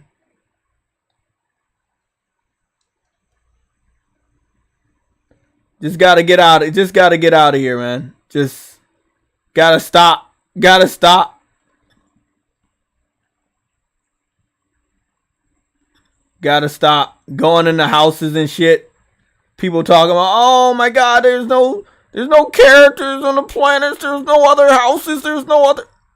Come on, stop it, man. Oh, where's the Game Pass planet? Oh, it's green. Actually, it's red and black. Goobity goop, because this is my house. Oh, Jay bought a Game Pass out. Oh, well, I mean, you can build your own city. You can actually build your own house if you want. You can create. Wait, and once you find that plan and build your own house, you can build your house. Yeah, you can build your own house. It can be a small house, a big house. It could be a city if you want. I mean, you pretty much do whatever you want. Well, that's dope. Well, again, man, a lot of people don't know about the goodness of this game, man. You got guns and shit.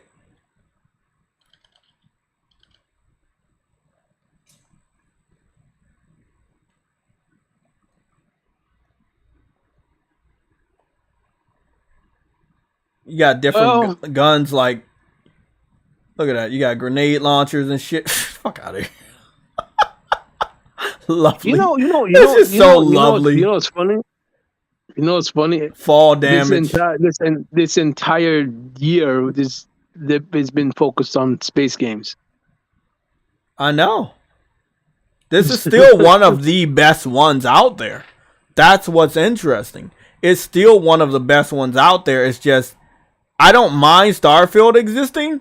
It's just be honest, you know, as far as like, hey, there's, you know, we got our, oh yeah, I gotta remember not to go to, you can't go to certain areas without the right type of suit. You might have a toxic planet. You may have a planet that's too cold. You may have a planet that's too hot. You know, luckily for me, this planet, I don't think is that toxic. But you have your life support system on the side. So you built a home on a toxic planet? Nah, that's not my house. I'm just happy that it's red and black. Nah, that's somebody else's house. I haven't even discovered this planet yet. I don't even know, you know, what's going on with this.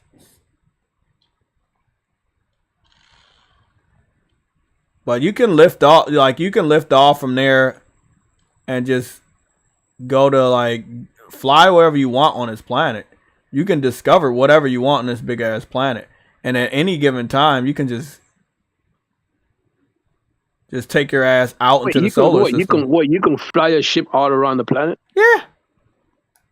The fuck? Then why it's stopping, bro? Yeah, why what? Huh? Nothing. Yeah, I've told y'all this though. I've said it to people and no one wanted to listen. I was like, Starfield's not doing anything special. Look at that. I'm in outer space now, looking down on the planet. Bro, I'm in space about to go to another planet.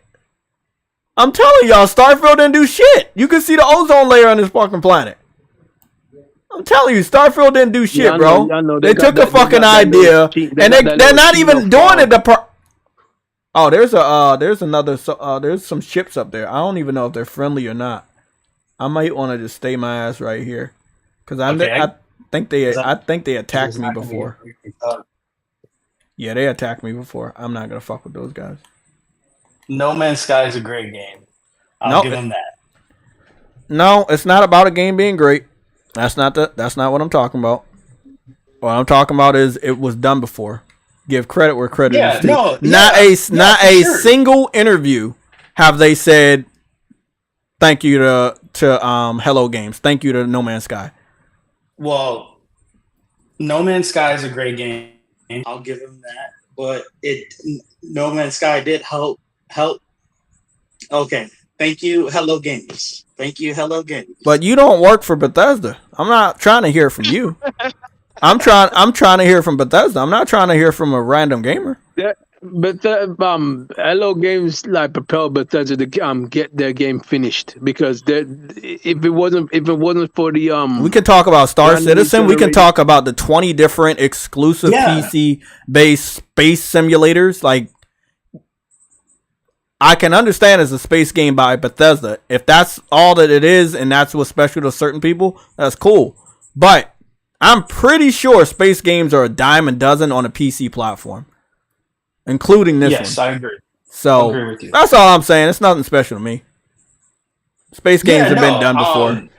And I feel like this one did it the best. They did it the best. It ended up being a very, very interesting take on it. Like, again, going to different solar systems, going to different planets, being able to make your own house, having vehicles on the different planets that you can summon down, robots that you can summon that you can get inside. Like, you can buy other people's ship. If you go to a rest stop and they have a ship that you like, you can buy it, or you can trade your ship for their ship if you need more cargo space or better weapons. Like, these are all things we just heard about from Starfield yesterday. But it was done here first.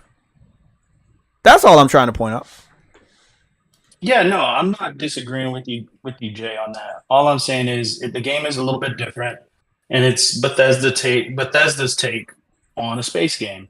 Star Citizen, man, if they ever finish that game, I think that could be great, because I think that's, it's multiplayer and it's massive. I'm hoping to at least get a chance to check that out once I ever finish my PC, but I do think No Man's Sky helped push along Starfield, help at least expose some interest on deep space games on the console.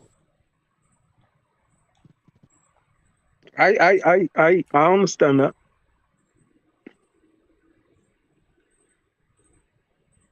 I don't think they're ever gonna admit it though. Oh yeah, look at that, Truity. Look at that. I can summon my freighter right here. The only difference is No Man's Sky is not an RPG. That's really the only You heard me? difference. You see what I just did? I just summoned my freighter into my solar system. And they could fix. I feel like No Man's Sky could, if they do another one, they can definitely add some RPG element to it. They could. They could, and they So could. I just summoned my freighter into my cargo freighter that I purchased for a lot of fucking money. I forgot how I kept making money, but I kept making money because I think somebody was like helping me out with this shit, and I made a lot of money and I brought my own freighter. Isn't this something that they're doing on Starfield? No. You can't buy your own freighter? No. Yeah, you could make money in Starfield. You can make money in Starfield, but you gotta do like, I think, run jobs and certain jobs and some shit like that. No, you can mine. When you set up a base, you can mine for materials. And you sell the stuff minerals you acquire from certain planets. Right. I think you could fabricate materials. You can use the materials and make weapons.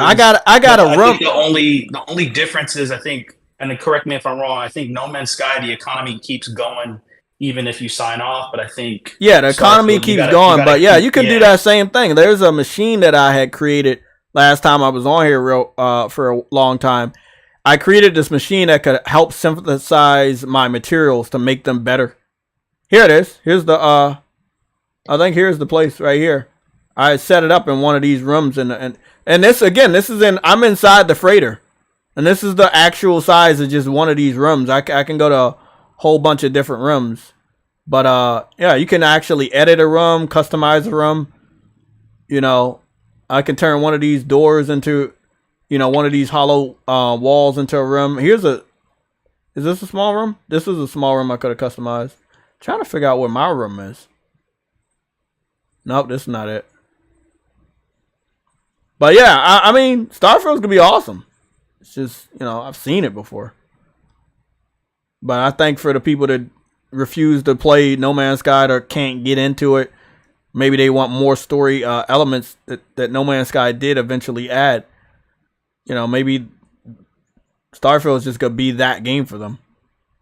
But we should never ignore what has been done before. I hate when people do that shit. It's like, hey man, I'm gonna give all the credit to fucking, Burger King for for making burgers good, or I'm gonna give all the credit to fucking Wendy's for making their chicken strips good, but we're not gonna talk about McDonald's or somebody else. Okay, is that my ship?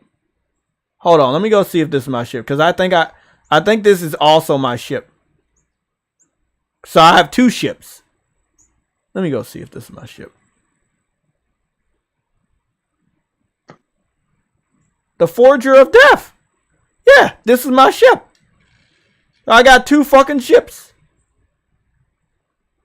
Look at that. I got two fucking... This is a nice one, too. So I got the Forger of Death right here.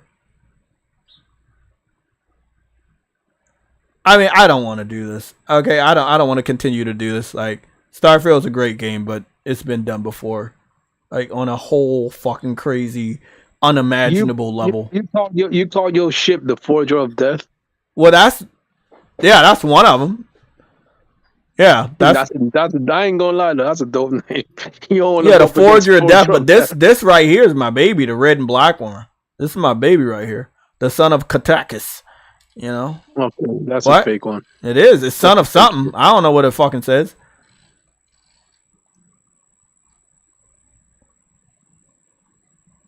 Gotta love it, bro. Just gotta love it. Great game. Great game. Just want to prove a point to people. I know people probably fell asleep in the chat. They're like, what the fuck's going on? But that's 60 frames. You dropped down from 80 views to 67 now. Yeah, that kind of makes sense. No, but I'm just saying that 60 frames, along with all that they're doing, that's right there is impressive. I think the world should count themselves lucky that this was made by indie game dev, because if this same team had the budget, wow, you know, if they had the budget, wow. If they had the budget of Starfield, I think they'll do a lot more. Exactly, But man. they did this with a low budget, bro. That's crazy. And I got my fucking cape and shit. I'm gonna have my guy on Helldivers look similar to this guy with his fucking cape. I got the arc reactor and shit. They need to start talking about that. Helldivers, yeah. Yeah. Such a great game though, man. Like, wait, if you got a cape on, do you still have your jetpack? It's underneath.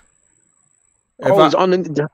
Yeah, it's underneath the jetpack. The cape? Yeah, I'm angling it right now, so you should be able to see it. It's a 2-thruster jetpack. Oh. So you can change the design of your jetpack. I have a jetpack that has a cape underneath. If I switch it, it'll be a different jetpack that's more visible. Like everything on my character, you can change designs. You unlock different designs and stuff. Change the colors whenever you want. You can even change the species of who you are. You don't have to be human. Oh, you don't have to, bro. No, you don't have to be human. Well, you have to be human on Starfield, bro. Like, make it fair, bro. Make it fair. You're lying. Don't lie to me. You know, you can only be human on Starfield. Yeah. So this is by the people that made Skyrim, where you could be different. Okay, well, I ain't gonna say nothing. I mean, I thought you was joking. No, I'm not. I'm dead serious. You could only be human, but and there's no humanoid aliens either. They got humanoid aliens in here. They got humanoid aliens in there? Yeah, they got humanoid aliens in here. Correction on the alien part. So you can there's traits when you develop your character. You can choose, you can get traits. No, you can get traits, but you're still human. Like an alien DNA. Alien. Yeah, but are you like I'm talking about like on Scar? That's their answer to it.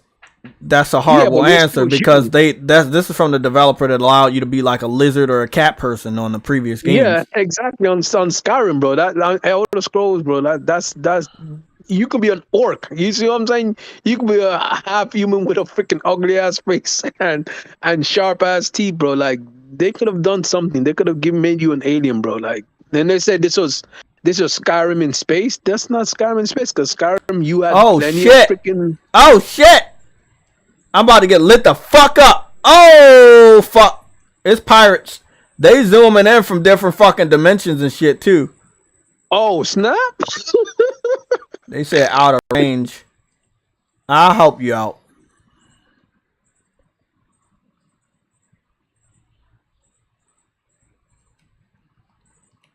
Fucking asshole. I already knew you was gonna get me, man. Where you at? Where's that motherfucker at? Uh-oh. I'm not this good at the fucking space fighting.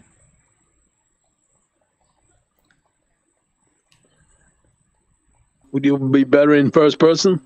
Maybe, but it don't matter. You wanna know why it don't matter? Because my freight is right nearby. So my people are helping kill him. See, my freight is not too far back. So it's cool.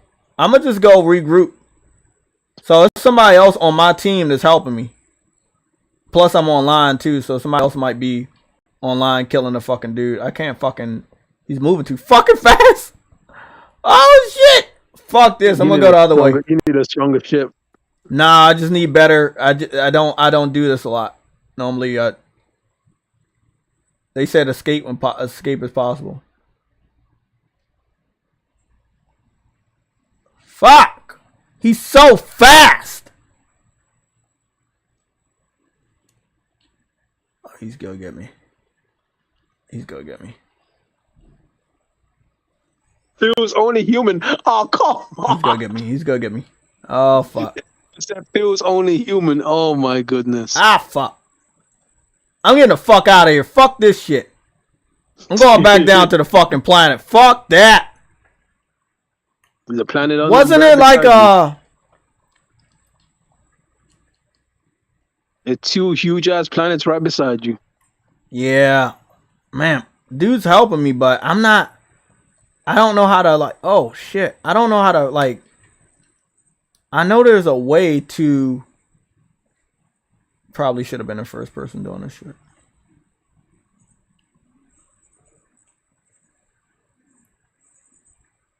He has a better shield than me too.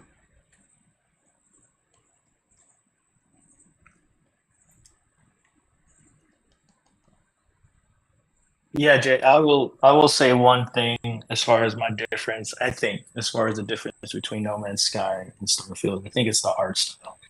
Yeah, obviously. I think I think Starfield is taking more. One's an indie dev and the other one's a AAA dev.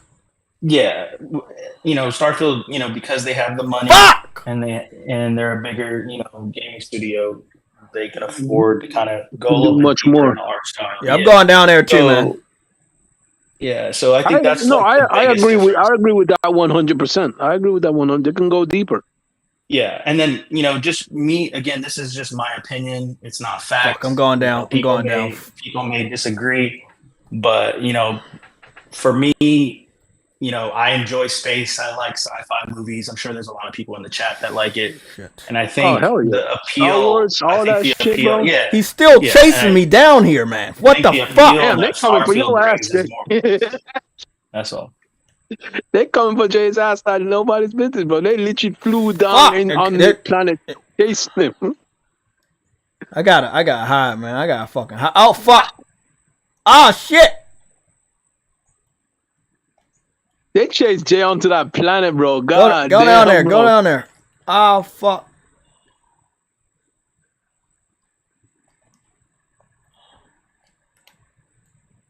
I don't even know where he's at, man. Yo, they're not messing around, bro. They are not, and I can't. My controls. I'm not comfortable with these fucking controls. Come back over here, you little bitch. Yeah, I got you now. I got you now. I can fight your dumb ass now, you little fucker. Oh, come on, man. Don't run. Don't fucking run. This shit takes a long time. Yeah, you little fucker.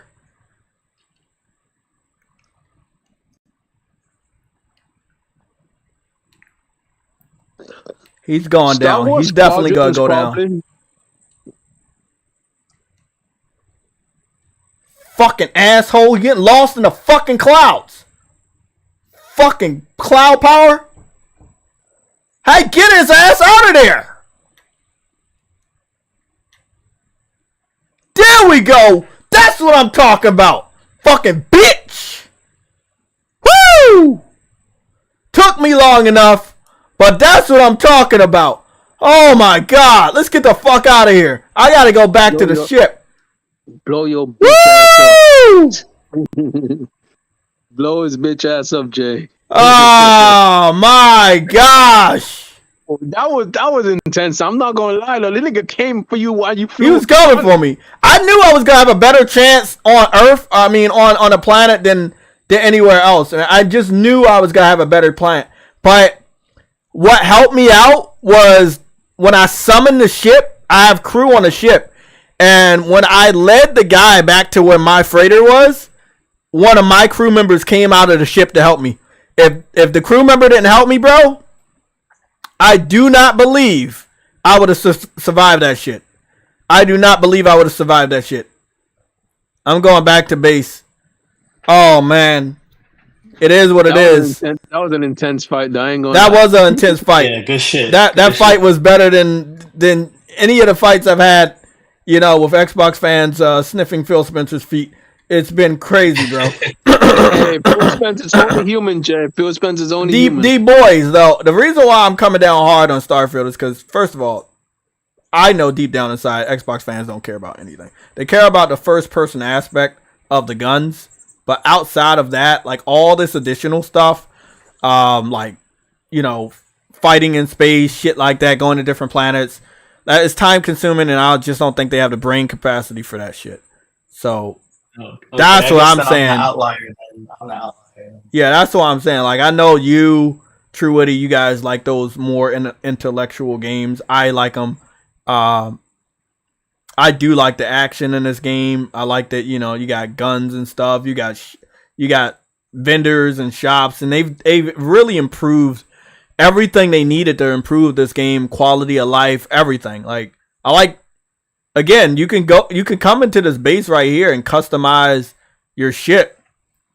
You know, add components to it, figure out what the upgrades are. You can scrap your ship, you know, for money and parts and stuff. It's just, they did what they needed to do to survive against people's hairlines like True Witty. Like, not everyone could survive a hairline push like his. Just saying. We all know that's true. Where is the cape? I don't think I want a cape. There we go. I might just have the book bag on. I like the cape though. I might have the book bag on though. So you can have, on this game, you can have different types of jetpack. Like, you know when your jetpack fire comes out, you can have different colors to it if you want. Once you unlock them, different effects to it. Like, they added a lot of quality of life features here. So, I like what they did, man. I think that's cool. Trying to see if I can find my original helmet. I wonder if they have all that customization for your suit in Starfield, because I'm pretty sure they will. I'm pretty sure they will. The only traversal they're gonna have any vehicle type is gonna be a jetpack. So I believe that they will. I don't see them not doing really good with that. I feel like they're gonna do all right. We'll see. Yeah. I don't think they're stupid. Here's the thing. I hope they do, because I want to see some armors like how they like how Mass Effect had armors. Mm-hmm. Like, they got to have stuff like that. Like, I get it, you're a spacesuit guy, but like, come on. We need armors like shit. Damn, like man, you got gloves and boots. They really they was like, yeah, we gotta go all out on this game. We gotta make sure this game is like that, bro. You can color. I think if it doesn't, though, I think the modders will definitely add it. I think I heard someone talking about adding lightsabers to. They got I saw that they just modded Baldur's Gate to be more like Dragon Age. Just now, they just modded that. So it's not turn-based now for them. Well, they can they're modding it to make it not turn-based. Yeah. See, let me see. I wanted to. Yeah, that's better. That's better.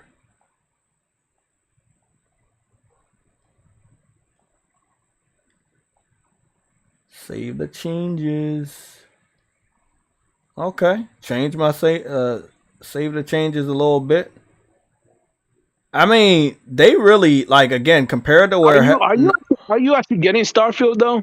Yeah, I am. I'm not talking to you. I know you're not getting Starfield. Okay. I was getting back on Starfield today. I'm on Starfield right now. Oh, jeez, Shay. What? I'm not even going to respond to that. You know what, man? Fuck that. I'm about to put my cape back on. I do not like this big ass book bag on my back. But I like the red and black, because that's the only colors they even have, Starfield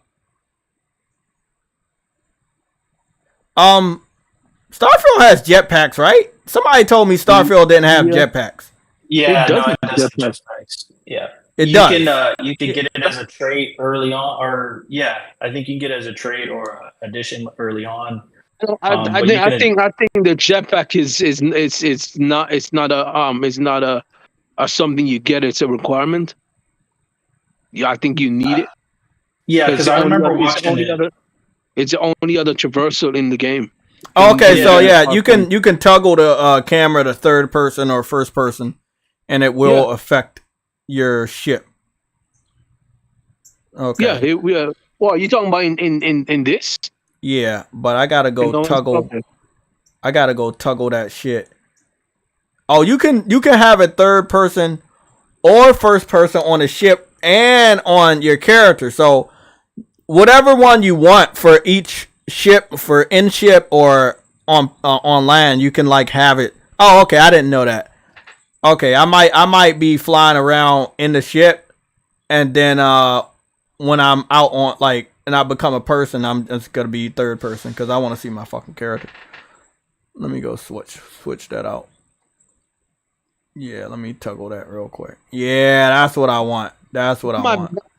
That might be better when you're flying because you can actually aim properly with your. I like how when I got in the ship, you see the fucking, the top comes down and shit, and you can look around and see all the stuff. I fucks with it, man. They got look at all the buttons and all that shit in your shit. Yeah, they got all the data. They even got my name on the menu and shit. They got the name of the shit. This shit is wild, bro. This shit is wild. Yeah. It finally became the game that we all know it could be. But it technically became the game they advertised at first because at first, remember, they had to fix the game. That's why when everyone like mentions like, oh, can this game be saved like a No Man's say they always bring up No Man's Sky because they be like, can this game be saved like how No Man's Sky was saved? I'm like, can what game be saved? Halo? When they were talking about like. Oh, I thought you were talking about Halo. Cyberpunk.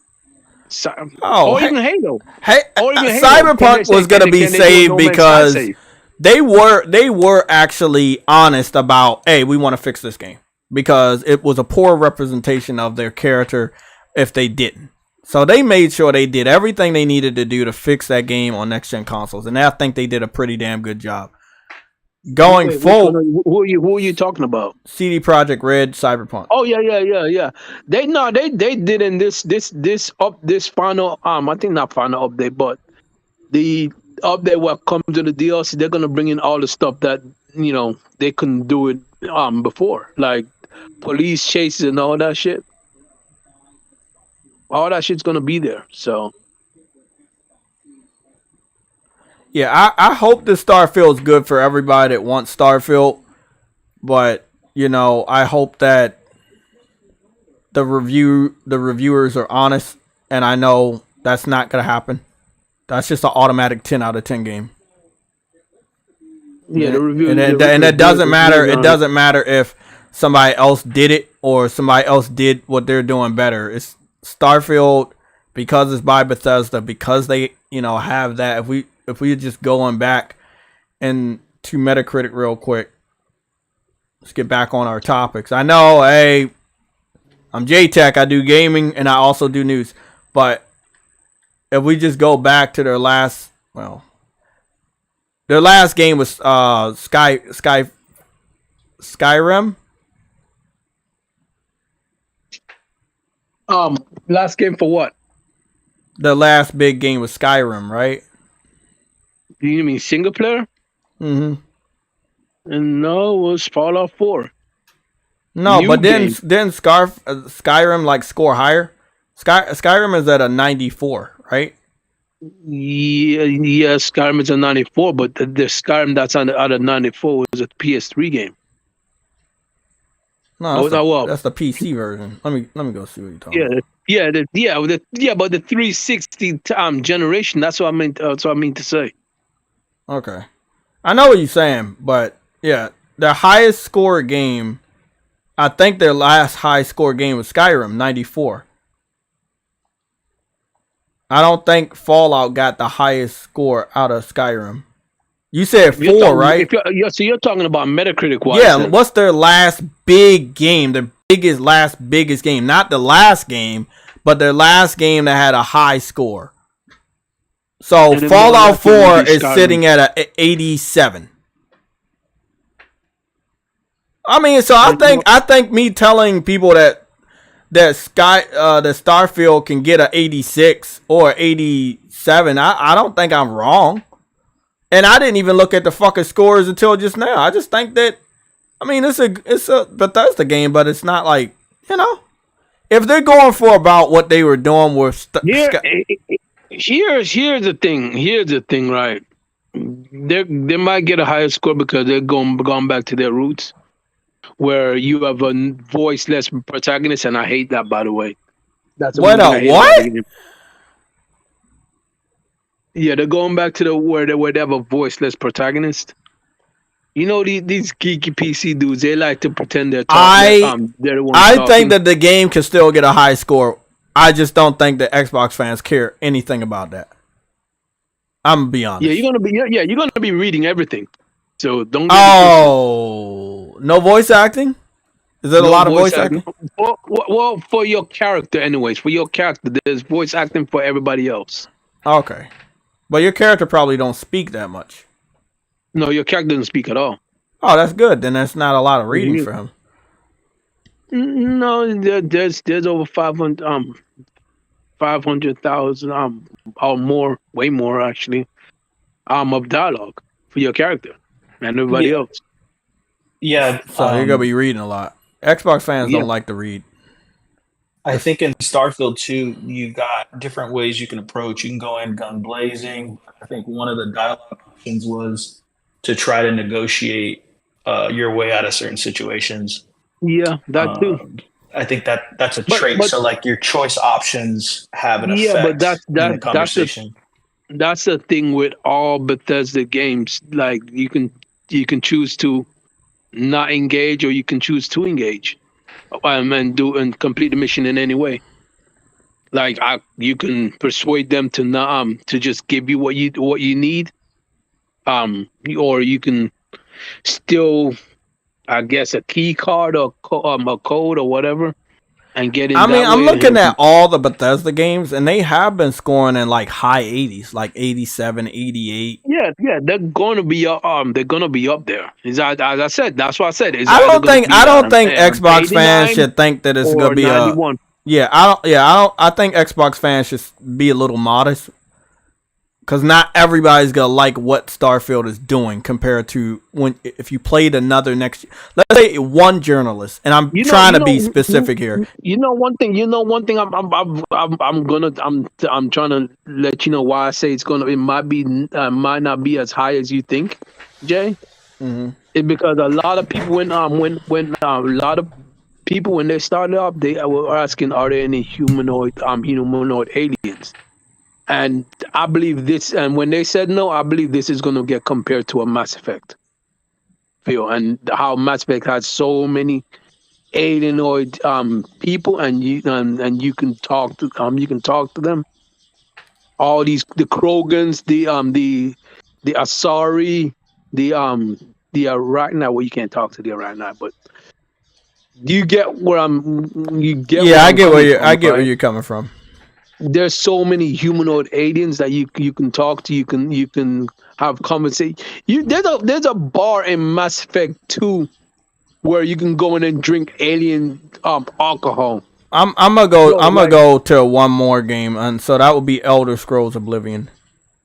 That's the last Elder Scrolls before Skyrim. It's gonna get compared to a lot of space games, and it's and especially if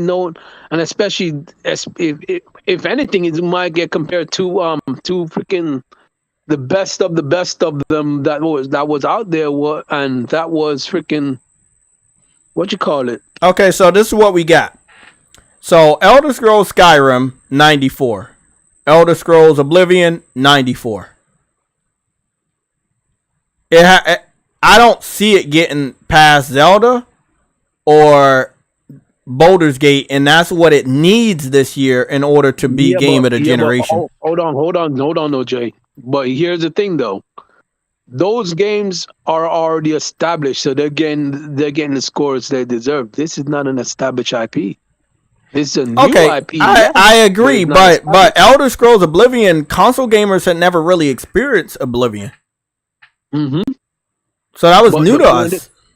It was new, And to they us, still but gave it but- a 94. Well, hold on. They gave it a 94 on PC. Yeah, they gave it a 94 on PC, but the same. You gotta understand, these are review outlets. They already know what the game is on PC, and then on top of that, when they get it, it's not that they don't know what it is. They do. So when they play it, and it's exactly the same game as it is on PC, they're gonna review it the same. Except, well, back then they were more like, you know, back then they were like fair back then. Now, I don't Well, know. yeah, the They might give me some PS3, the outrage. PS3 version of Oblivion got a 93, so it was only 1 point lower. Yeah. Let me just check one more thing, man. Let me just check one more thing. Because the PS3 version was buggier. Like that's the Okay, so there we go. That's what I was thinking. I was curious about it, but so Elder Scrolls Skyrim is sitting at a 92, right? But only 16 people reviewed it on the PS3. Yep. Okay, that's what I said. I don't think we should see. The 360 has 89 people that reviewed it. It's sitting at a 96. So I feel that there is no way with this game being on only 2 platforms, we should see anything in the 20s. We should be seeing 50 to 40 people review this game. Mark Stop might just give 5 codes out so we can actually get it. So we can actually get. Bro, you need listen. You see what I'm saying right here? Look at this. 32 review critics, right? And they were able to get that stamp. But if you look at the PS3, if it stays at a score for a while, it get the stamp. It's not the how many people. If you look at the PS3, it only got 16 critics and they got the stamp because it stayed at that score for a very long time. But the user score is sitting at a 6.7. Yeah, because the game was buggy. Yeah. So I mean, the journalists are gonna be like, "Hey, this is perfect." It's gonna be. It's not. Sorry, I'm about to say something stupid. The journalists are going to say the game's perfect. It is not up to the gamers to say otherwise because they don't matter. Once the consensus is done that this is a perfect game and is sitting at a 90 on Metacritic, no one's going to care about how broken it is. Unless it comes to the console war and PlayStation fans continue to remind Xbox fans about all the bugs and glitches. But other than that, I just think that the journalists are going to do their part and they're going to be like, hey, this is nothing to see here. Perfect game. I mean, I wanted to check one thing. This is not related to Bethesda, but it is similar to it. And we're going to be checking out Cyberpunk. Because I wanted to see what the score was for Cyberpunk 2077 on PC. Okay, 86. I said 86 for Skyrim. I mean for Starfield. I think 86 is a good score. It's a new IP. It may not, as I said, it's a new IP. It may not get as high as you may think.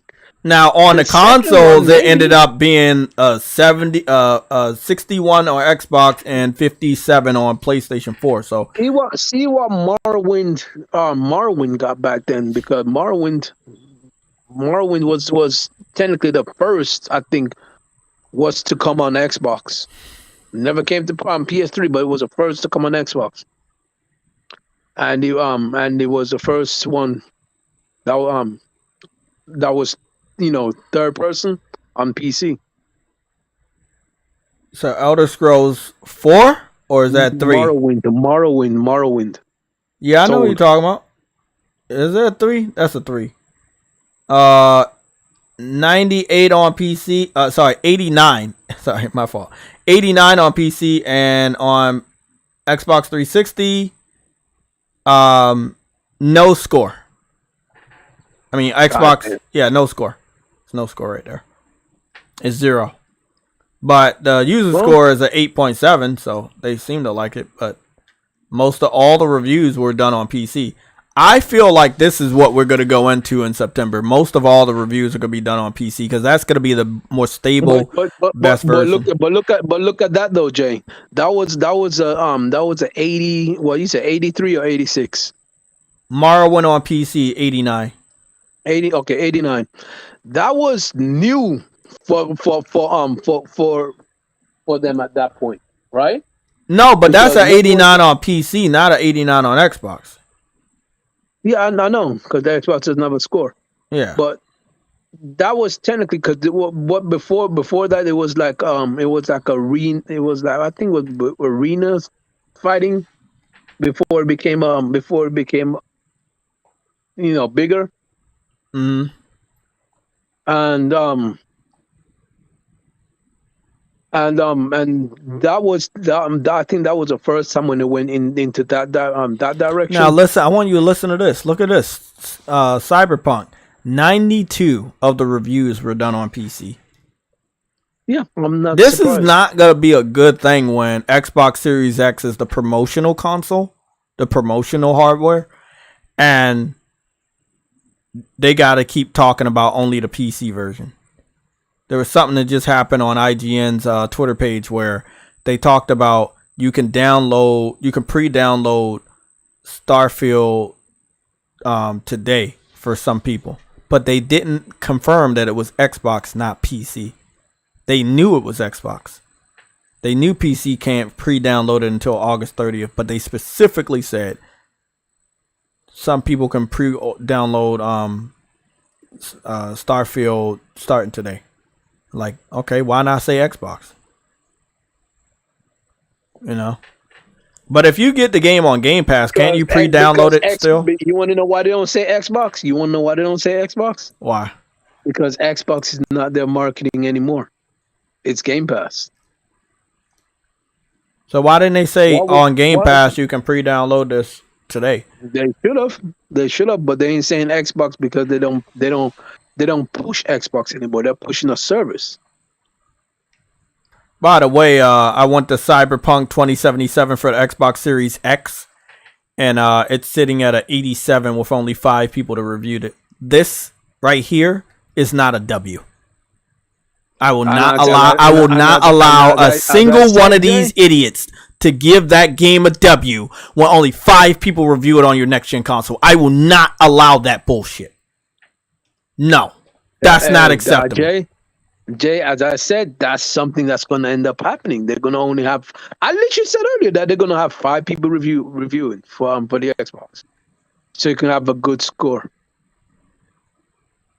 Look at that shit right there, guys. That's wild, bro. That's unacceptable. I can't take a screenshot because I'm looking on a YouTube page. But damn, bro, that shit's wild, bro. You can. Oh yeah, I don't know. I have the YouTube page in the background. Okay. I don't get it. It's something I've seen too much. I've seen it before we did the research just now, but this is something that happens when a game is better on PC. There'd be like 5, like True what he said, 5 review codes go out for the Xbox version, and then that's pretty much it. Bro, then if only 5 review codes go out for the Xbox version on Starfield, then why the fuck in the console war, why would we engage Xbox fans and allow them to have a W when most of the reviews are being done on a PC, which they don't have? So nah, bro. Let this, bro. This shit should have been a PC exclusive then, because the way they're about to go about it, they're like, we can get these guys to buy this game. You know, we got the guns, we got the first person view. It's still not enough. We're just gonna market it for PC. But this is a conversation I had with True Witty. I was like, this is going to be more of a PC game. Remember I told you that?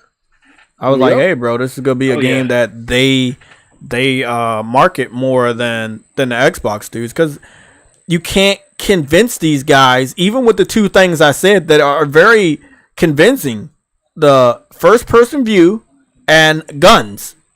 And if that's not enough because of the other aspects that let's be honest, they don't care about the other shit. They don't care about space. They don't care about pickpocketing. They don't care about the jail shit. They don't care about the ships. They don't care about that. They just want to shoot shit.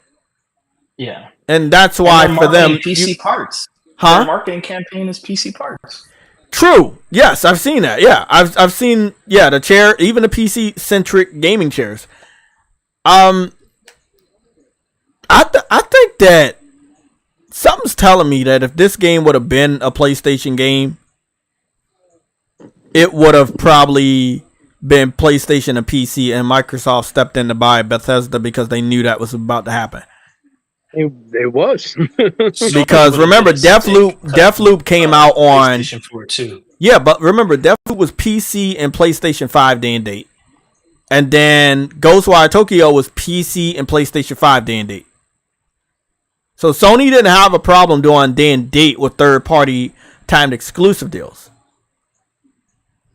You know, but Microsoft did not want that to go through with Starfield. That's why they brought Bethesda. Sorry, they acquired ZeniMax. So that would never happen. But now it's like, okay, you acquired them. They love space games. Who loves space games?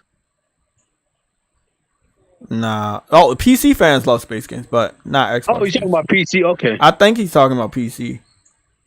Yeah, I know they like those games. I know, again, from my standpoint, I was a first adopter of No Man's Sky, and I was able to get almost half all the trophies on the first playthrough, and then I got my refund, and then 2 years later, I went back and purchased No Man's Sky, outright again.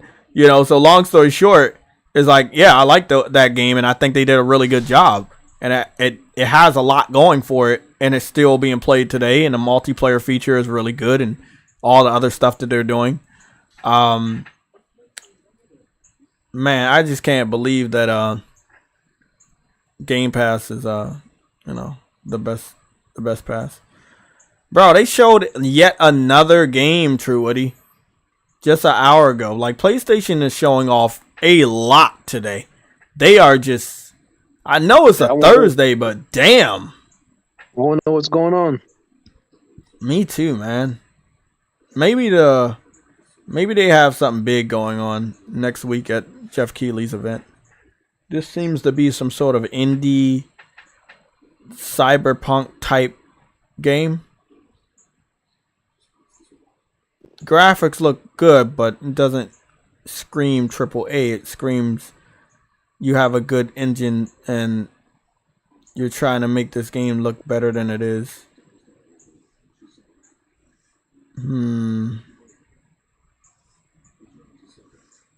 What is this? Some sort of detective puzzle game?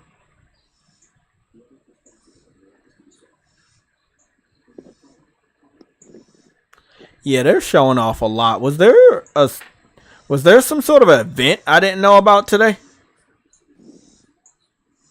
Possible. Yeah, I'm gonna have to check IGN to see if there was some sort of event. They did say Series S. Microsoft did Sony wrong by buying Bethesda, but at least we still got the superhero games. Master Disaster. Yeah, they did. Oh, this is a shooter. Oh, it's not a detective game. It's a shooter. This looked too good to be true, though. This looked like one of them games that when it come out, it's not gonna be playing like this. I've seen too much of this shit. This shit look way too good to be true. And I don't even know who making this shit. And the frames per second are ass. That shit's stuttering. Neo Berlin 2087. Wait, what? Wait, I heard of that. It's supposed to be it's like also using Unreal Engine. Yeah, I've heard of that. It's supposed to be like a cyberpunk type game. Yeah, I'll wait for somebody else to play that. I'm good. I think it'll. I've seen that shit before. I believe in them. The Monkey King, Netflix. The Monkey King exclusive official. Wait, Sony has a thing on their store now. I didn't know when that game was even gonna be like officially shown off. I guess today was the day. Yeah. Okay, here's off topic, but what if Sony could make their own like version, not of Starfield, but their own version of space RPG? Could you imagine with the Horizon graphics? Well, to be quite fair, even Cordy Barlog making a space game, we don't know what they're doing. We don't know what Sony's doing. That would be amazing. Yeah, I feel like a good space game would be good, but you don't want to make it like more of a Horizon style graphics. Like that, yeah, but I hope they don't make a simulation because that's the thing. Like for console gamers, that's too much. That's what it is, Jay. Gamescom today. It's Gamescom, obviously. That's where What are you talking about? I thought Gamescom starts next week. Yeah, but some people are showing off their stuff from Gamescom, I guess. Because that's that Neo that when does Gamescom start? That Neo Berlin, it says it's a Gamescom trailer. Gamescom. Oh, hold on. When does Gamescom 2023 start? 2023 Gamescom will start on Wednesday, August 23rd, and will end on Sunday, August 27th, Eastern Time. The opening night is next Tuesday. This is a Gamescom trailer. Maybe it's a Gamescom trailer. Yes, it's a game. It says I want to say something, but I can't because I'm gonna get Gamescom 2023. Yeah. Story and gameplay trailer. Okay, so where do you see that? That's the one you just played. Neo Berlin. No, but the trailer. Did you watch it from PlayStation? That flash. Yeah, I'm on the PlayStation YouTube channel. It says Neo Berlin, 2087. Gamescom 2023. Story and gameplay trailer. PS5. So what's the point of getting excited for Jeff Keighley's event? That's what I'm saying. Like, what? This is why PlayStation didn't go to Gamescom, because most likely your shit would get leaked. And this is why they stopped going to all these events. So the question for Jeff Keighley is, what are you going to show? Because if everything for Gamescom has been shown today, and there's been a lot shown today, like a lot of announcement trailers, then what the fuck is he going to show us? They're gonna show the same thing because they have to show something. So most of all this shit Sony been uploading on their YouTube channel today is gonna be shown to us again during Jeff Keighley's opening night live, or possibly be leaked over the weekend or the beginning of next week on Monday. So yeah, we have to cover it because that's just what we're gonna do. But I'm not gonna enjoy it. Like, I think the only thing I could possibly enjoy is if Helldivers makes an appearance. Other than that, I think everything else is gonna not be good. Damn, bro, that sucks. That's just lame, man. I honestly thought for a second that GameStop already started. I'm like, God damn. GameStop ain't start, but all of this shit, basically, just all of it got leaked. Because if you didn't know and you was waiting for Gamescom to find out, this shit got leaked. Gamescom ain't even start. Opening night live is the day before Gamescom. Just like PlayStation's little E3 events, they would happen the night before E3 officially started.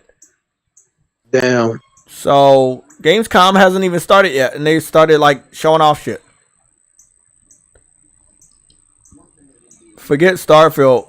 We can manage with our superhero games. We should expand on that. Nobody got the superhero games like us. We got other games than superhero games. We actually only have one superhero game, and that's just Spider-Man. We only have one. Yeah, well, two technically. Two technically. With Wolverine. But yeah, two.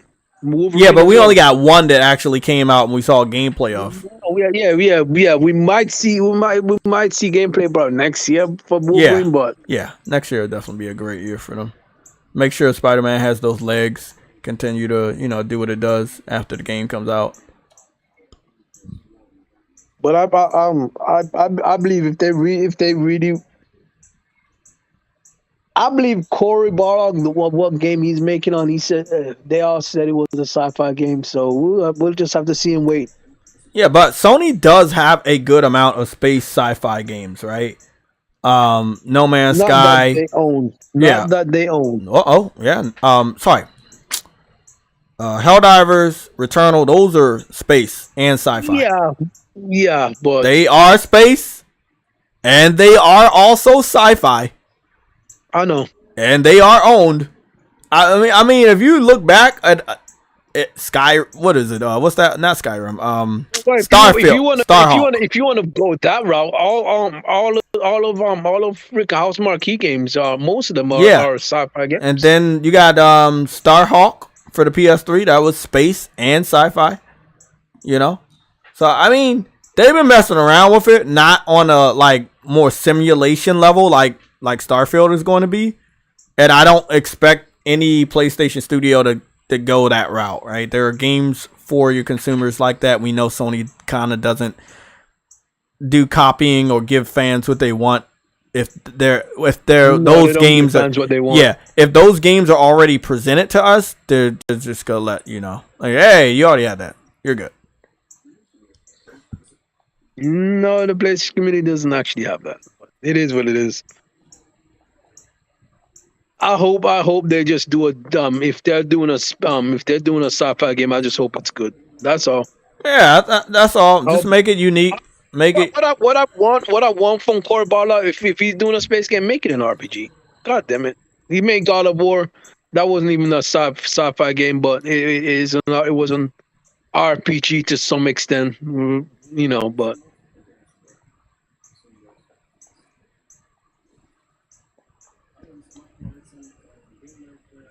yeah, I can't wait.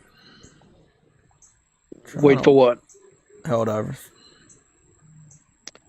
Let's hope they show more shit soon. Once they show, I'm dropping a bag.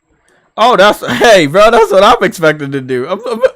That's why I'm really trying to I'm trying to catch this part when he was using the jetpack. It's a couple parts where he used the jetpack. Also, you know, Helldivers have vehicles. They have mechs that they introduced. They have tanks. Yeah, they have tanks.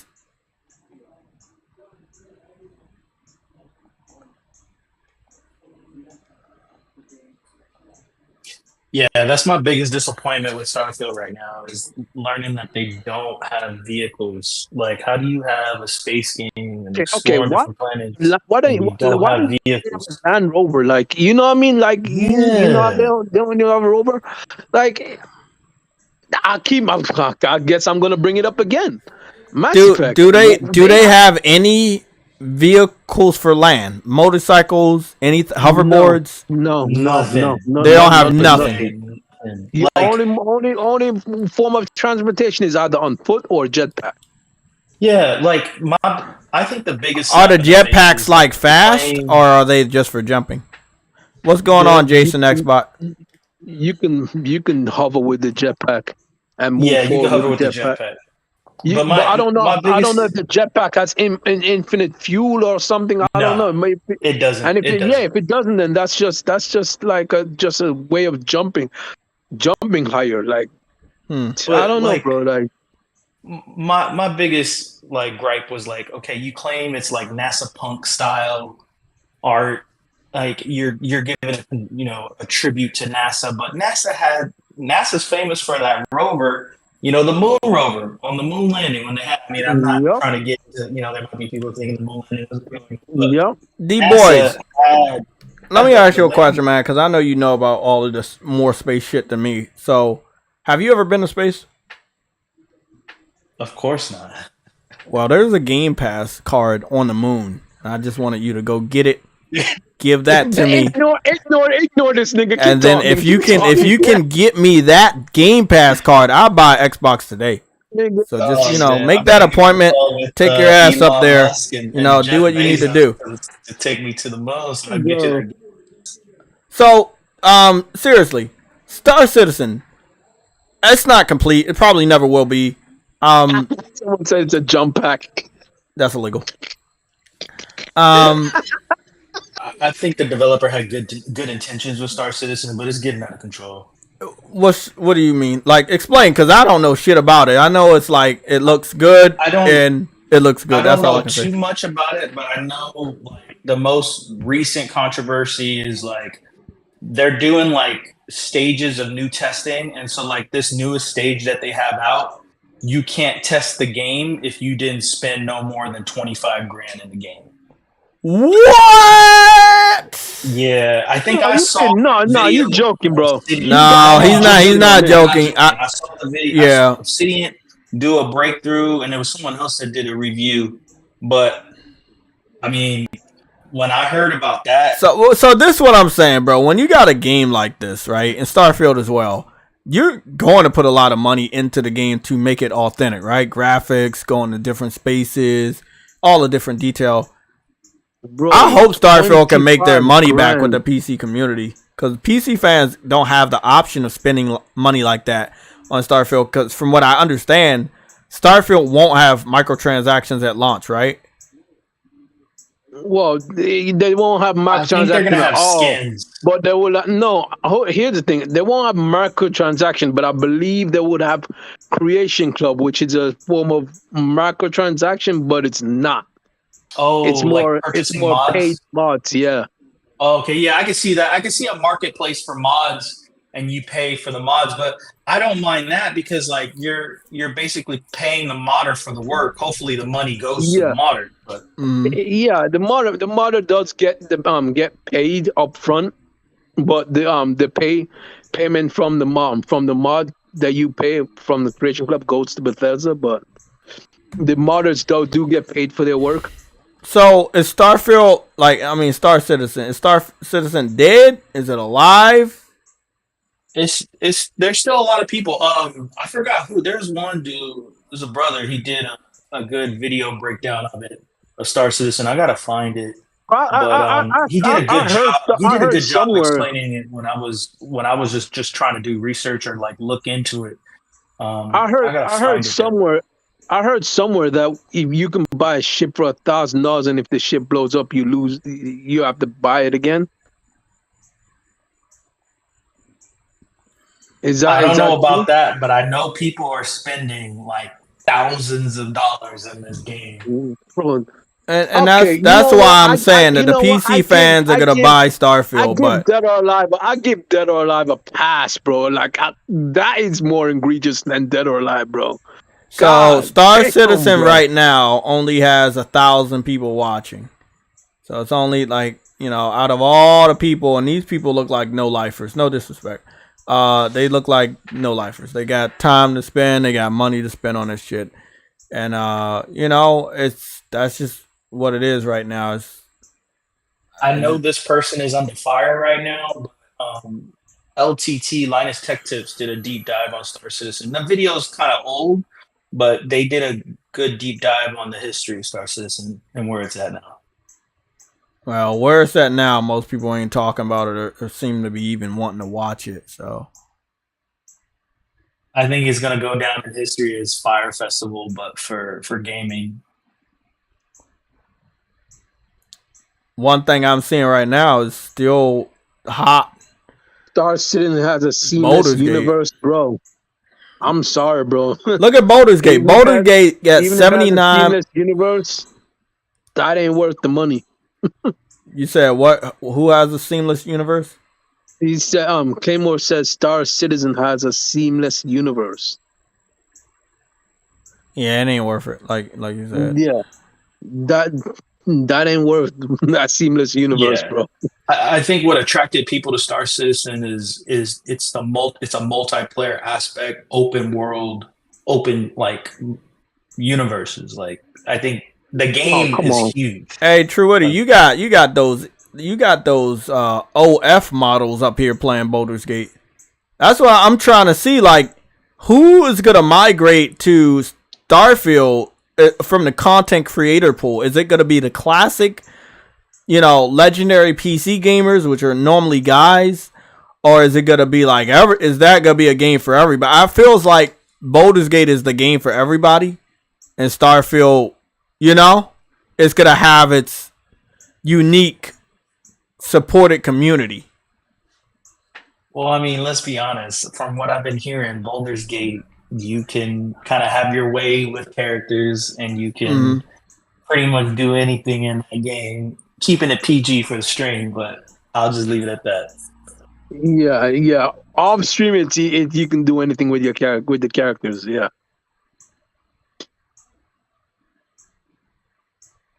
That's crazy though.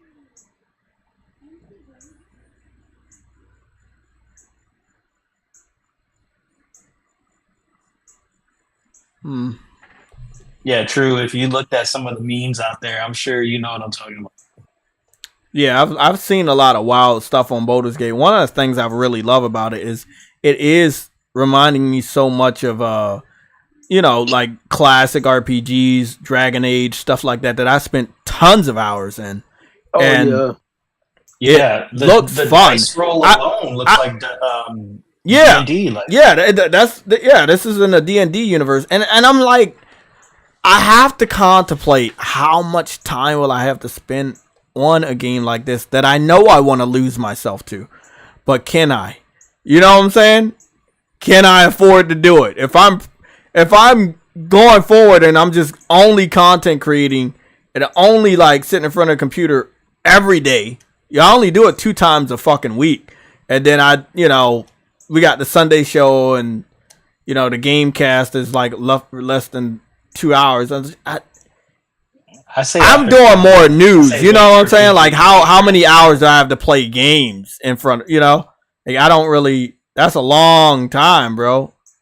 It's just like I'm going to ignore so many other games. Hey, Jay. Yeah.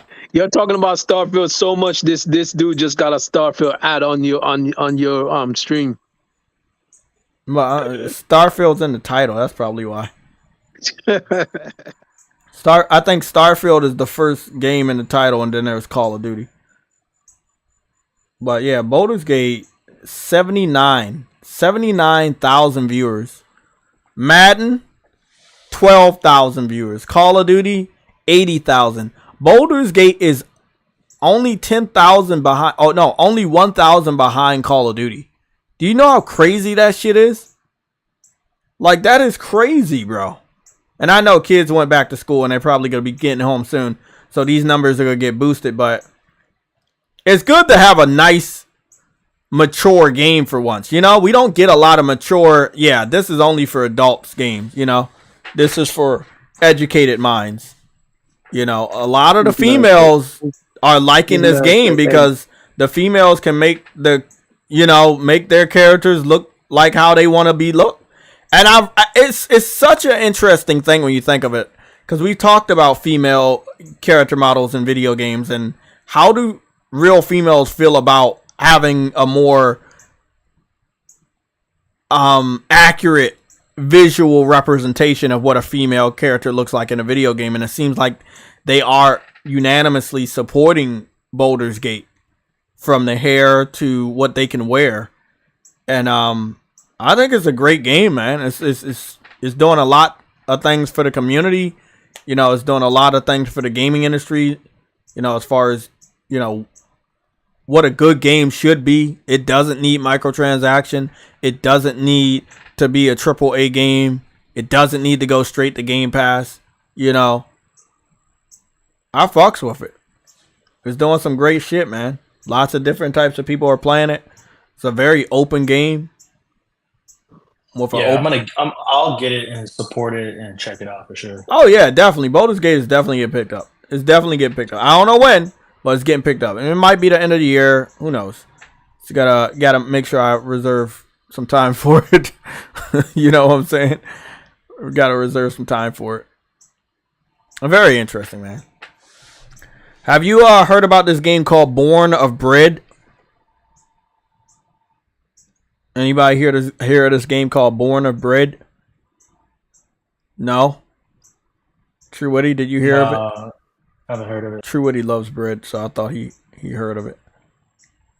I guess not. What? Have you heard of this game called Born of Bread? No. Do you like Mario Party? Paper Mario? So it's a Paper Mario game in a fully three-dimensional world. It's using the Unreal Engine, and basically it's a turn-based RPG, and I love it. And it's day one. Whenever I see this shit comes out, it's day one. I don't care.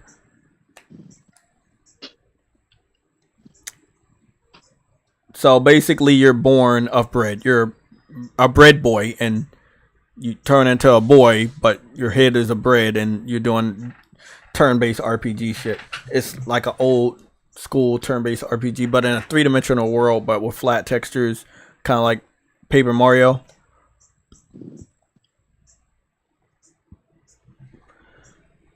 Interesting. So PlayStation has showed off the trailer today. I guess a part of Gamescom early shit. And basically, I saw that shit and I was like, that's Paper Mario. And it's turn-based. I was like, oh shit.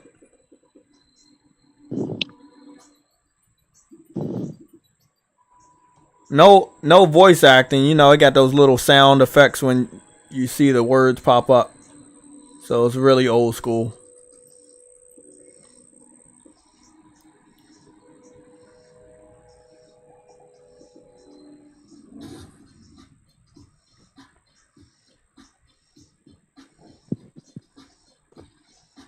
What the fuck? What happened? Some bad guys came out the coffin.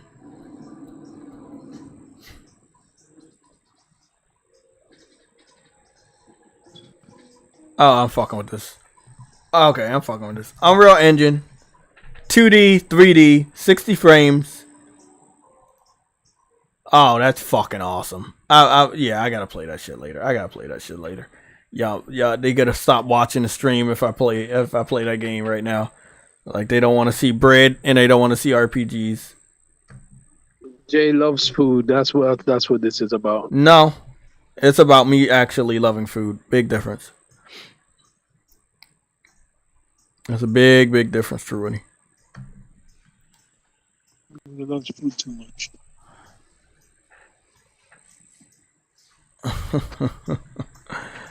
Oh, bro. I just can't believe that Call of Duty is out and I just have no feelings for it. Why? I don't know. I mean, it's just like, when you really think about it, right? I thought we're all supposed to unanimously just hype that game up mindlessly every year. I've been tired of it for years. It's like, I don't care if it stays or if it goes, but is anybody picking that game up this year in our circle? What? Call of Duty. Oh, hell no. Yeah, that's what I was like, is it worth it? $70? I'm like, I think we can do without. I'm just being honest. I think we can do without.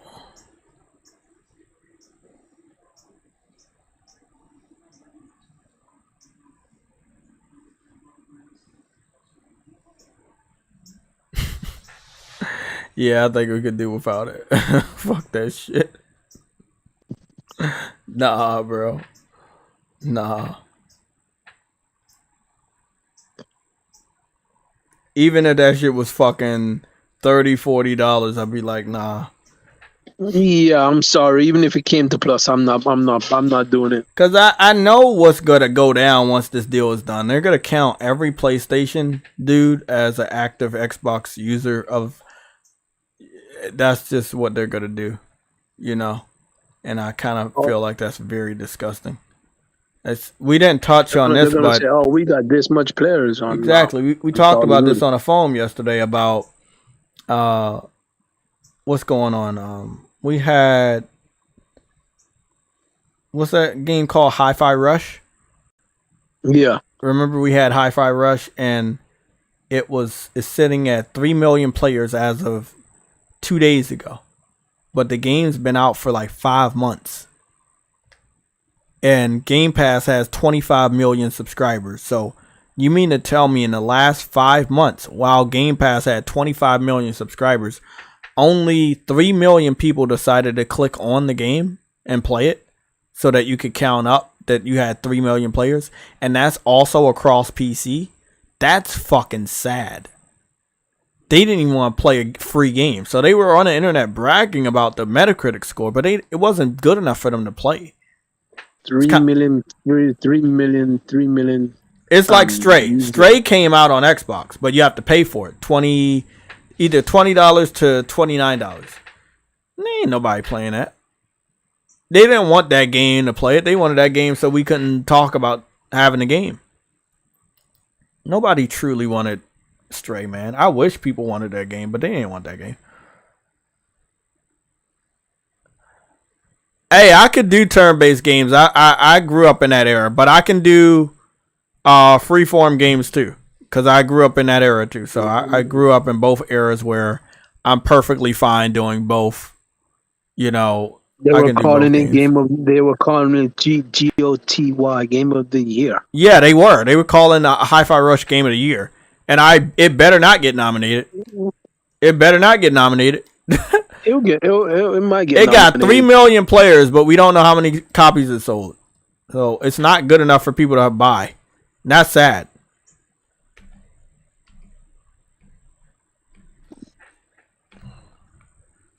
You realize, dude, Jeff Keighley is like a bot show right now, right? Who? Jeff Keighley? Yup. The award show. Thank you for reminding me he exists. I need to go check. I need to go check out and see.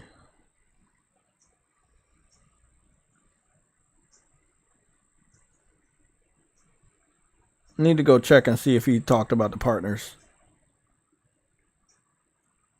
Master of Disaster said he skipped Hi-Fi Rush.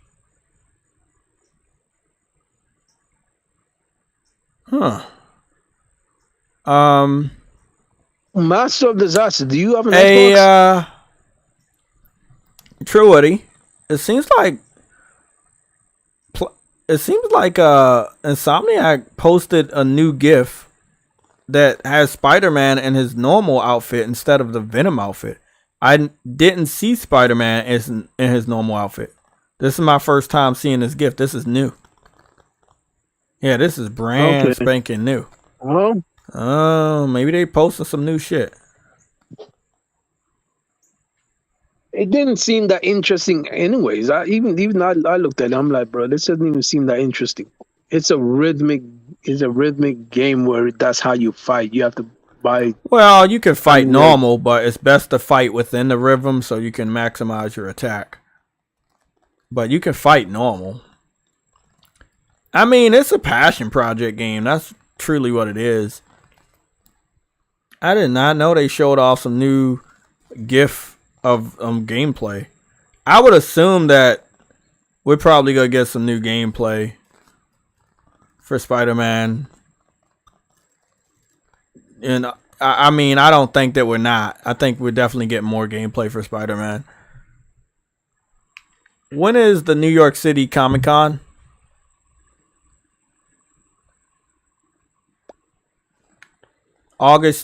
October 12th through October 15th.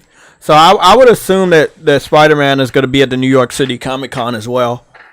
And then it releases the following week. So, yeah, I think that we'll get more gameplay before the game comes out. I was curious about that, but it's good to see that is also what's going on. So let me go mark that down in the calendar for October 12th is the New York City Comic-Con. There's no way Spider-Man isn't going to be there. I already got it marked down on the calendar. Okay. I was ahead of myself. Okay. So a new visual of Spider-Man. I never seen that shit before. Huh. That's cool. I like that.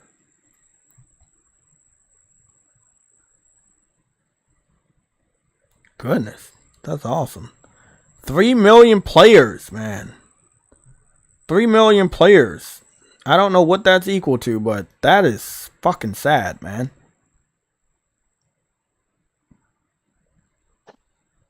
Yeah, True Eddie, I'm scrolling through Twitter right now, and it's just a lot of different games that are getting announced. This is coming out in November. This is coming. Like, there are so many different games that are getting announced. It's like, why even have the opening night when most of the games you're talking about are getting announced already.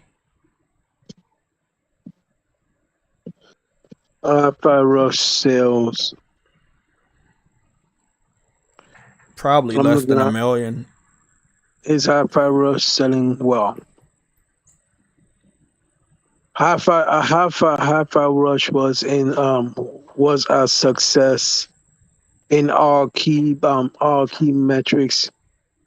According to Xbox, it had 3 million players. Yeah, but that's not. See, I asked for sales and they give me players. That's all they're gonna give you, because that's all the knowledge we have, and that's all the knowledge Google has.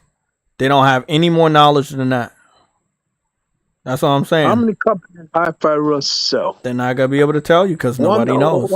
One could even say that this amounts to 2 million copies sold across Xbox and That's PC bullshit. platforms, but this means that the Xbox Game Pass did its okay. So it did its job. Yeah, Where is this so coming people played it a lot through the service, and they counted those as people playing it. They can't count it as sales because people didn't buy it. Oh, okay. They reverted back saying that Xbox Game did its job by getting a ton of players. Okay. Yeah, exactly. There's no knowledge on the sales. If so, we would all know. We don't know because nobody knows. Yeah, I wish we knew. We would be talking about it and analyzing it, but all they're talking about is player numbers. They're not really talking about actual the game sold like a lot.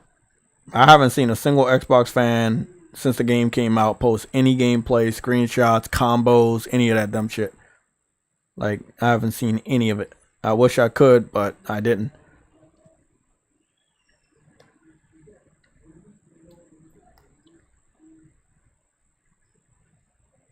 Yeah, I was just scrolling down Twitter real quick to see if I missed anything. Because I gotta make sure I pack tonight for tomorrow's trip.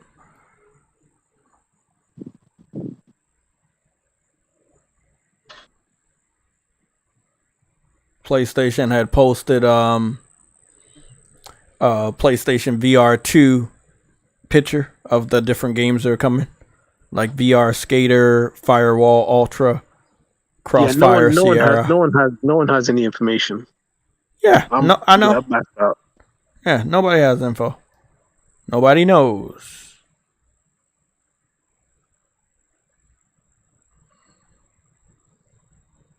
Nobody knows. You heard about them shutting down the Xbox 360 store of next year, July 2024.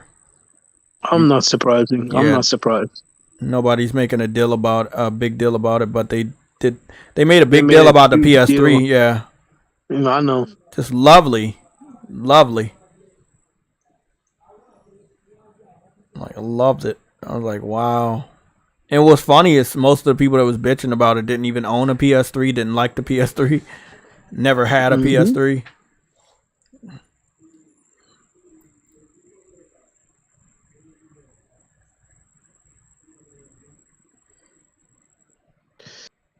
Oh, it is what it is. Yeah, it's a lot. That's what it is. Shit.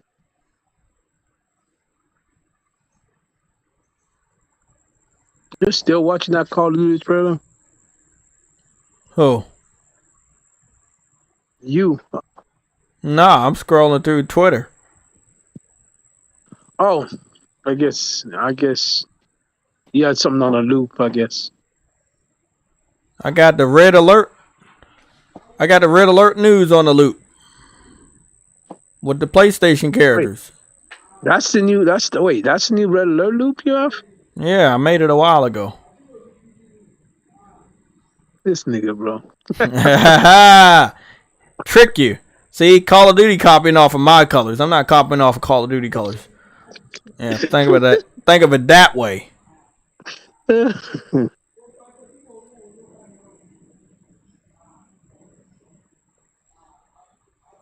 Can one of the mods ban me? Wait, what? Are you asking someone to ban you? Who said that? Cod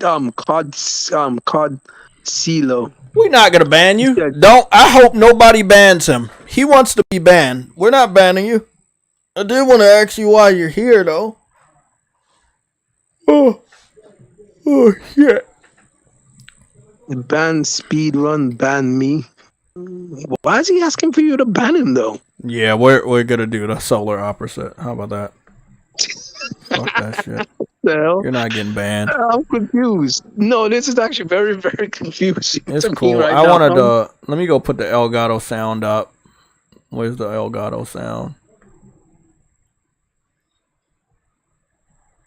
I'm gonna go get that Elgato sound. I'm gonna piss him off. I wonder if I'm just misunderstanding what he's trying to say. No, he's asking to be banned. He's asking to be banned. Why? So you can go in and tell and say yeah. see JayTech ban. That's probably what he said. That's why he wants to get banned. Hey, yeah. Hold on, bro. What? The fuck? I don't even know who he is. He came in here. I don't even know who the fuck he is. Ban me, please. Call of Duty Modern Warfare 8. Rated R. Ban me, please. If you want a big ban, just leave. Right? No one's. That's what I'm saying. He can leave. No, I ain't nobody gonna ban you. You good? Call of Duty Modern Warfare 8. I will break every rule. Well, start breaking them, and then we'll have a reason to ban you. You know? We believe in you, bro. Don't worry. We do believe in you. I want to let you know that. Oh, geez. You gotta love the weirdos, man. We bring out the weirdos for real. I'm like, who the fuck is this guy? This nigga said it's a ban speedrun. Oh my goodness, what does that even mean? I don't even understand. No, yo, I swear. What is a ban speedrun? Like, what is that? That makes absolutely no sense.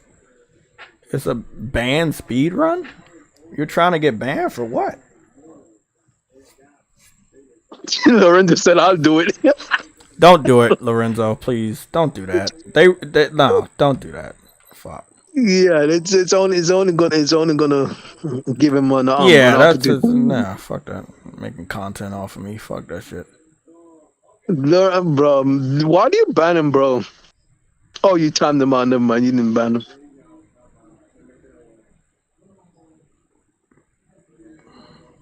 When he comes back, don't time him out. Just let him. That's what he's trying to do. Let him do what he do.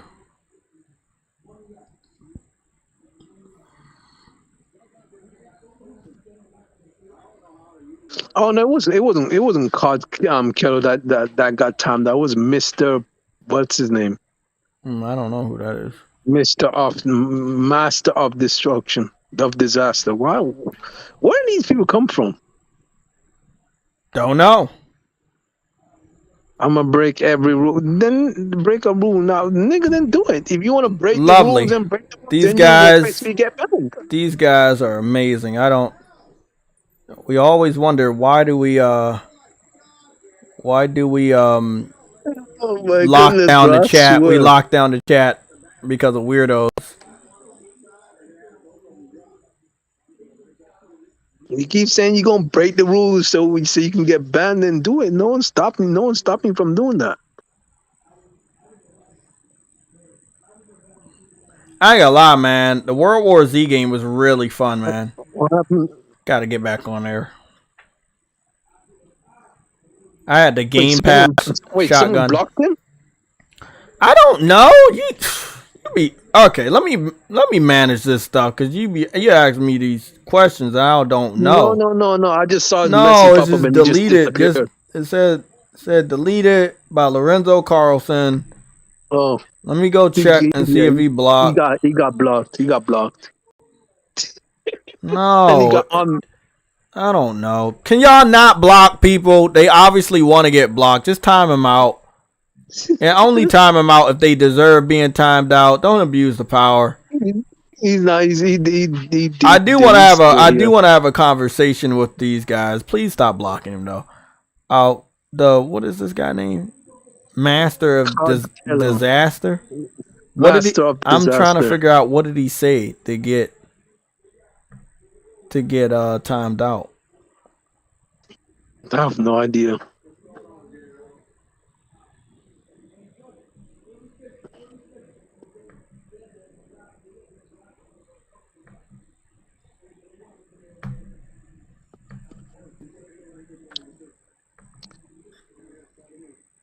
Oh, well,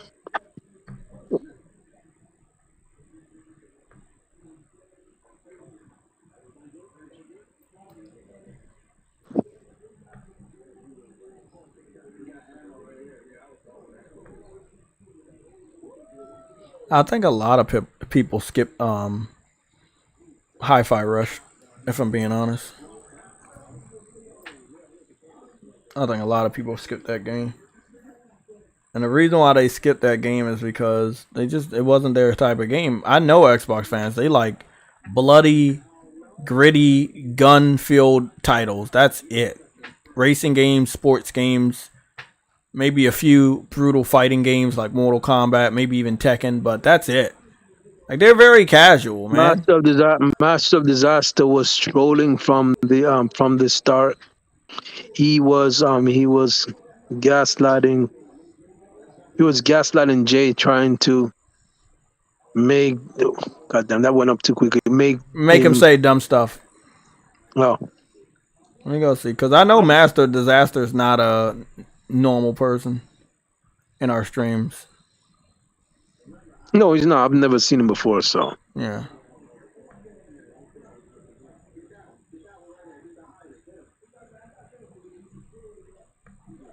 I think I was ignoring him most of the time.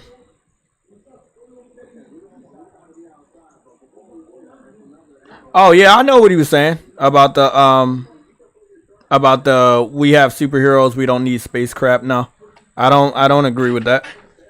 We have one superhero game, like I said.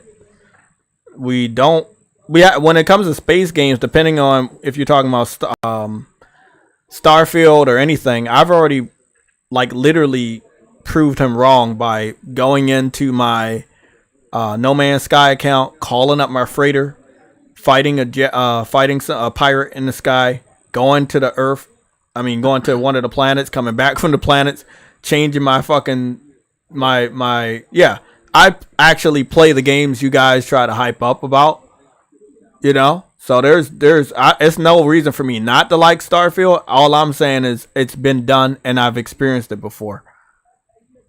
As far as me getting fake excited about something that I've already experienced, I'm just beyond that type of way of thinking. A lot of people do that type of stuff and I don't honestly understand it. It's like, you did get this experience and you got it in a better way, and you got it with 60 frames per second on Xbox as well as PlayStation. Like, where is your true excitement? Is it excitement because it's exclusive? Is it because it's Bethesda? Like, when people can start to break down that and say, hey, I like Bethesda games. I like this, that they're doing this. But when people name off all the things you get to do from the Q&A, what am I going to say, True Woody? Well, shit, you got to do all of that on No Man's Sky. True Woody was amazed by the shit I was doing on No Man's Sky because he never knew it existed. But it existed. So that's all I was trying to do. And I think posting gameplay is the best way to letting somebody know what's going on. You can't always explain that to people. You need to let them see it for themselves.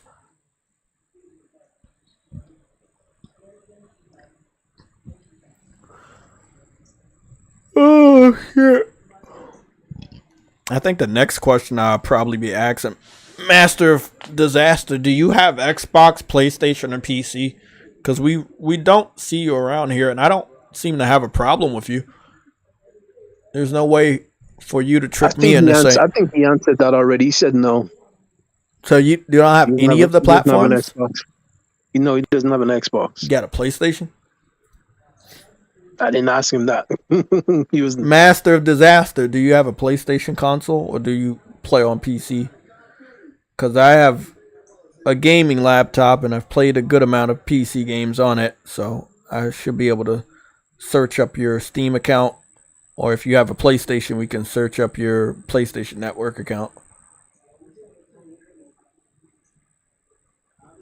If you have a Nintendo system, there's really no data there, just your friend code. That I know of. I don't know if they keep track of the games y'all play on Nintendo Switch. No, they don't. They don't have no I trophies. don't know. I don't know. You know. They don't have no trophies. Nah, but I'm just saying they may keep track of the games you own or you recently played. I don't know how that goes over there. I haven't played the Switch. Nope, never played the Switch.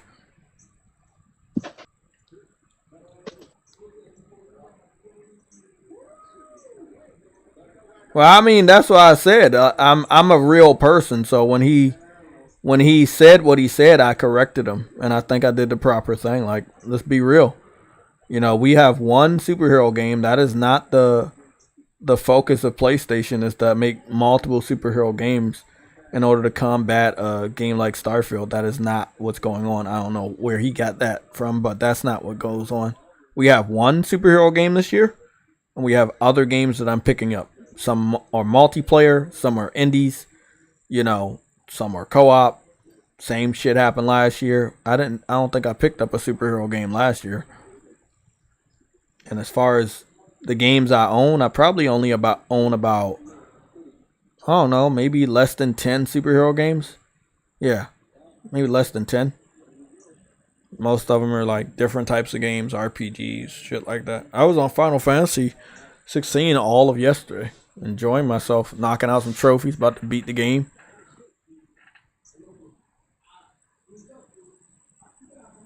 I don't want to sound like a broken record, so I'll just copy your name and paste it and then ask you again. Maybe you're not hearing me.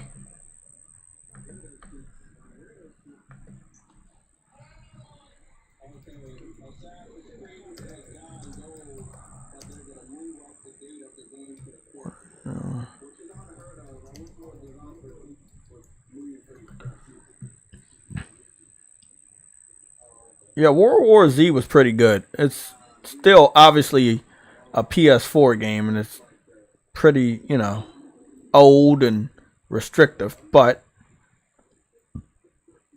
still fun to play with other people. Lighting and visuals are not horrible, but they're dated.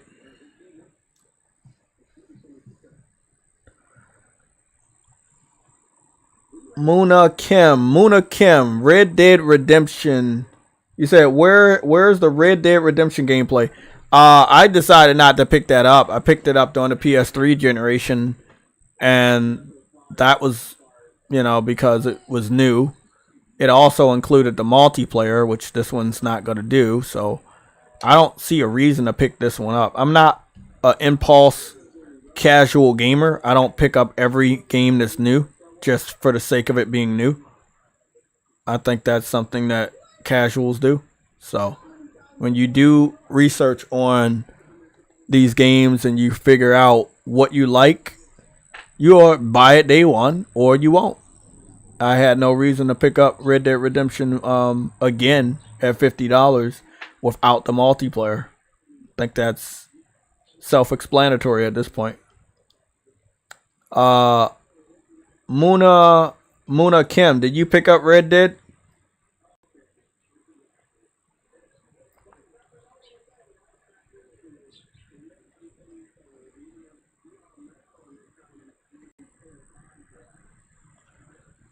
Yeah, that too. Like, the fact that it doesn't have 60 frames is on a PlayStation 5 is stupid. At that point, you're just fucking lazy. When they fix that, I'm pretty sure it'll sell real good. If they never fix it, it's people just gonna wait till that's just $20 or less. They're not gonna give in. Especially how old that game is. It's not a remake. It's not a reimagining. It's basically a port. And the more powerful consoles are the ones that are basically boosting certain things. And then charging $50 for that? That's so sad. And I think they put that shit in a box too. So it's a disc. It's a disc. I think it's on disc. That's pretty fucking sad, man.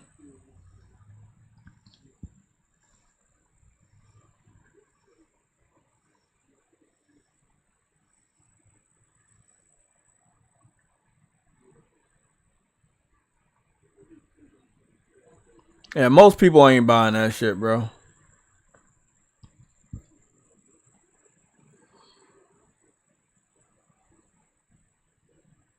I do want to see like the Red Dead gameplay that I saw from Digital Foundry. It did confirm that the PS5 and the PS4 version they have some upgrades over just playing the normal version on Xbox Series X and S or Xbox One X or Xbox One S. However, like I said, the lack of 60 frames sucks. We really need that 60 frames. Master of Disaster, do you have a PlayStation? True Woody told me that you didn't have an Xbox. And I just wanted to know who you are because I don't know you. And people in the chat are saying that you're causing problems. So I just wanted to ask again, do you have a PlayStation? Or do you have a PC so we could check out what games you've been playing? I just wanted to show you how easy it is to kind of show off, you know, what games you play. Stuff like that. Like on your PlayStation, they'll let you know what's your top played game. You know, they'll let you know, what trophies you got for certain games, stuff like that. How far you are on a certain game.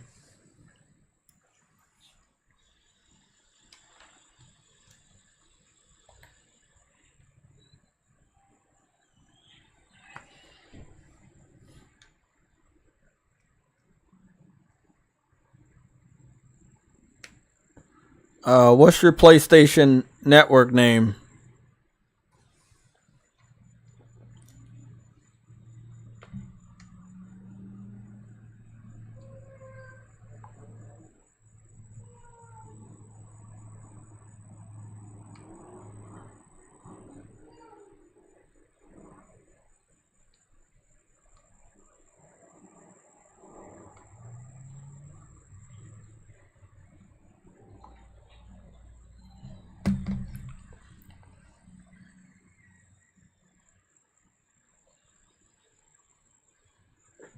Just send your event.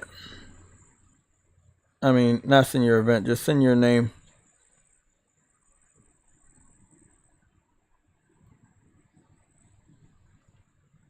Okay, something over there. I think I got all the stuff here I wanted. Let me go check.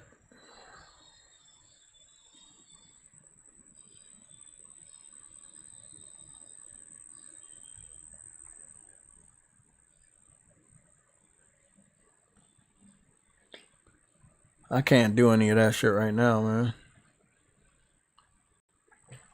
And I highly doubt I'm going to have the focus to kill that fucking behemoth, but I will try. Let me go. I got the best sword in the game, even though I wish the design looked a lot different, but it doesn't. Let me see. Need to make sure I got potions and shit.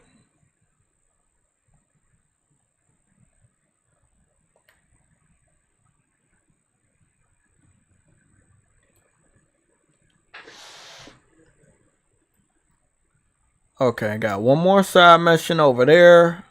Ah, that's great. I finished all the side missions over here.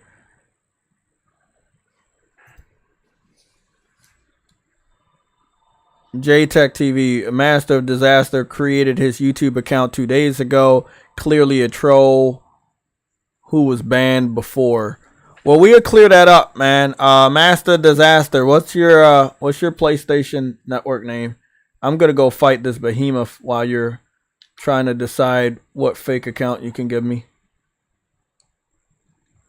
Okay, let me just.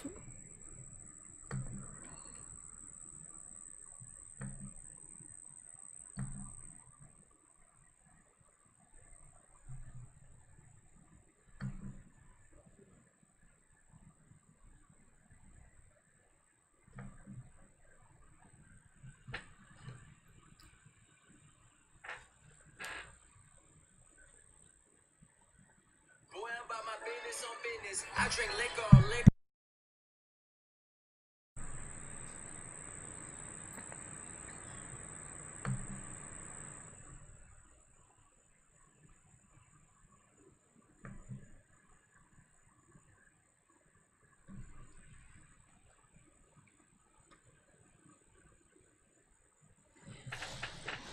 I know that I'm strong enough to fight this dude. I just hope I'm focused enough to fight this dude. Cause I'm dealing with the people in the chat making fake accounts and shit.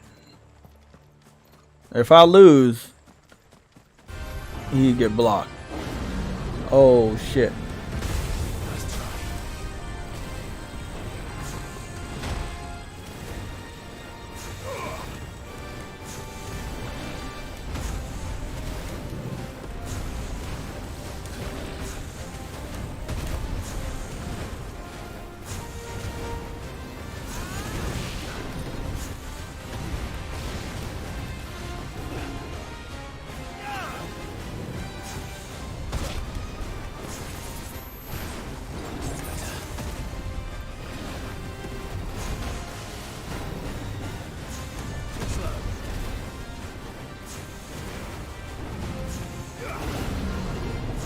Oh shit.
Okay, buddy.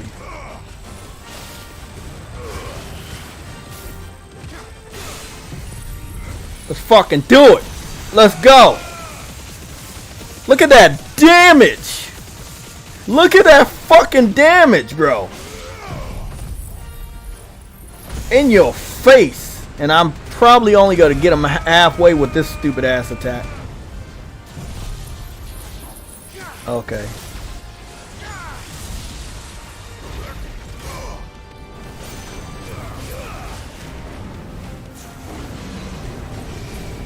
Woo! Shit!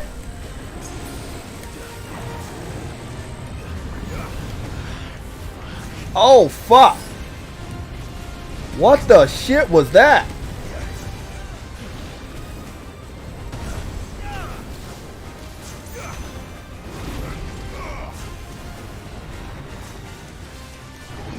Oh, fuck.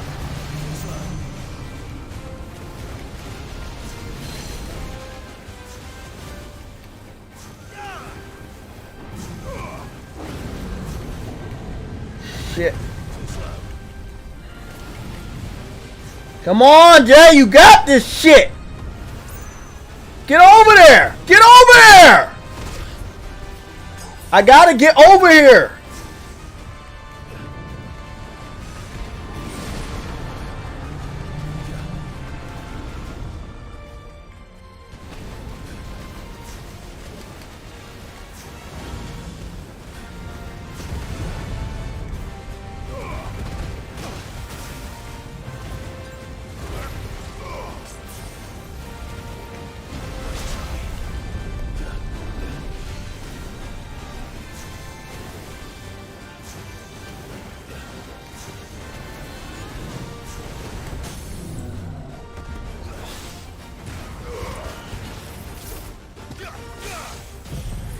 Get him down, man. Get him down.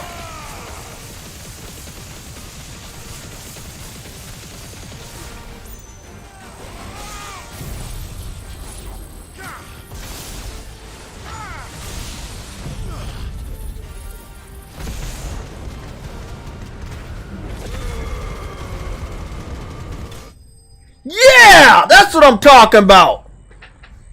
Woo! Oh my goodness. He was a tough one. He was a fucking tough one. Oh man, he was tough. True Woody with the $80 billion super chat. Goodness. I know, but I didn't have it charged up and I didn't want to risk it. Plus I put some perks on for my fire charge, for my burst, my fireball. So I was pretty much lighting him up with those heavy fireballs that do like 1,500 damage. And yeah, man, that worked out for me, man. It was an easy tactic, but I got hit a couple times. But I was able to fuck his dumb ass up, little bitch. Looking like a straight. Oh, he disappeared. Call him disappearing, man. Cool. I'm saving that. That's a nice little boss battle. Goodness. That's nice. Look at that. Clive up there fucking people up. Wow. Gotta love it, right? Gamers doing gaming shit. I'm not doing any of my side quests because I can't hear it. Because I turned down the TV audio. I know that I can have the audio situated in my headset, but then that may take the audio out for the Elgato, I think. I'm going to figure it out, though. I need to look at a walkthrough and get that situated. But I think he was a rank S.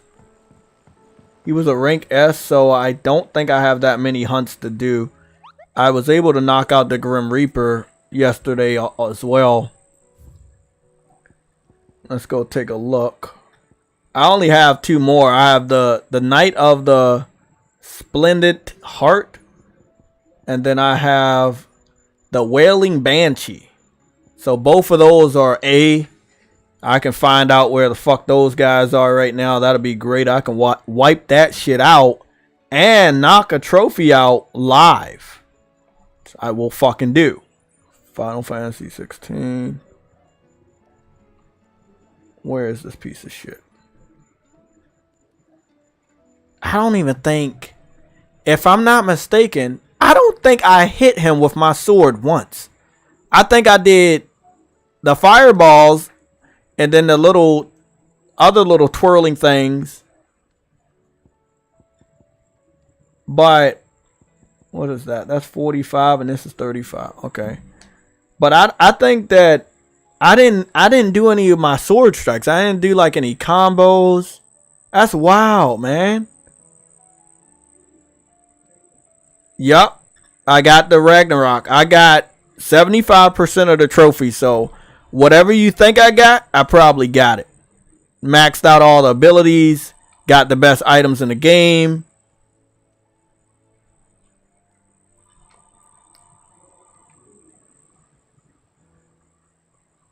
Okay.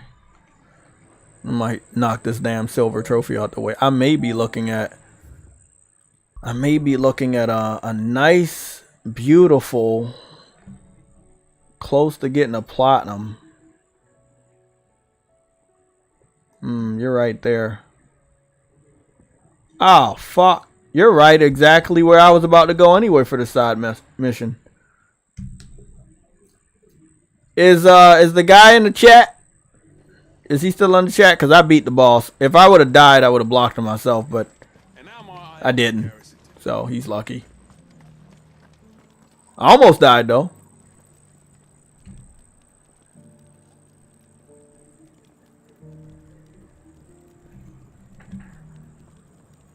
Huh.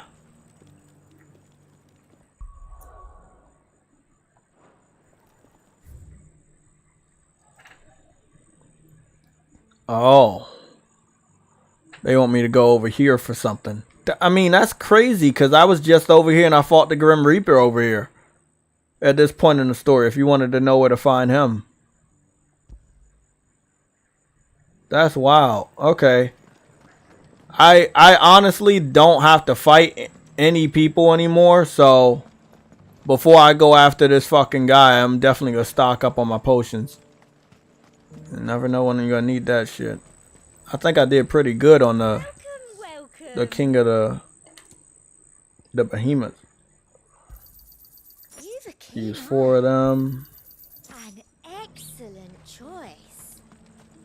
I wish there was a trophy for doing all side quests. There's not one. There's a trophy for getting all the billboards. So it's weird when you do all the trophies. I'm not really sure if you get an additional reward for that. But being the OCD master that I am, I'm definitely going to wipe all those side quests out the way after I do this. So I'm going to leave out this town, hop on the bird, because I am not running all the way over there. Do be careful. I will.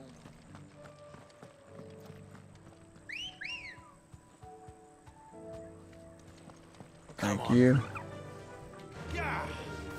Oh shit, oh shit.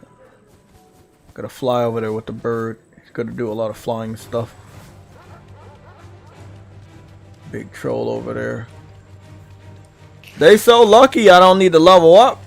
If I needed to level up, I would have fought all these guys. That's how I leveled up so fast. Every time I go past one of these guys, I fucking kill them. But nope, not right now. Right now, I am going to just run my ass over to where I need to be. I remember you. I remember you. I don't care about you. Don't do it. Don't do it. Oh! What, bro? What the fuck? Get out of my face, man. Oh.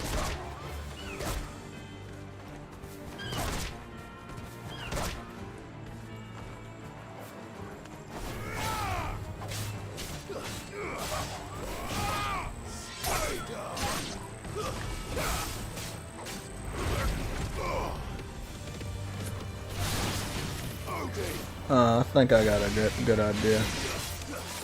Somebody was telling me I should use this. I should use this attack. I should use this attack so that I can like max out my attack with this dude.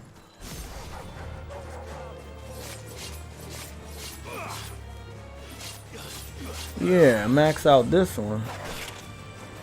That's cool, that's cool.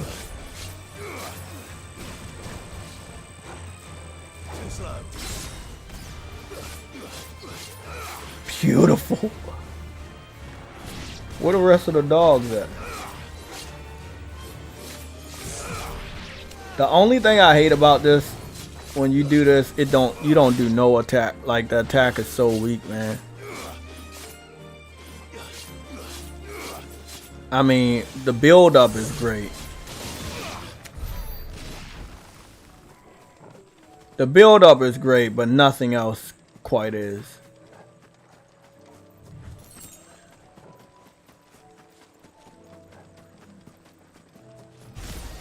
Time to fight.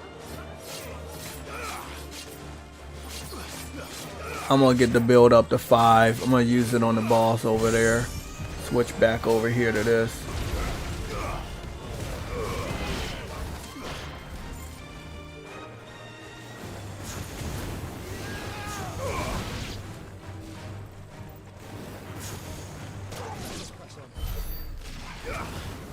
Yeah, I don't even care about any of that stuff. Okay, now I'm gonna go back over there and kill his dumbass. Okay, so I got the little samurai strike. I got that shit already maxed out. I didn't take that much damage, so I feel good about this boss battle. Oh, you're playing Final Fantasy. Okay, I'm DB. You're playing Final Fantasy. I ain't playing a story. I'm just about to go fight these fucking hunts. They call me Hunting Man. They call me the Monster Hunter. Uh-oh. That's not good. It is good. This dude about to get roasted. Bro, there's no way he's gonna beat me if I just beat a rank S, so. Oh, I can stand right here and save in front of him? Good. Huh? Is it going to be barbecue? Is what? You said he was going to get roasted, so I'm saying it's going to be barbecue roast. I don't know, man. It's a dragoon. He's a dragoon. I fucking hate dragoons. Fuck, I hate these guys.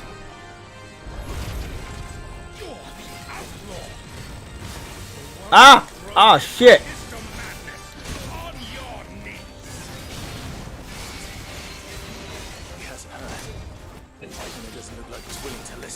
Fucking old bitch.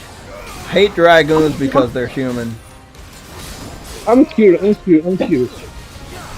Right? I'm curious what I should do. I'm not going for the plan. Right? Okay. That's clear. I wonder if I should just leave the hunts alone or just I don't know. I wonder if I should well, I mean, it's up to you. I mean, if you want to do everything, get the best weapon in the game before the end of the game, you can do that. Oh, fuck. I'm about to fuck up. I can't fuck up. I don't got enough time to fuck up all. Yeah, but it's really up to you. You don't got to do all the hunts in the game.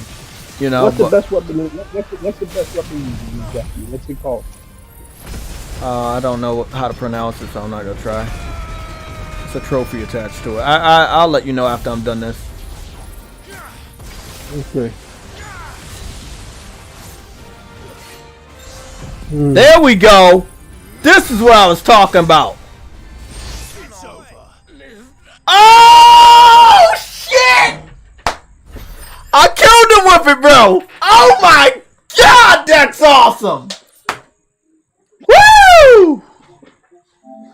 That was fucking awesome, bro. I did all of that, switched to the fucking Odin, and just like that. Am I overpowered? Possibly so. Did he deserve to get his ass whooped? Yes. I do not like dragoons. They are cool as shit, but I do not like fighting them. Next. I do wonder though. If I do wonder if you can get two AP bang. Boosters. No. No. If I could, I would have let you know right now. No, there's only one. Yep. So that means you can only get two if you actually replay the game. Well, even if you do get two, you can only put one on. I tried to do that yesterday. It said you can't. Well, no, I didn't. I tried to put the same what's name on, but I think there's only one of the boosters. Like, let me show you what I got on real quick, because I got two things that are similar, but they don't do the same thing. So basically, I have increased damage dealt to enemies 5%, and then I have increases combo damage by 5%. So they're not doing the same thing, but they kind of are, you know. So if I do a combo, I'm gonna get 5% more. But this other one, if I just do any damage, I'm getting 5% more. Yeah, that's the same thing. That's pretty much the same. Pretty much the same thing. But I have to do a combo for the other one to actually do anything. So that's how I boosted my attack. I thought I was gonna need normal attacks for the rank S that I fought, and I ended up just using the one perk that I have right here in the middle. Increases magic burst.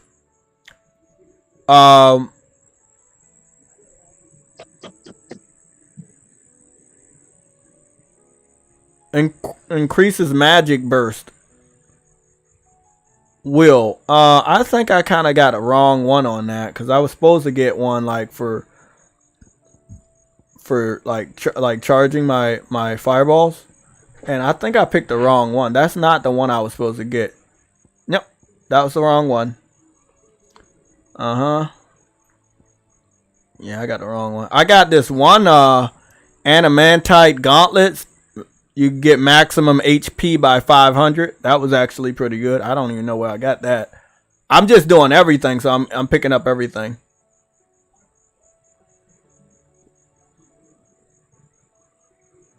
Oh, okay.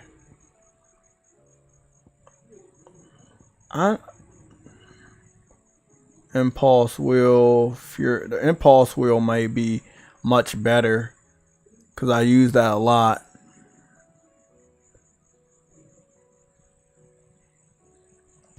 But now that I don't have to fight that one enemy, I'm gonna use something like this. So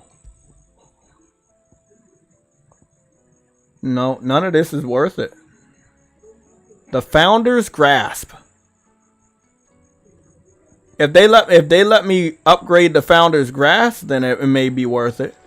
Let me go see if they'll let me enhance that. I'm overpowered like a bitch, and I know I'm only 50, but I'm still overpowered because I got everything right now. I got literally everything in the game. And I gotta do one more hunt right now to get this silver trophy, and that is literally what I'm about to do. The Claymores, you said Shiva's dodge attack and Diamond Dust are amazing. Shiva is usually part of my ability. She was until I got Odin. She was. Odin took her spot. So yeah. Hold on. What 3 do you have? Because okay, let me go back out. 1 second. Let me go. Okay, so this is who I got. I have Phoenix.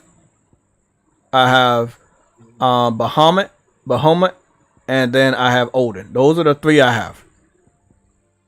Yes, so that's who that's same here, except for I got Shiva. Yeah, I did have Shiva before I beat Odin.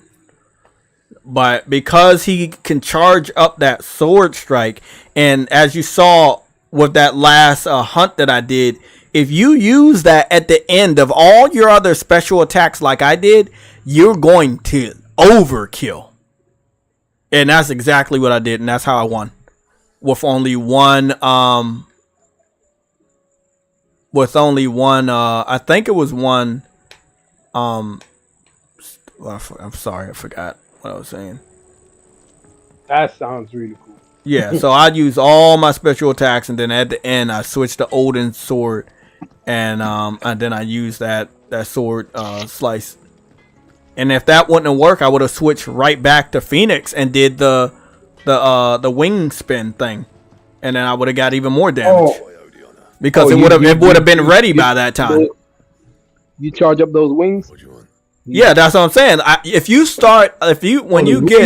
Wings are incredible. Yeah. Oh, sorry. I was thinking about the word stagger. When the enemy staggers, right? If you use the wing spin thing, sorry. Let me get a proper name. When you do the stagger and you use the Scarlet Cyclone, get the stagger. Use the Scarlet Cyclone. This is what I do. I use the impulse. I quickly switch to Behemoth. I have the lightning rod. Then I use the Giga Flare. Then after I'm done using the Giga Flare, I use a dashing stab attack. You gotta do it at the right moment, or it'll do a normal slash. Then after I do that dashing slash attack to get closer, I do the Flames of Rebirth. Then after I do Flames of Rebirth, I do Judgment Bolt. And then I did for the first time the Army of Darkness attack when it was all charged up. And if that wouldn't have worked, I would have switched right back to the Scarlet Cyclone Phoenix, and I would have used the Scarlet Cyclone because it would have been charged up by that time. I've done all of this shit before, and it's like, bro, you do lots of damage. I'm gonna show y'all how to do that shit, man. Let me go see if I can upgrade this piece of weapon. But yeah, man, I've gotten much better at this. Got much better at this. It seems like that Founder's bracelet, they're not going to let me level up. So it is what it is, but I cannot, they will not let me level that up. Damn, that sucks. So I believe I just got the best items in the game until I do these side quests, the last 2 side quests that that are not attached to a trophy. This is what you find out when you trophy hunt. You always find out if something's attached to a trophy, and sometimes there's just nothing attached to a trophy, even though you know it should be. And it's just so weird when you've done everything and you're not getting rewarded. Hold on. So, doing all the side quests does not give you There's not a trophy for doing all the side quests. There is a trophy for doing all specific side quests that get you a signpost in your bedroom, but there is not a trophy for doing all the side quests because there's also you need to collect all the curiosities and see. Let me see. Oh, okay. So maybe I do have to do the rest of the side quests because I didn't get all the curiosities. So I'm missing 4 curiosities. I think 2 of them will probably be related to one of the side quests. But there was one side quest I did where I got 2 curiosities. So I'm not sure if the next 2 side quests that I complete, which are the last ones I see on the board, will allow me to get 2 curiosities each. And then that will give me that trophy for... Yeah, actually, yeah. Yeah. You might have to do all the side quests because if you want to get all the curiosities, then you're gonna have to do that. So let me go check this because I think that's what I had to do because I just gotta go do this one. Let me see, not earned. Like I said, I only got 6 not earned. So what's this one? Clear the hunt board. I'm about to get that one out the way. Complete one of the time trials. I don't have that, and that's a headache, and I don't even want to think about it. Obtain all curiosities. So yeah, there is a trophy for the side quest because it's related to the curiosities, which are related to side quests. And since there's 2 more left that I have to do, you do have to do all the side quests in order to get this silver trophy. So I'll be getting these 2 silver trophies out the way. One I'm about to get out the way right now. And then this one is for beating the game on Final Fantasy mode. This one is for beating the game. And then this one is for doing a time trial. One of these are for doing a time trial. So basically I'm done. I got 75% done, but that's about to change. Because I'm about to go fight this last fucking... I got 31 out of 32 hunts. I am fucking excited. Because the hunt I'm about to do now is probably going to be easy as shit. Because I just did the other ones and I ran through those guys. So. But I know I'm going to charge up my sword before I go after this hunt. So I can end my combo with that attack. Again, big shout out to the person that recommended me go back to use the Odin shit. Because if I didn't do that, I probably would have fucked up the combo and had to fight him again until I staggered him. So again, thank you so much. Okay, so let's go find out where Fuckface is. And it is kind of easier to like wait until almost the end of the game to fight these guys because you're much more powerful. Oh, fucking bitch.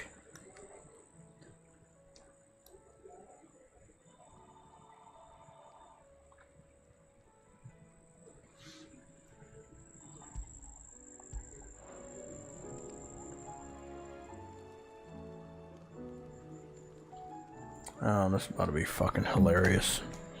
It's gonna be a headache.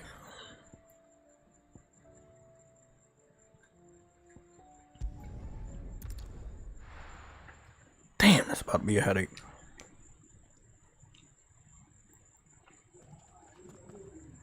Yeah, I thought that the basketball games did battle passes all the time.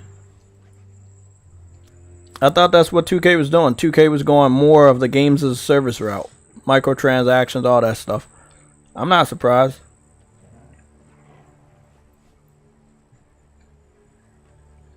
I am not surprised. Oh, fuck. Uh-huh. I knew it. I knew it. That looked like a suspicious ass area.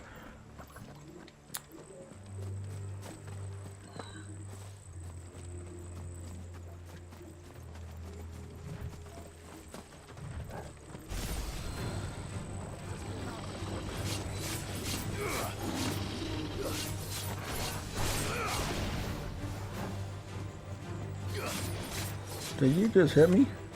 Oh, it wasn't you. It was the dude over there.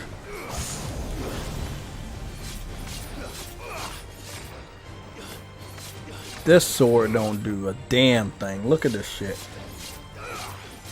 All it does is charge up that stronger blade, but it's so sad.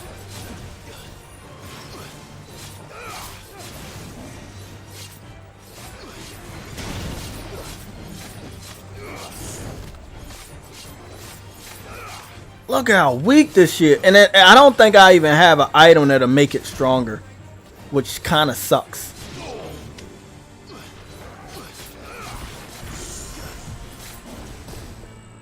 Okay, you fucking bitch.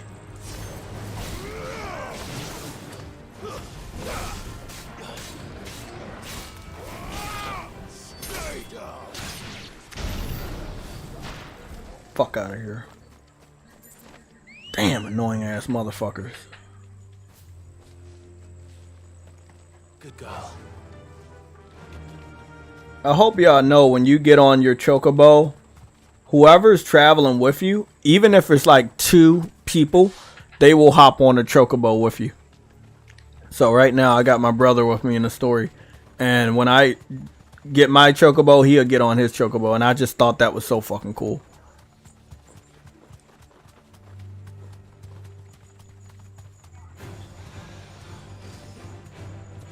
Be safe.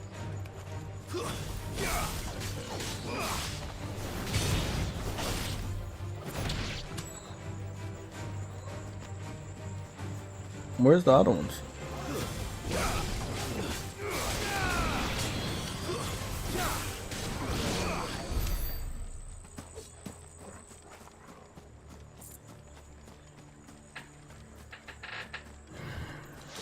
I fucking knew something was in this town. I knew it. I was like, this town is so awkward. Yeah, that motherfucker, I already knew something in here. I don't think it's gonna be that difficult, but I always save before these boss battles because that's out of force of habit.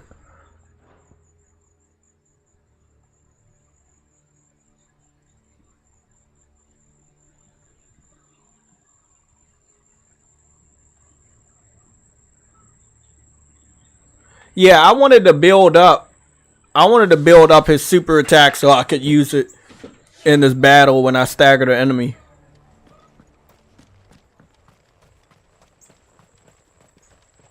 Yeah, look at you. You dumb bitch. You think what is that on her hands? A lightning bolts? Oh fuck, don't tell me she's a lightning type. Oh fuck. Uh-oh. I might be in trouble here. Oh shit.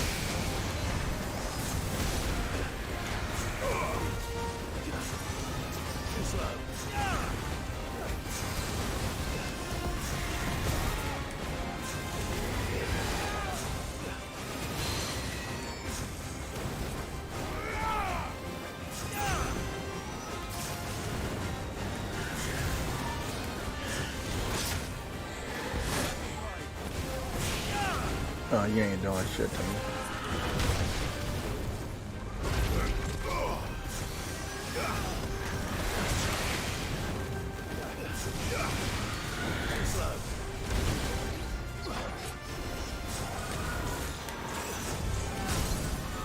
It's over, buddy.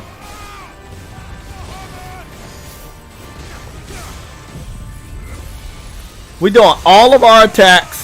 It may not kill her in the first stagger, but it's gonna do a shitload of fucking damage. And then we gotta do this one, and this, and then we gotta do this, and then after we're done this, I'm gonna quickly switch to the sword and see if I can knock it off. There we go.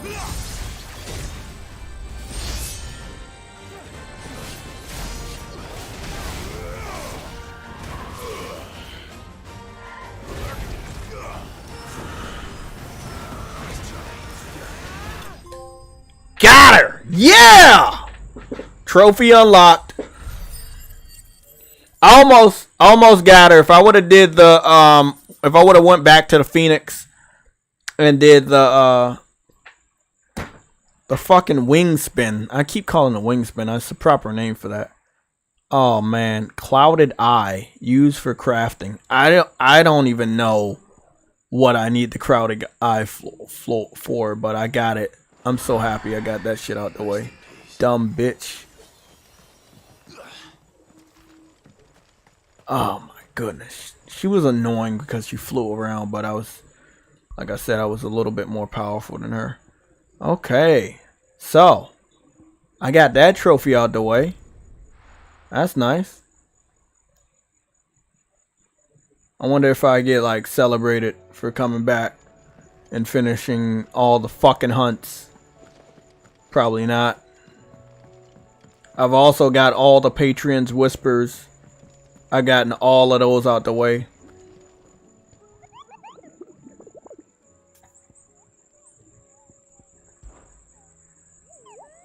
You're not from the forest. Well, then, and let me go look at this hard work I did. Look at that. Everything knocked out. Complete. Feels good.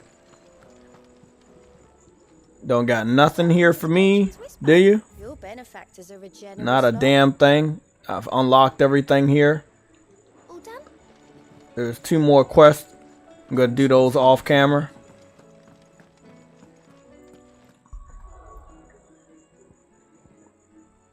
Feels good, man. Feels good. Let me go see what that silver knocked me up to. Now I'm sitting at 78. I was at 75. Now I'm at 78. So 45 trophies out of 50. Pretty much all complete.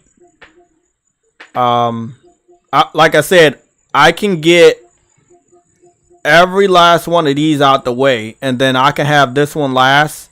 I may try one of these right here. Actually, I gotta get the one for doing all the side quests. So one of these are the side quests, and the other one is doing the time trial. I want to do the time trial before I beat the game, and then I beat the game, and then I only have to play the game or give me Final Fantasy mode. And then I'll be done. I'll be done with the game and done with the platinum. So I fucks with it. Feels good, man. They're not even giving me a heads up on any of the other trophies. That's how many I got. They're just like, hey, next trophy, platinum. Damn. Feels good, man. Feels good. That's what it's like to play your games, people. That's what it feels like to play your games. And I might be at trophy level 444. That would be nice. But I'm not 100% sure the platinum's gonna... Getting this platinum is gonna raise me to 444, so I'll probably be playing some other games that get me up there. I do want to dive back into the Pursuit Forest and the Ape Escapes, but I do want to stay focused on beating this game. So I may end up going to beat the game tonight, but I'm not 100% sure. Oh yeah, feels good, man. Feels good. Gaming. That's all you got to do. Now back to the chat. Okay.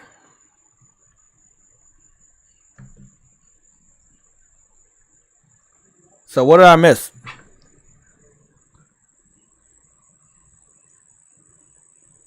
See, everybody fucking left. They don't like gaming. I just needed to knock that out. That was messing with me because I think I could have knocked that out last night, but I was sleepy. I had been playing the game a lot. And I've been on the cleanup side. Oh, okay, look at that. I'm also about to be at 8,000 trophies. I got 5 more trophies until I'm at 8,000. Okay. I'm looking good. Looking good. Okay. Feels good. I'm also about to be at 6,000 total bronze trophies. So that's also good. Great.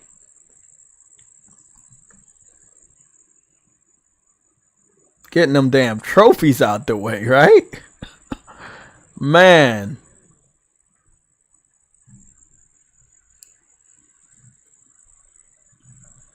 I mean, it's really what helps me out when I do that that blast attack by Bahamut, when I have the lightning pole down or the lightning bolt down and it maximizes damage, and you throw that down right in front of the enemy's face when you stagger them, and whatever other attacks you do before it disappears, it amplifies.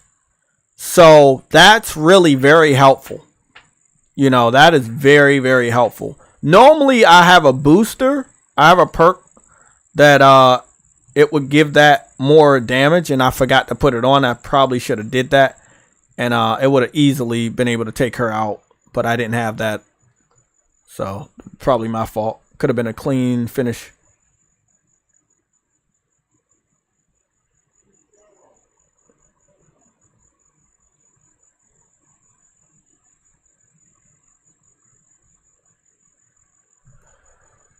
You said there's a card game. Let me see.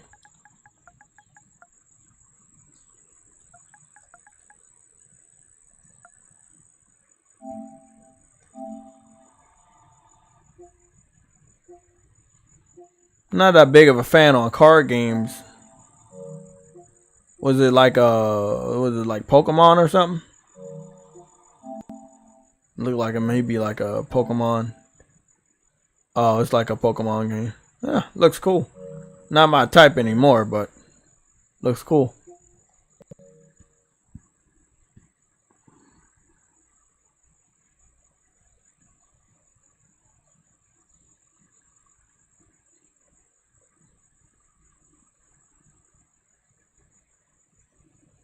Okay.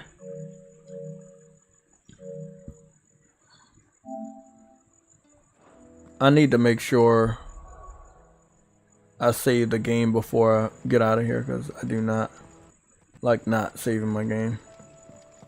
And we're going to get out of here too. I'm going to only cover a few more things. I'm going to Xbox and IGN's YouTube channel just to cover the rest of the news.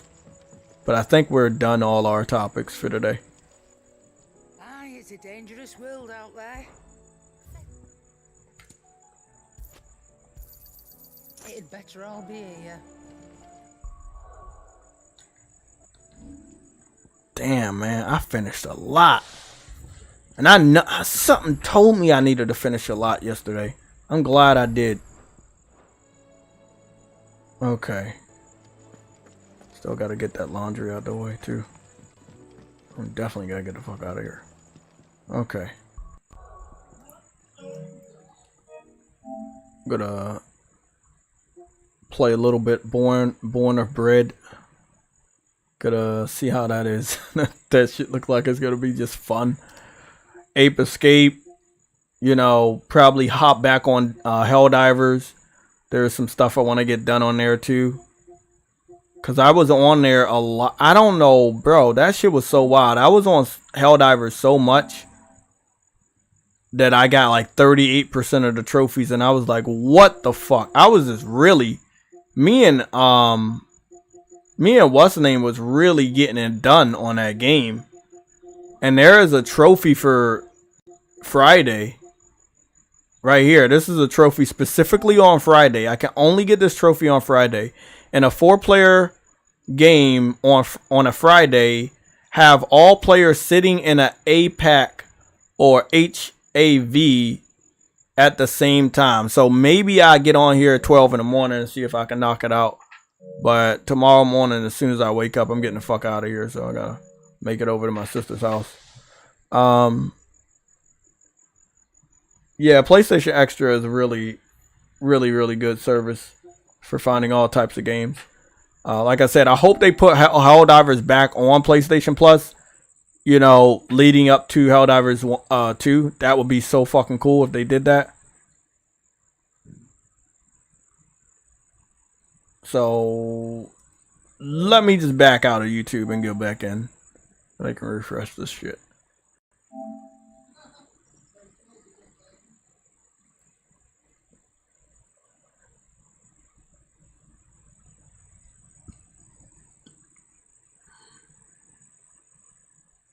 So they're done for today, I think. So PlayStation's last video was 2 hours ago. IGN's last video was an hour ago.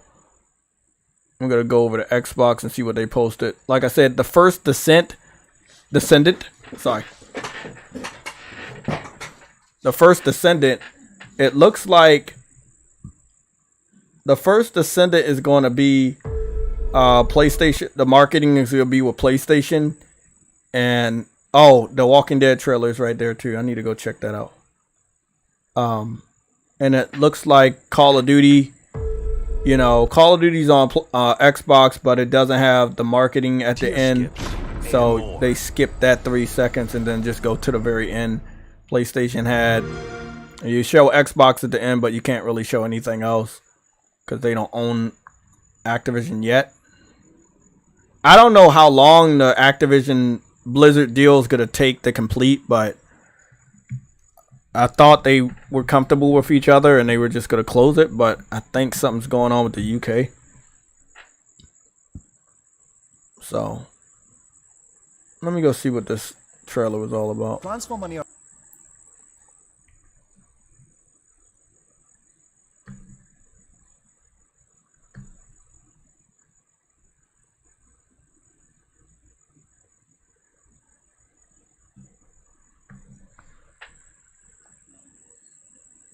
God damn, these advertisements killing me.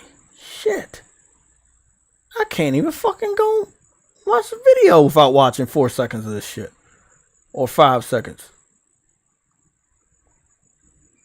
Okay, so I'm trying to figure out, is this like gonna be like their AAA take on the series finally? Because they've had so many Walking Dead games. Like, so many. Oh, this is gonna be dog shit. Yeah, I just saw the visuals. This is about to be dog shit.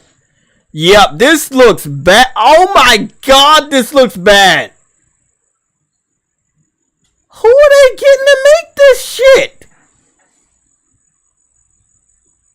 Hey, bro, this game looks horrible.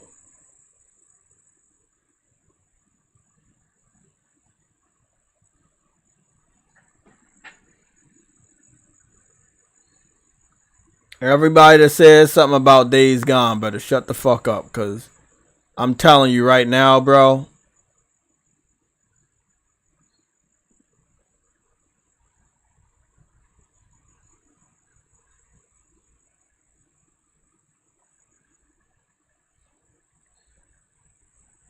I don't even care if you have the option of doing certain things. I don't even care. The game itself looks like complete ass. Like, it looks horrible. I've seen bad looking games. This is embarrassing. And so many years after The Last of Us, so many years after The Walking Dead was hot. It's so sad that they would make this, you know? Okay, Game Mill is the same people doing a Nickelodeon All-Star Brawl. And this game is also going to be on Nintendo Switch. That probably explains why the graphics suck. The game is also going to be on Xbox. And I would guess that's Xbox One, Xbox Series X, all of them. It's going to be on PS4, PS5. But again, Game Mill is a hit or miss. I think they're doing really good with their fighting games. But I do not think they should go into this. This one's definitely going to be a flop. That game looks bad. The box art looks really good. If the box art looked like this, I'll be like, okay, that's good. But the box art, oh man, that is nasty. That is really nasty. Wow. Wow, that is nasty, man. That is really, really poor. That is really poor. This is Game Mill, and I think what the new engine that they got for this fighting game, it looks good, and it's probably a day one because I'm a sucker for Smash Brothers types. But that game looked bad. Wow. Be careful, everybody. Be careful, man. Just be careful on that game. That's all I'm gonna say. Just be careful on that game. You heard it here first. Just please be real careful on that game. Yeah, be real careful, man. That shit looks bad. Wow. Wow, that looks bad. Like, they good on this. Like, they got some good animations. You know, this is a more cartoony game. They've done much better on the visuals. Like, these visuals look really, really good. So I thank God that they finally did some more next-gen visuals. But I've seen bad games. Wow. What the fuck?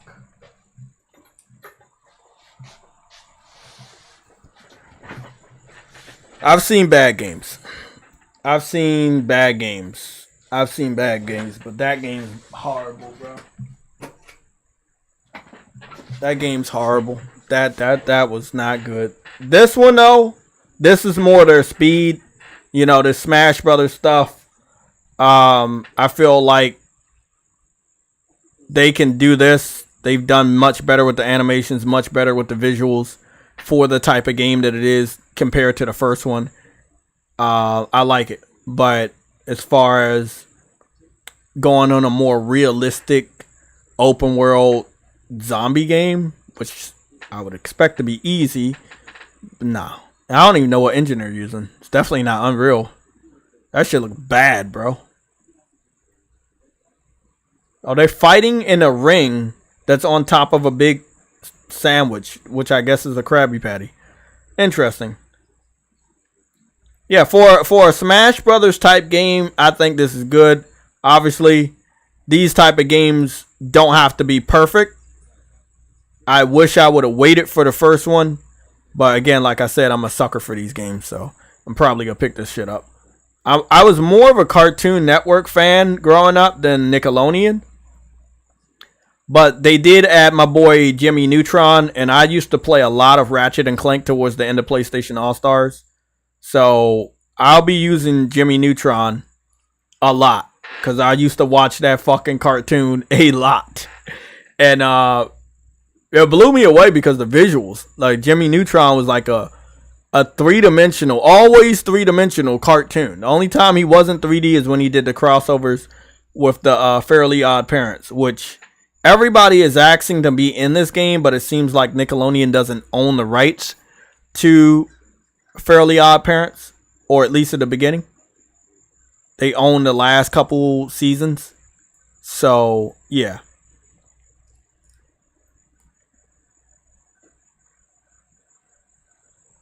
Let me see. Yeah, here's the Jimmy Neutron video. So, Jimmy Neutron plays like Ratchet and Clank from PlayStation All-Stars, which had a tool for everything. And I thought it was pretty fucking awesome. So, he looks just like him, so that's pretty dope. So, I'll be picking this game up. I wish they would have had Timmy Turner. It would have been dope to see Timmy Turner. I know they have Timmy Fountain or Danny Phantom. Yeah, Danny Phantom. I know they have them. They don't have the Angry Beavers. There's a good amount of good, really, really good Nickelodeon cartoons that they don't have in this. But come to find out they didn't have the rights to them at all or something like that. I don't know. But I think they need to find a way to get them in there. Timmy Turner is probably going to be DLC, but shouldn't be DLC. He should be in there day one. He should definitely be in there day one. So, me personally, I think that I'm going to wait a little bit longer to see what the full character list looks like before I pre-order. But it does look like a day one to me, this game, because they're doing much better than they did with the last one. And I appreciate them doing that. They're adding everything that fighting fans want from a Smash Brothers game. This game, I believe, got certified by Evo. So when it fully comes out, it will be in Evo next year. And that would be cool. Obviously, since there's no more Smash Brothers at Evo because Nintendo exited. Oh, shit. He has the little flotation thing. Okay. Everything from the cartoon, he has it. That is fucking awesome. God damn. Angry Beavers. Oh, I didn't forget about that. Rocket Power is my shit too, man. I remember one weekend, me and my younger cousin James, we binge watched. There was a Rocket Power marathon, and I think we binge watched that whole shit one Saturday. It was on from when we woke up to when we went to sleep, and that shit was just fire, man. That shit was fire. But yeah, they got Garfield, they got the Teenage Mutant Ninja Turtles, and also April O'Neil, the original version, not the new version or the live action version. They got Plankton, and he got his little robot so he can be taller. They got Aang from Airbender, the Avatar Last Airbender, Danny Phantom from Danny Phantom, SpongeBob, shit like that. I think they did pretty dope. They had people in there from the Loud House. I think they shouldn't have been in there because I don't give a fuck about Loud House. That's on a different generation. They, for some reason, the first game they didn't add Jimmy Neutron, but they added his father, which was a weird choice.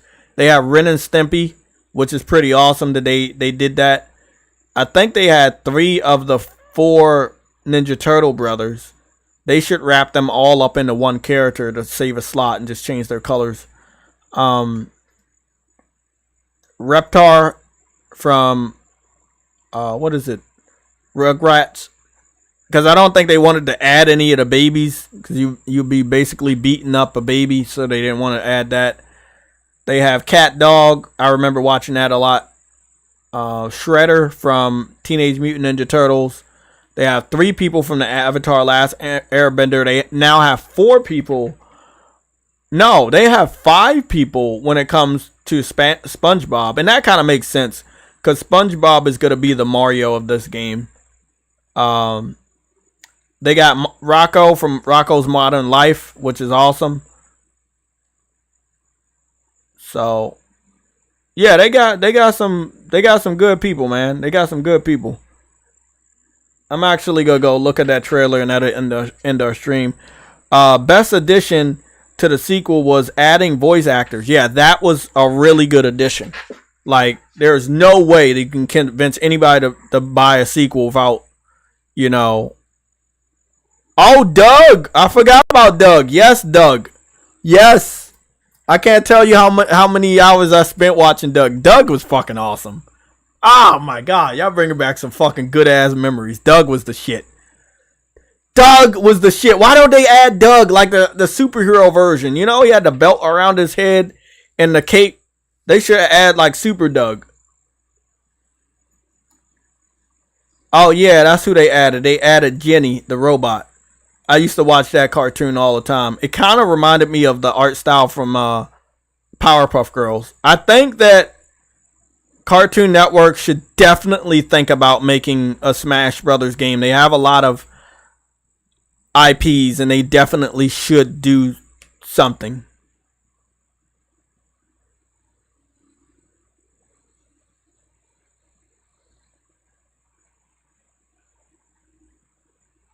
Yeah, they should definitely add do a Smash Brothers game. I'm probably under the impression they've done one before and it didn't do well and they didn't want to dive into it again, but I mean, if you have the characters and you have a good studio that can make the game possible, do it. You got enough characters. These type of games sell themselves. They will make money. The better the quality, the more money they're gonna make. Like, I wish this was a real picture, but I already know this shit's fake. I wish this shit was real, but I know this motherfucker's fake. Ain't no way Angry Beaver's on that shit, because they know who they want. Damn. Well, that's pretty much it. Guys, I will be unreachable tomorrow, probably texting or maybe on Discord, but I won't be home tomorrow and I won't be home on Saturday, so I will see you guys on Sunday, and I probably will be drained, but I will be here Sunday for the Sunday show. So I hope everybody has a great weekend. I will see you guys Sunday. And next week is a big week. We got the opening night at Gamecom. Maybe PlayStation goes there and talks or shows something. I'm going to get started with the timestamps, and I'm going to finish these last 2 side quests for Final Fantasy 16, and then I'm going to think about finishing the game or doing one of those time trials. Or I might wait to do the time trials when I'm level 100. Okay, I'm out.